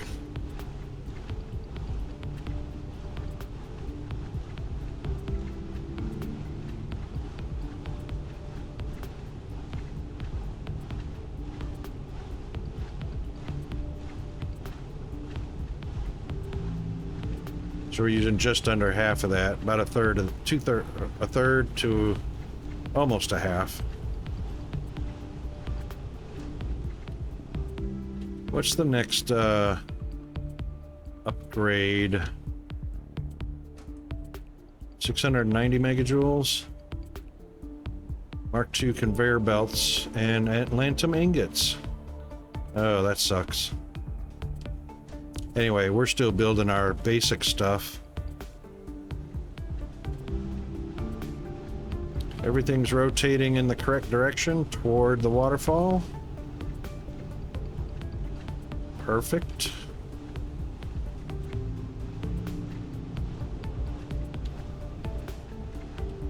I like how the water actually diverts around any objects you put in it.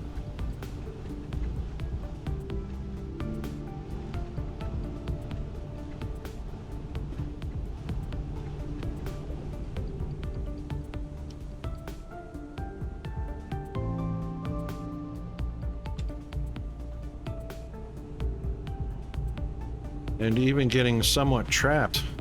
That's pretty cool.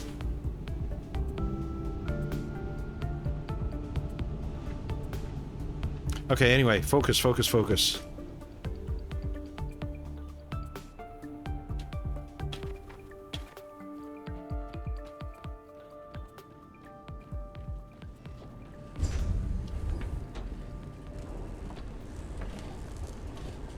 465 there, almost 1,000, 750 there, 818. We can take some of those.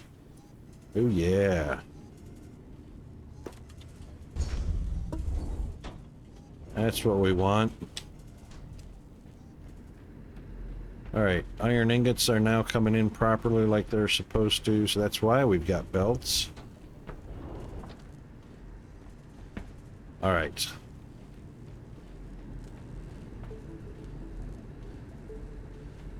Fiber is still not coming in like I want it to. So I guess a third machine is going to have to do the trick. That's a lot of extract we're not using. I gotta find out what recipe the extract is used in just a second.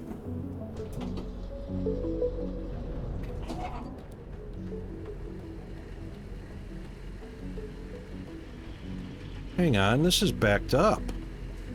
What? Wait, what? Oh. Well, that would be a problem.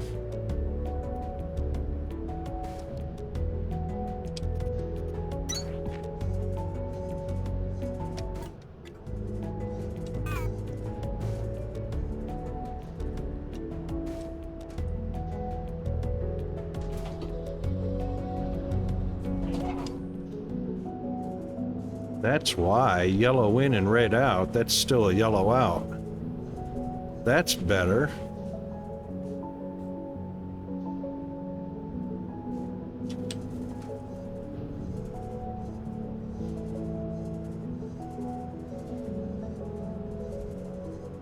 Yeah, there's not even a chance for it now. Now I reckon it'll back up a little bit.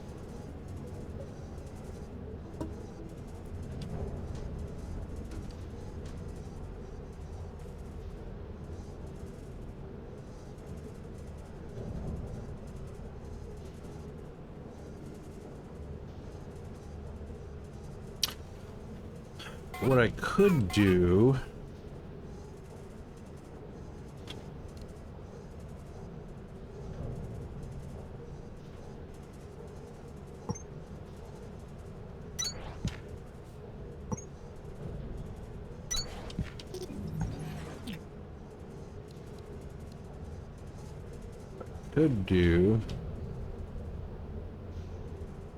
It's not going to attach to the side, is it?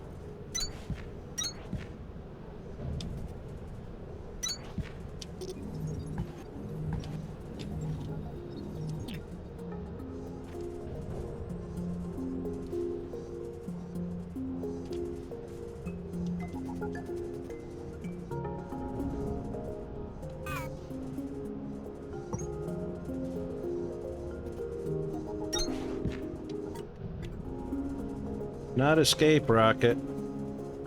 Alright, so when this box is empty, that one will keep going.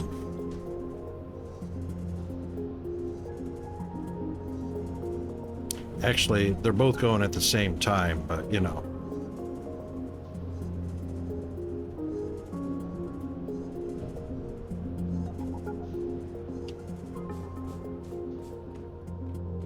Plant fiber, plant fiber.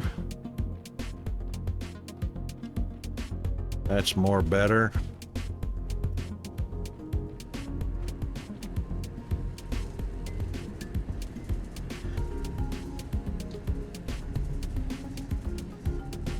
It's not caught up yet, but here it comes.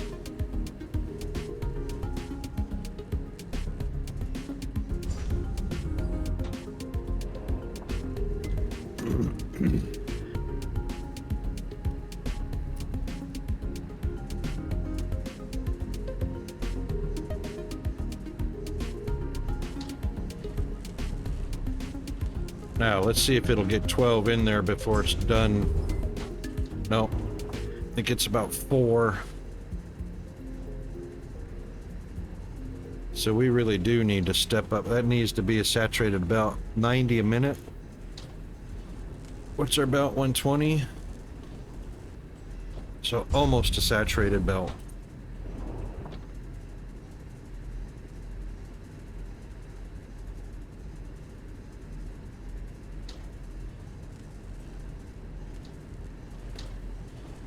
Well, it is 45 a minute output.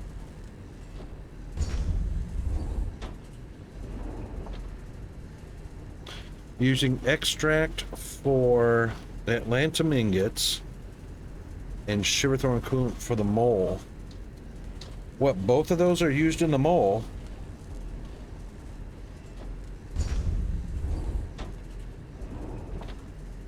Really?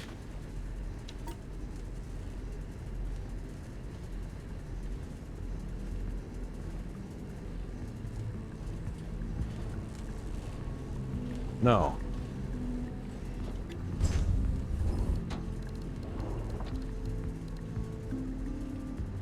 It's just coolant for the mole.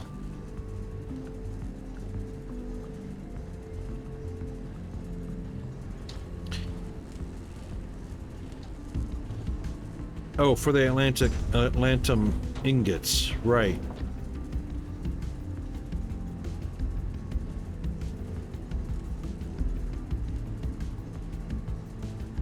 Oh. Oh.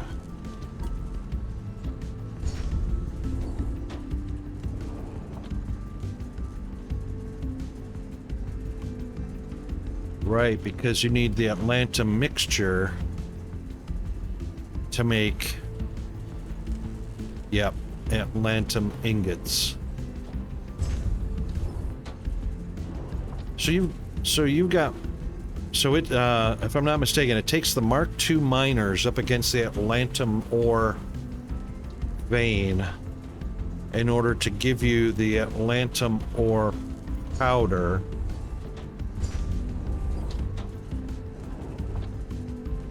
And then you convert that with the Kindlevine extract and Shiverthorn into the mixture to make ingots.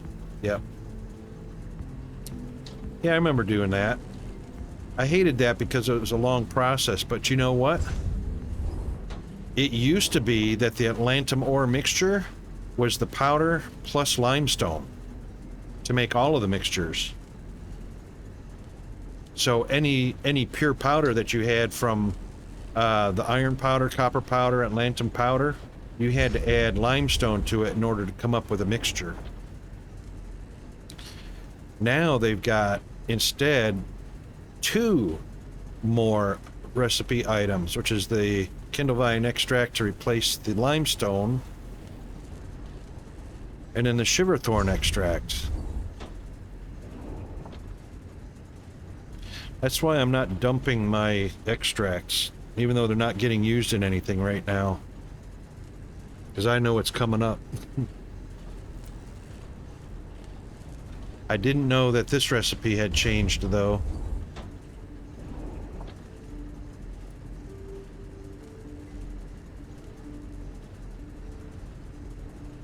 So that's become a little more complex than what it was.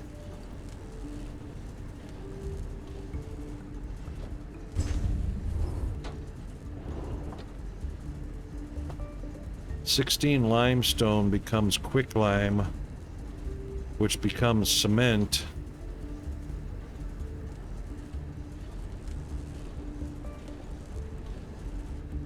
Wonder what limestone brick is used in.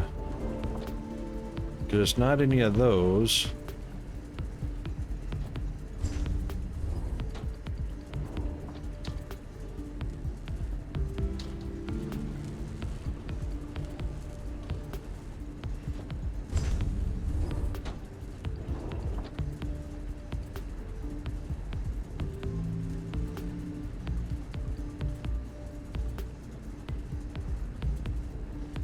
Oh no.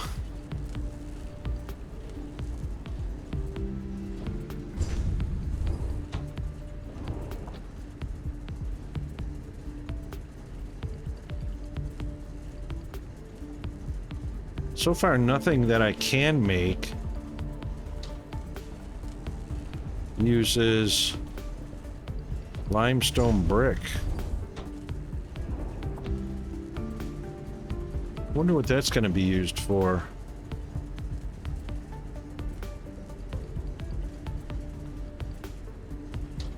I wonder if it's the rest of these base building components.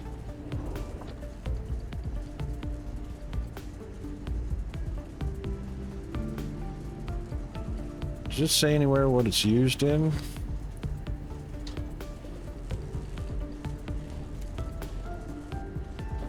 I mean, it's 500 limestone. 500 limestone makes 1 brick. But then it says can be blast smelted into large quantities of quicklime. I wonder what they mean by large quantities. 16 limestone makes 5 quicklime. Andy outside! How do you make a gold ring? Andy, I can't give you a status report until you're inside.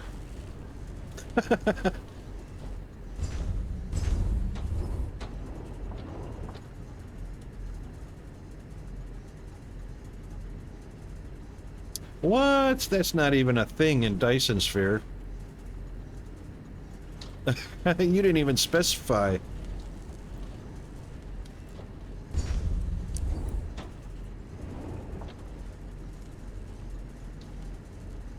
I wonder if the last thing you asked the bot was about Dyson Sphere and it actually remembers that.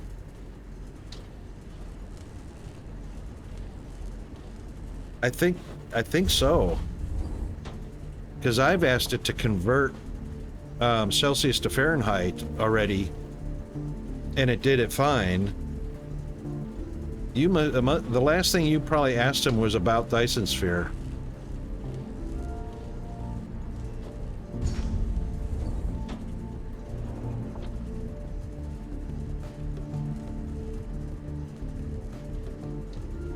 Really?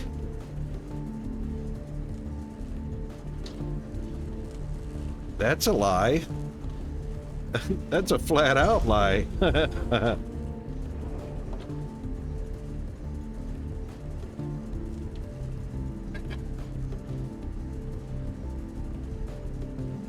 Because I think you guys were doing Dyson Sphere questions with him yesterday, and it remembered.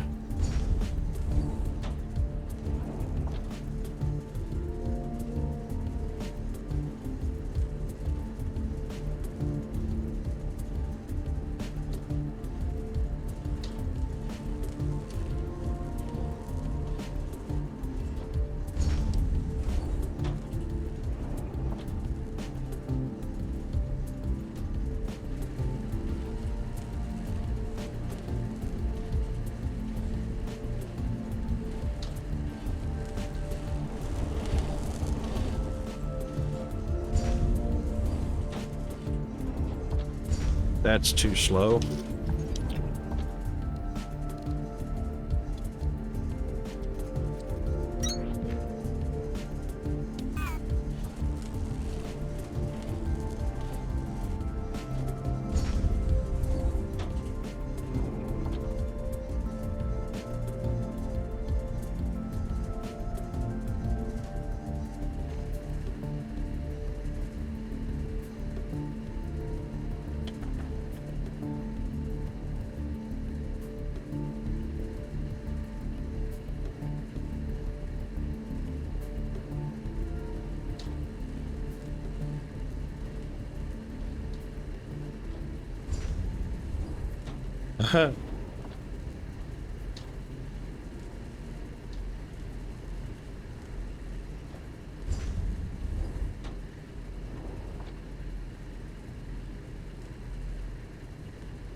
That's funny.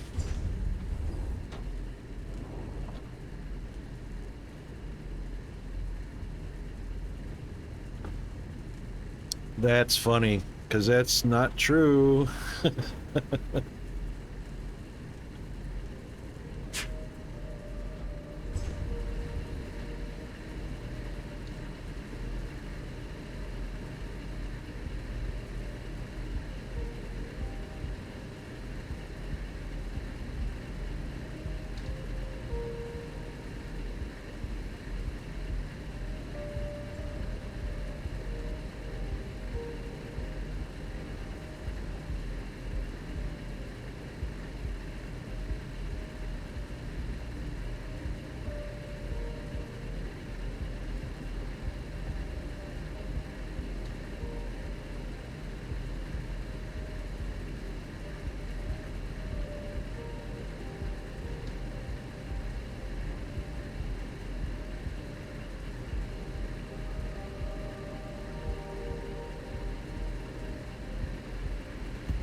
Aha!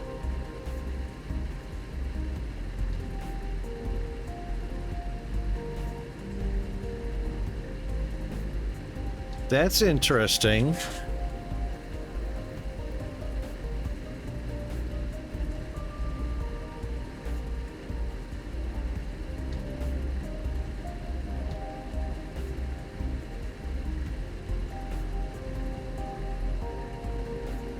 There you go. There you go.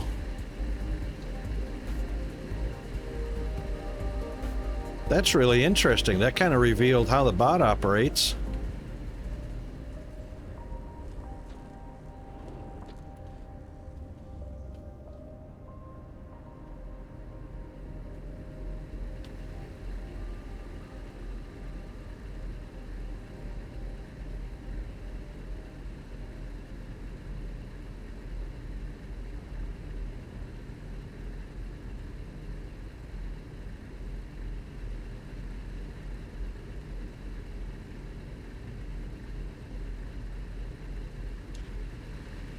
Doesn't look like those pucks are getting down. They're all running.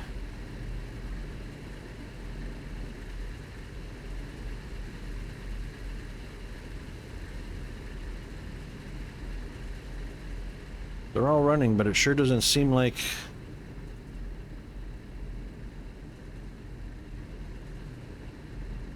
Maybe it is.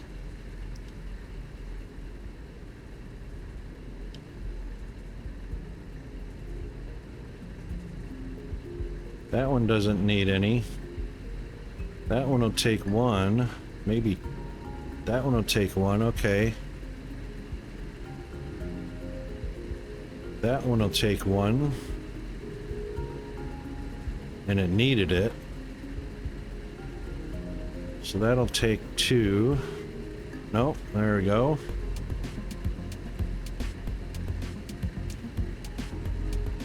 That one will take one, maybe two. Yep, it'll take two. That one just took one, which means this one will probably want one in a minute.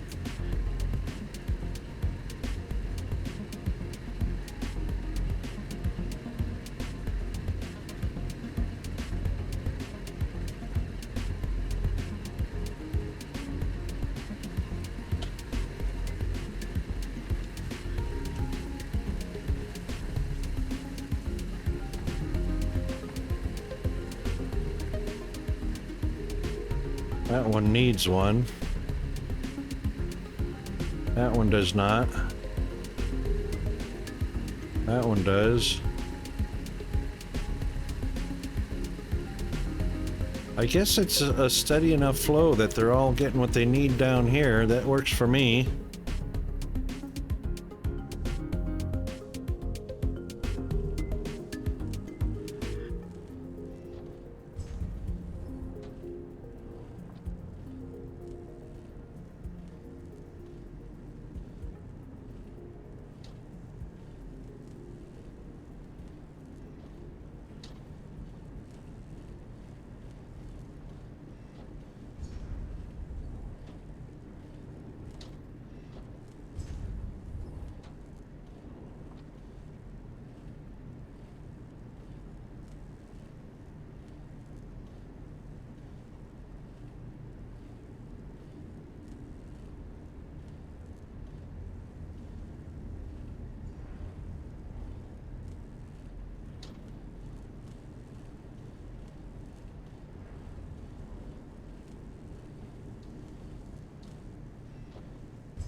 Are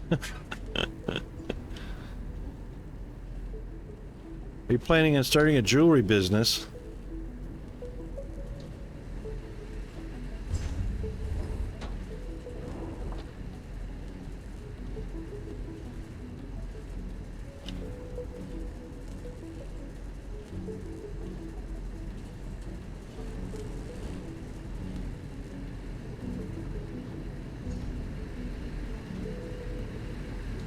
Okay, that's actually doing fine right now.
How about that? Witchbot noise. You are inside. Okay, status report. There you go. So, we bolstered up our hockey pucks in order to keep our machines fed. We've got the wire frames and components going. We've got the Mark I belts going. We've got the fiber now produced plenty enough to saturate the belt to keep that process going. It's backing up now as we see. Whoops. We've also tripled our output. Sorry, we doubled our output. So we were at 6 gigawatts.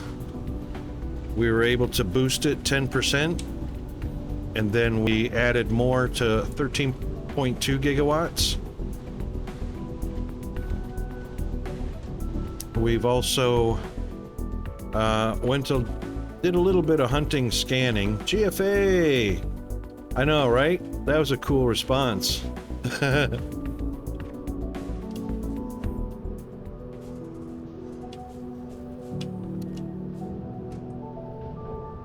And since your last visit, Andy, we increased our plant matter, or our planting, by 10-fold. So where we had 1 each of these, we now have 10 total machines making Kindlevine and Shiverthorn.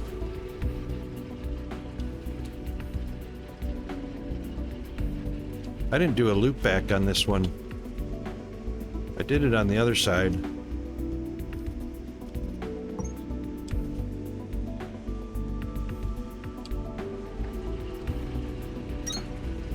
I forgot to do that.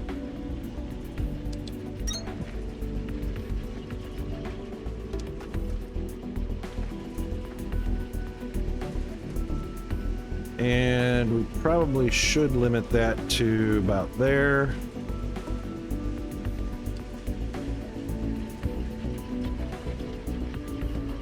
However, we don't... Actually, we're probably not going to limit that.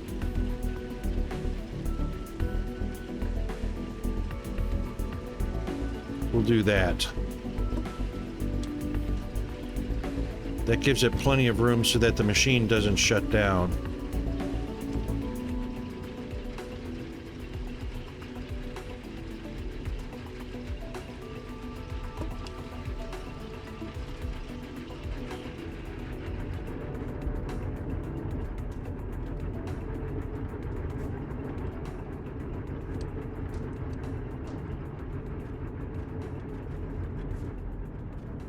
These machines are not actually needed anymore because we are doing these...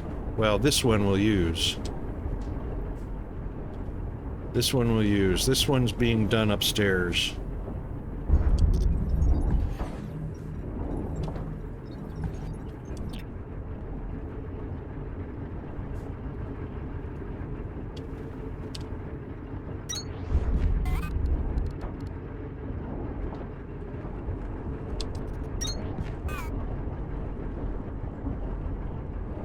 Make 80 a minute. Alright, we'll do 2 of them. Because these are 20 a minute, that's 40 a minute.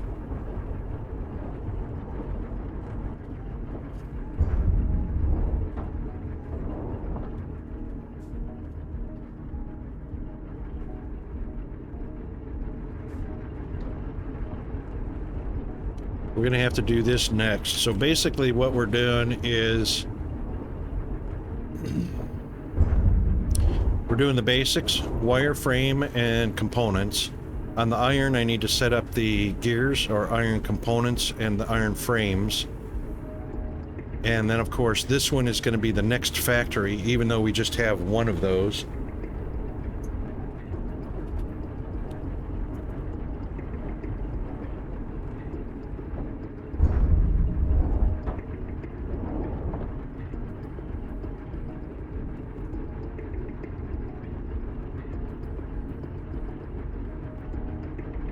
These are all new. steel is new, reinforced iron is new, reinforced copper is new. I'm gonna have to start making these. Alright, so this is next, plant matter frames. So, since the plant matter is getting backed up making the hockey pucks, we're gonna have to get those made so we can make purple.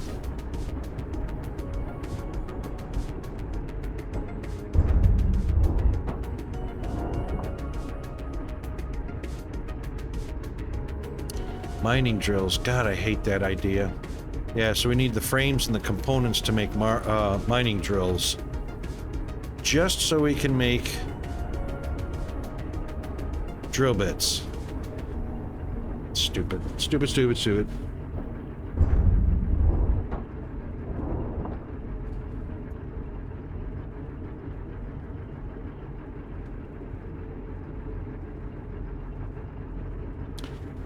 Bloomberg would be pretty... Bloomberg and CNN's website should have...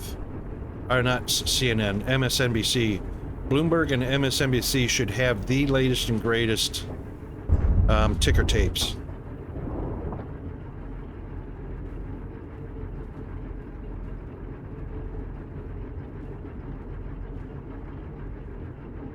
Maybe you could actually specify to the bot, using the Bloomberg information or data, what is the current live gold price?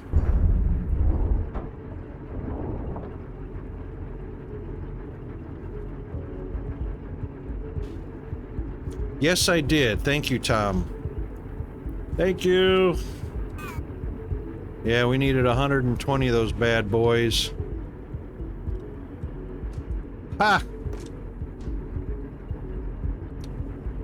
Tom, you win. You win.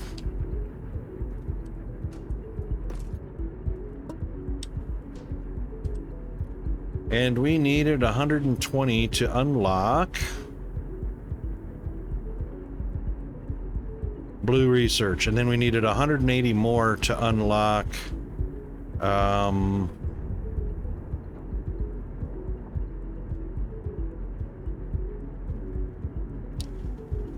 speed 2 on the assemblers.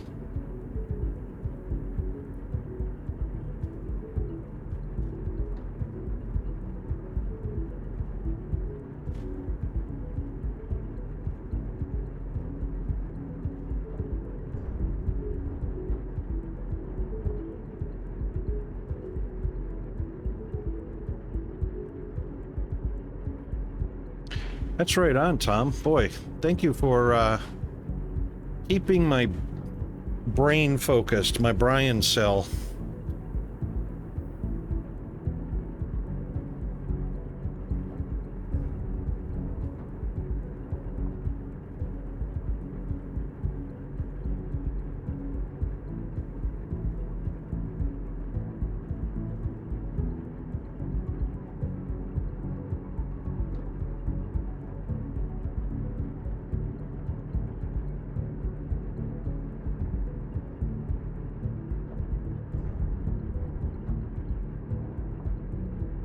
Yeah, we're about to get that right now. Boom.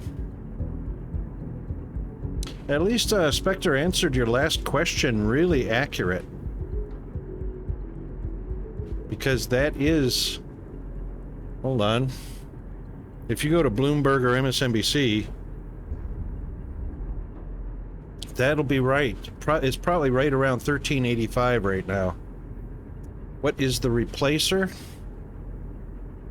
Enables crafting of a replacer, allowing structures and machines to be varied or upgraded from items in inventory. That seems kind of handy.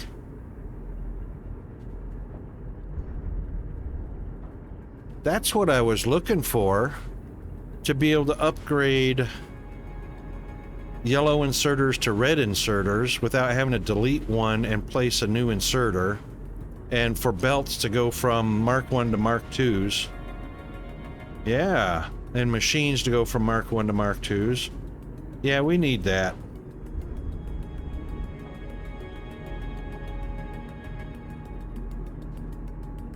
so we need 13 more of those.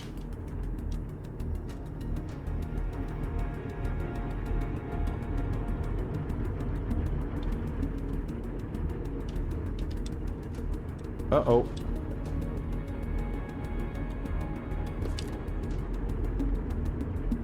That's my bad. Hold on just a second. Hello? Hey Dad, is it okay if I can do homework club? I got fractions. Nope, absolutely not. You bring that home. No more screwing around at the school after school. Alright. See you in a few minutes. Oh, that little bugger tried. Last time he wanted to go to homework club after school, so he was fooling me pretty good. He wanted to do homework club after school. Turns out he didn't do any homework. Instead, he played on the computer there because he's restricted from computers at home.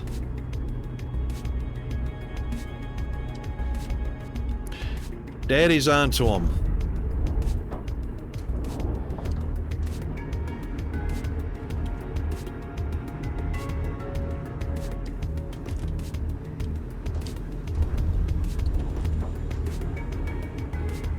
He's incredibly smart.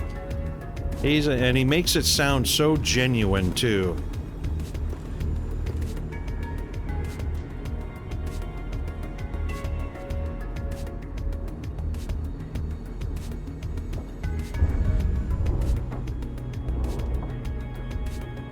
Is gold up to 2,600? Holy crap. Well, that's indicative of an extremely straining economy when gold starts getting up that high. Oh, we're into ad breaks again. Dang it.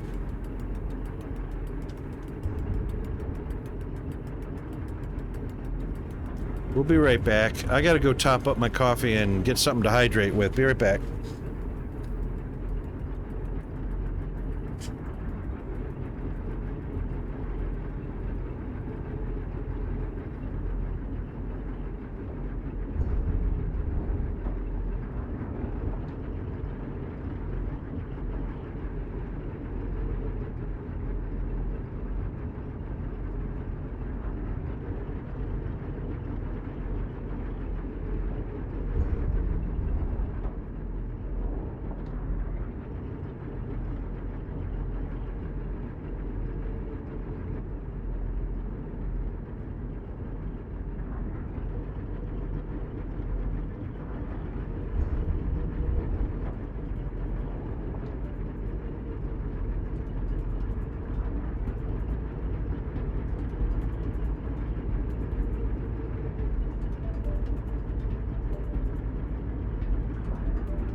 Okay, we are back like a heart attack.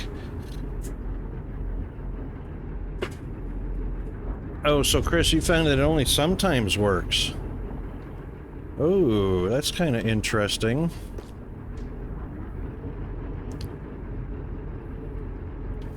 That's not promising news to me.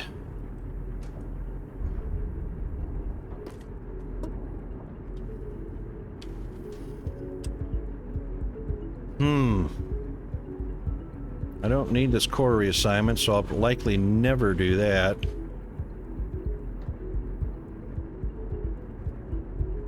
What's blue take? Blue takes a red, a processor, and a cooling. We need 40 cooling units to unlock that one door. And 40 Atlant. How are we supposed to get Atlantum ore? Or Atlantum powder? Atlantum ore. How are we supposed to get Atlantum ore without the Mark II miner?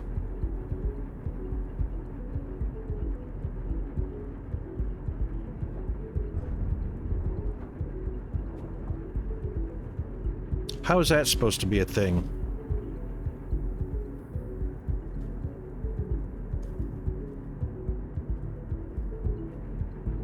Get some on a lower level.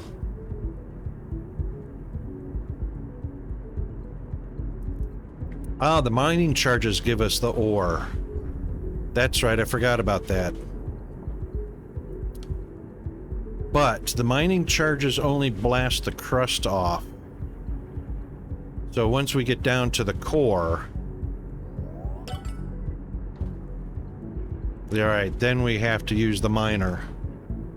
So we get Atlantum ore from the crust. That's how I ended up with Atlantum ore before. I actually used the mole. So on... Where was it?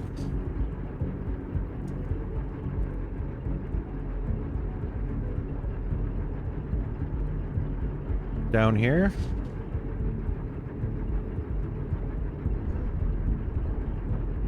No, that's a building. Is that a building?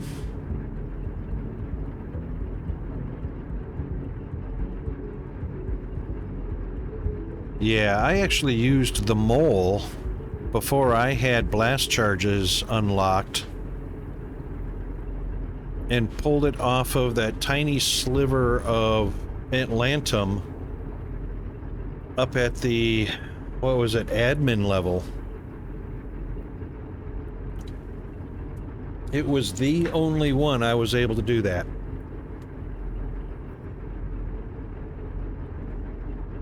Oh, that's not... Those are my lights. Sheesh. Hang on. Yeah, those are my lights, right?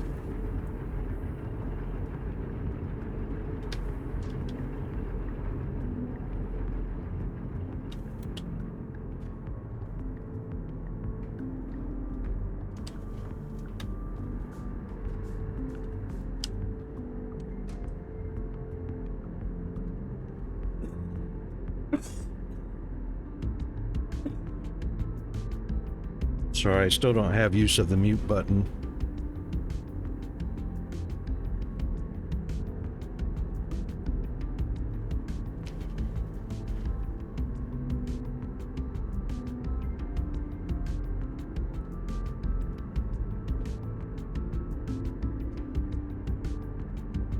Hang on a second. My Brian cell doesn't remember what I did over here.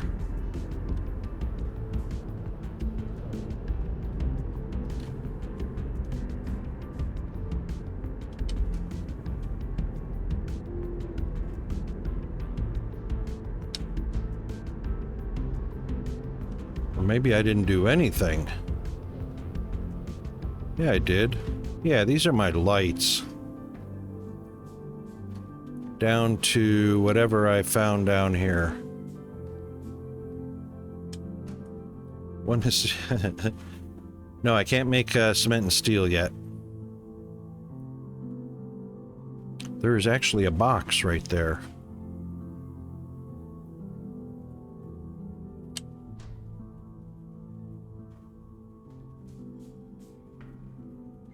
should be right there. Nope.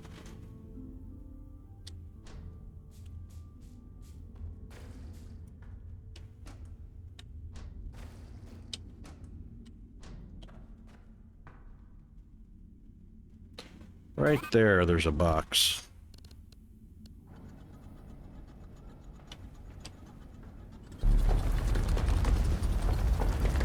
Hang on a minute. Is it on the same level? No. We have to go up about 1, 2, 3, 4, 5, 6, 7 steps. That's 1. It's 2. It's 3. It's 4. It's 5.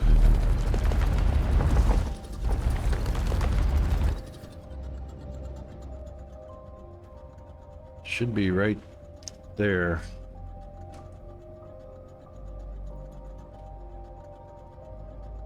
Right behind one more.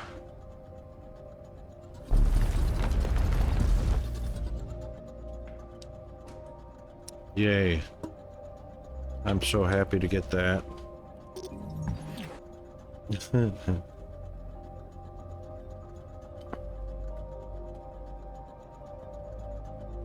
Yeah, stack inserters, Chris. That's the way to go. Steel and...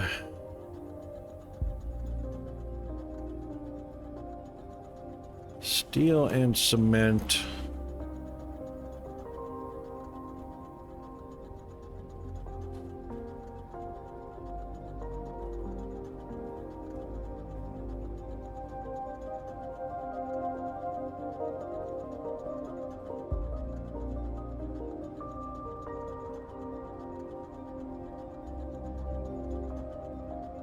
There it is. Yeah, I just unlocked it. Quicklime, cement, and steel. Yeah, that was the last thing I did before we came on over and unlocked that other thing. Okay, right, now. Oops, hang on. It's gonna be a tool, right? There it is. Just gonna make 1 because we don't need 100.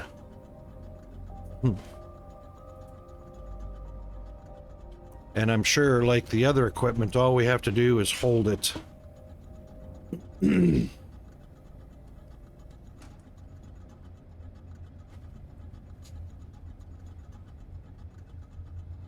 Pretty sure I scanned this whole area. It looks like I've scooped up some stuffs. No fragments. No upgrades.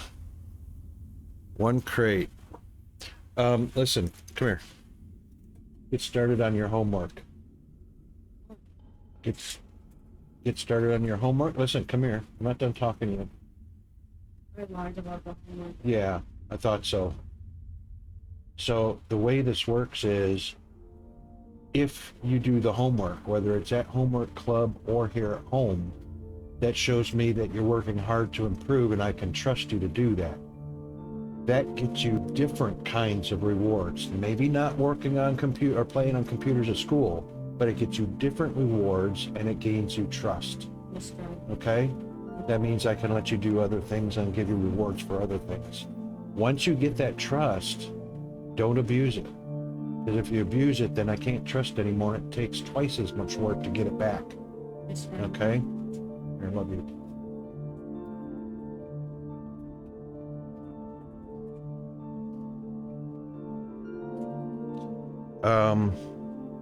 Right, the replacer. So it's got to be in my hotbar. Right, like my other equipment. All right, let's do this. I don't need the double stairs in there. I see, said the blind man, who picked up his replacer and saw. All right, so that proximity, that's all about the box that I just scooped up. So there's actually nothing more. Oh, hang on. There is a more.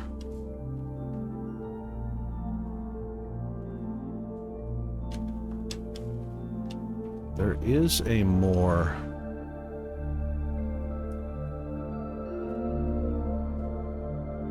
Oh, you know what? It's one I already collected. I'll bet you. It is not shown on the map.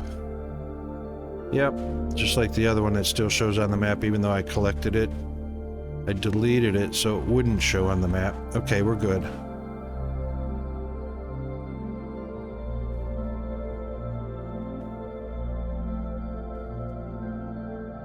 It's that one right there, I'm sure. Okay, so there are no more crates here, but... Yep, there's some right there.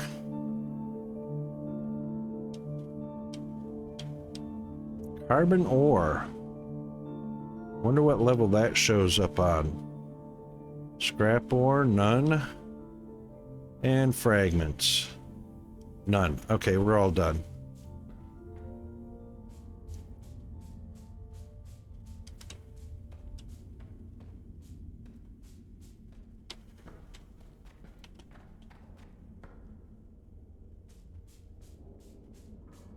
All right, let's see how our replacer works.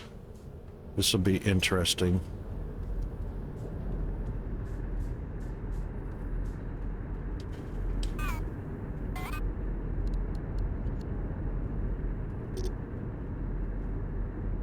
Replace mode.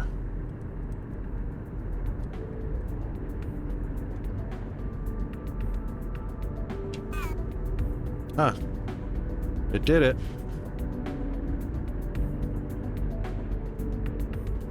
That worked.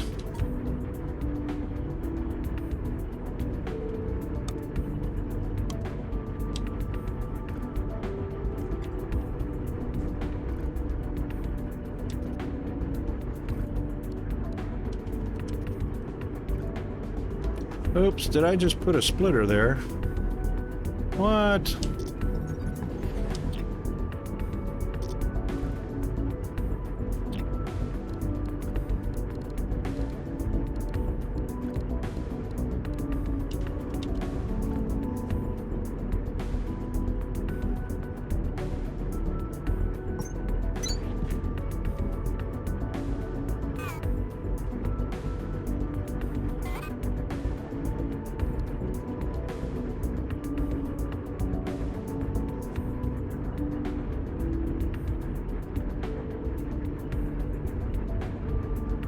Rotate, deconstruct, swap variant. V did not swap oh, it's swapping what kind of belt it is, whether it's a... That's stupid. Deconstruct or hold take resources. Now, come on, it worked on the building just fine. V is not doing it.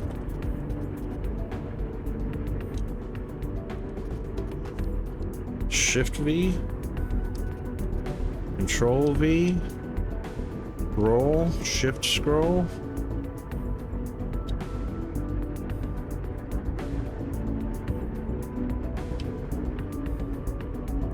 Build, then select the upgrade. It is built.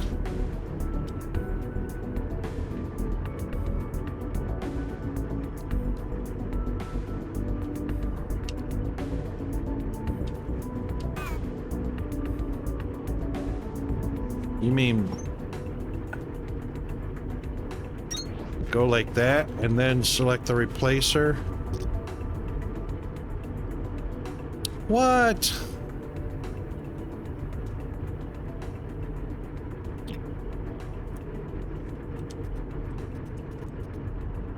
I don't get it.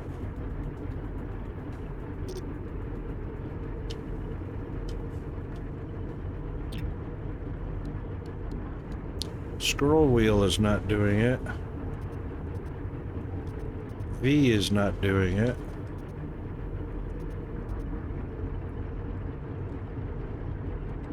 Arrow keys are not doing it.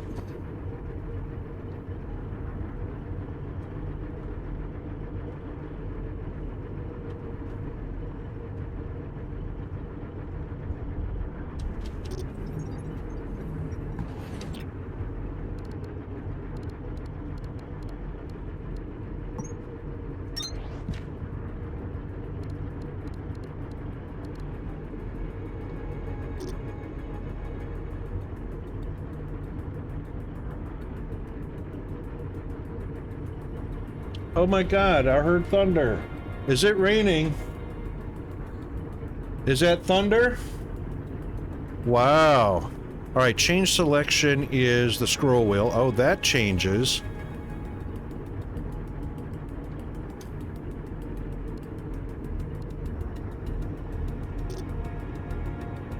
Oh. I see what we have to do. You have to click it. Click it, then select it with the scroll wheel to replace it. Okay, oop. Alright, so to upgrade upwards... Oops. Get rid of this.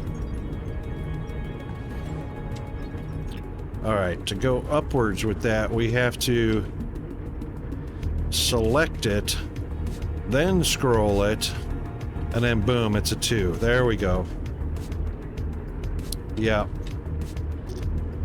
So to do a whole belt, then we use a scroll wheel to select Mark 1 or Mark 2, and then boom.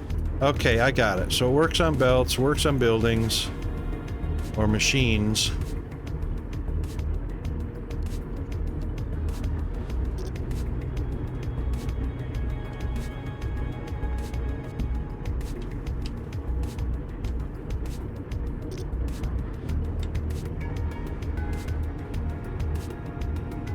Interesting.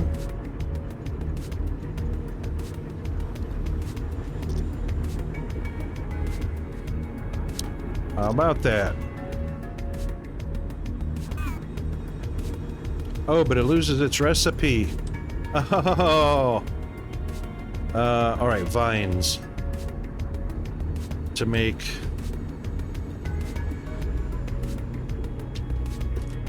There we go. To make buds, and that's it. What happened over here?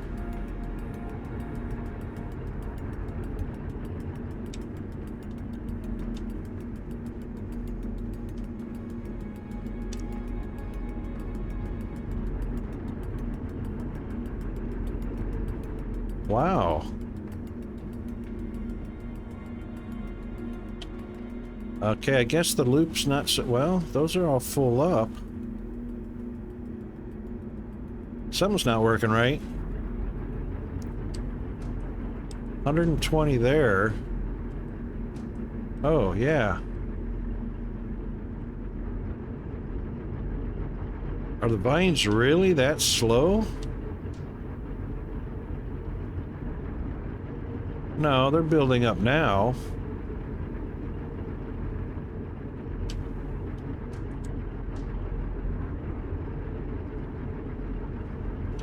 Why the heck didn't that build up?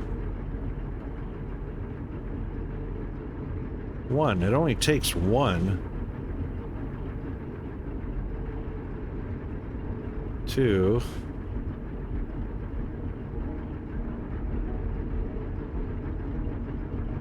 It's 10 a minute. Is it really using more? Because it's a 1 a minute, that's 10 machines, that's 1 thresher. Each machine is 4 and 4 minutes, so that's 1 a minute. That's interesting.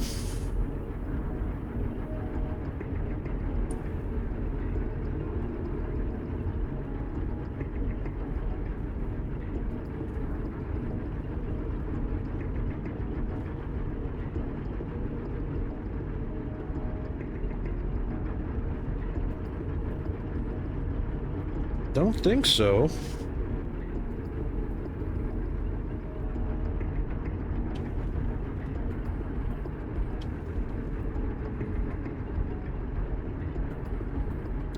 Oh my goodness, we actually have thunderstorms in the area. Hasn't rained yet.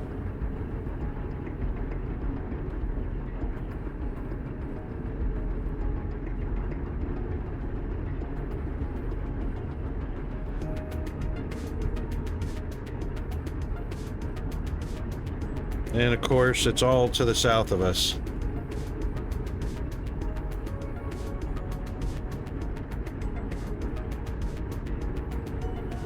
Yeah, see, it's just windy.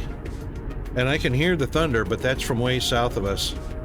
Yeah, 10 planters make 10 a minute. So this is balanced. The reason I did that is it's balanced. So I've got 10 machines, which is 4 and 4 minutes. So that's 1 a minute times 10 is 10 a minute. And same with, doesn't matter what's in the planter speed is the same.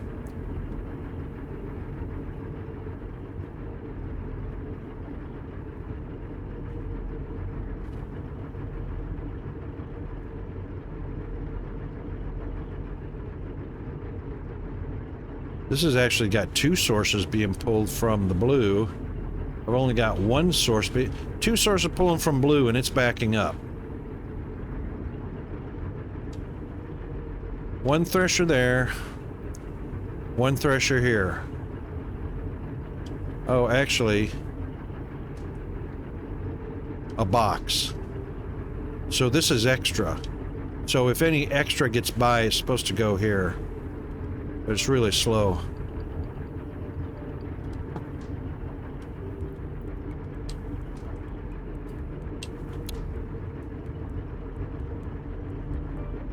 This is supposed to be balanced also.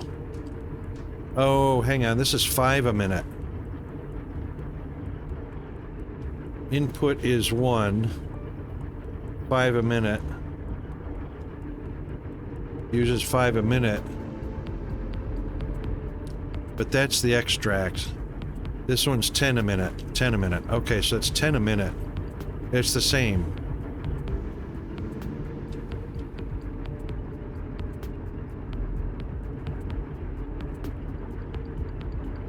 We're using the Kindle Vine. We're not using the buds. Which we should be.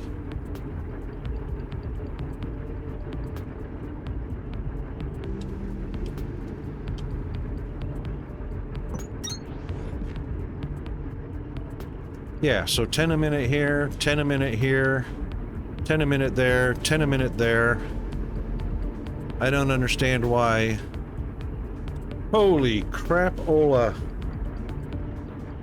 That'll do it. The bot didn't make a noise, but the timer did. Hit and shinola. Which makes it a good place to save. I can get my head wrapped around it again tomorrow. Okay. At least we know the replacer works. Right?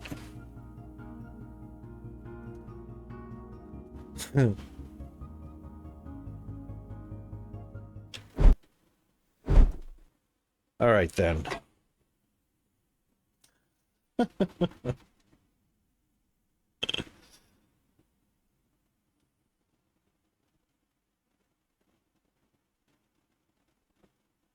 Man, I'm loving the fact that the machine is staying so cool on the inside and sending all that heat to the outside. Oh, broken? There we go. There's what our outside looks like. Clouded up real good. Now, it's only going to take 1 rain. 1, mind you. 1 rain. All that brown you see out there, after we have a good rain, it'll take about 2 to 3 days. That'll be all green. 100%.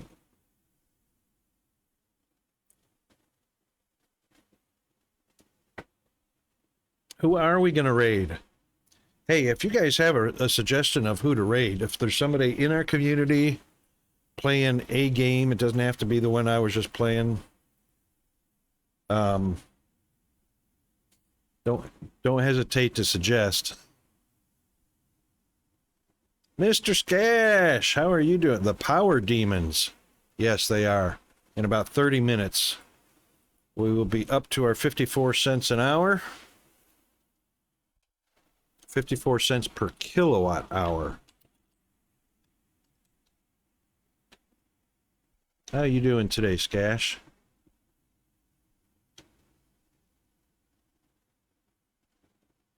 came in right at the end of our stream today.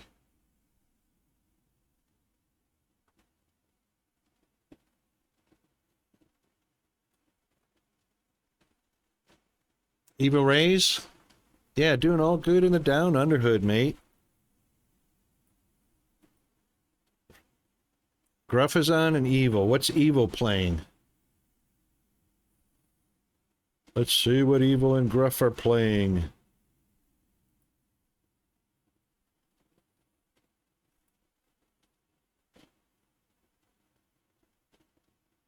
And Gavin, he was playing Factorial. Gavin is playing Satisfactory. Yep, Evil's playing Factorio. Shocktor's playing Factorio. Toxic's playing Factorio. Everybody's playing Factorio. Gruff is playing Satisfactory. Big Wick is playing Factorio. Oh my God. You guys, Caterfly is playing Satisfactory. So within the community, it looks like it's either Factorio or Satisfactory. Which would you guys like to see? Oh my goodness.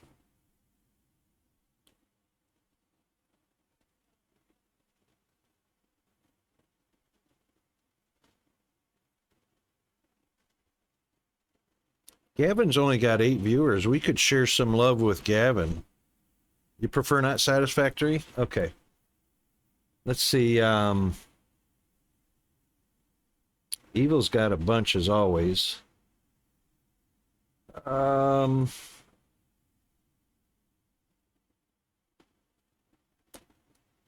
Toxic's only got 4. We could share some love with Toxic or with Gruff's playing Satisfactory. Hang on.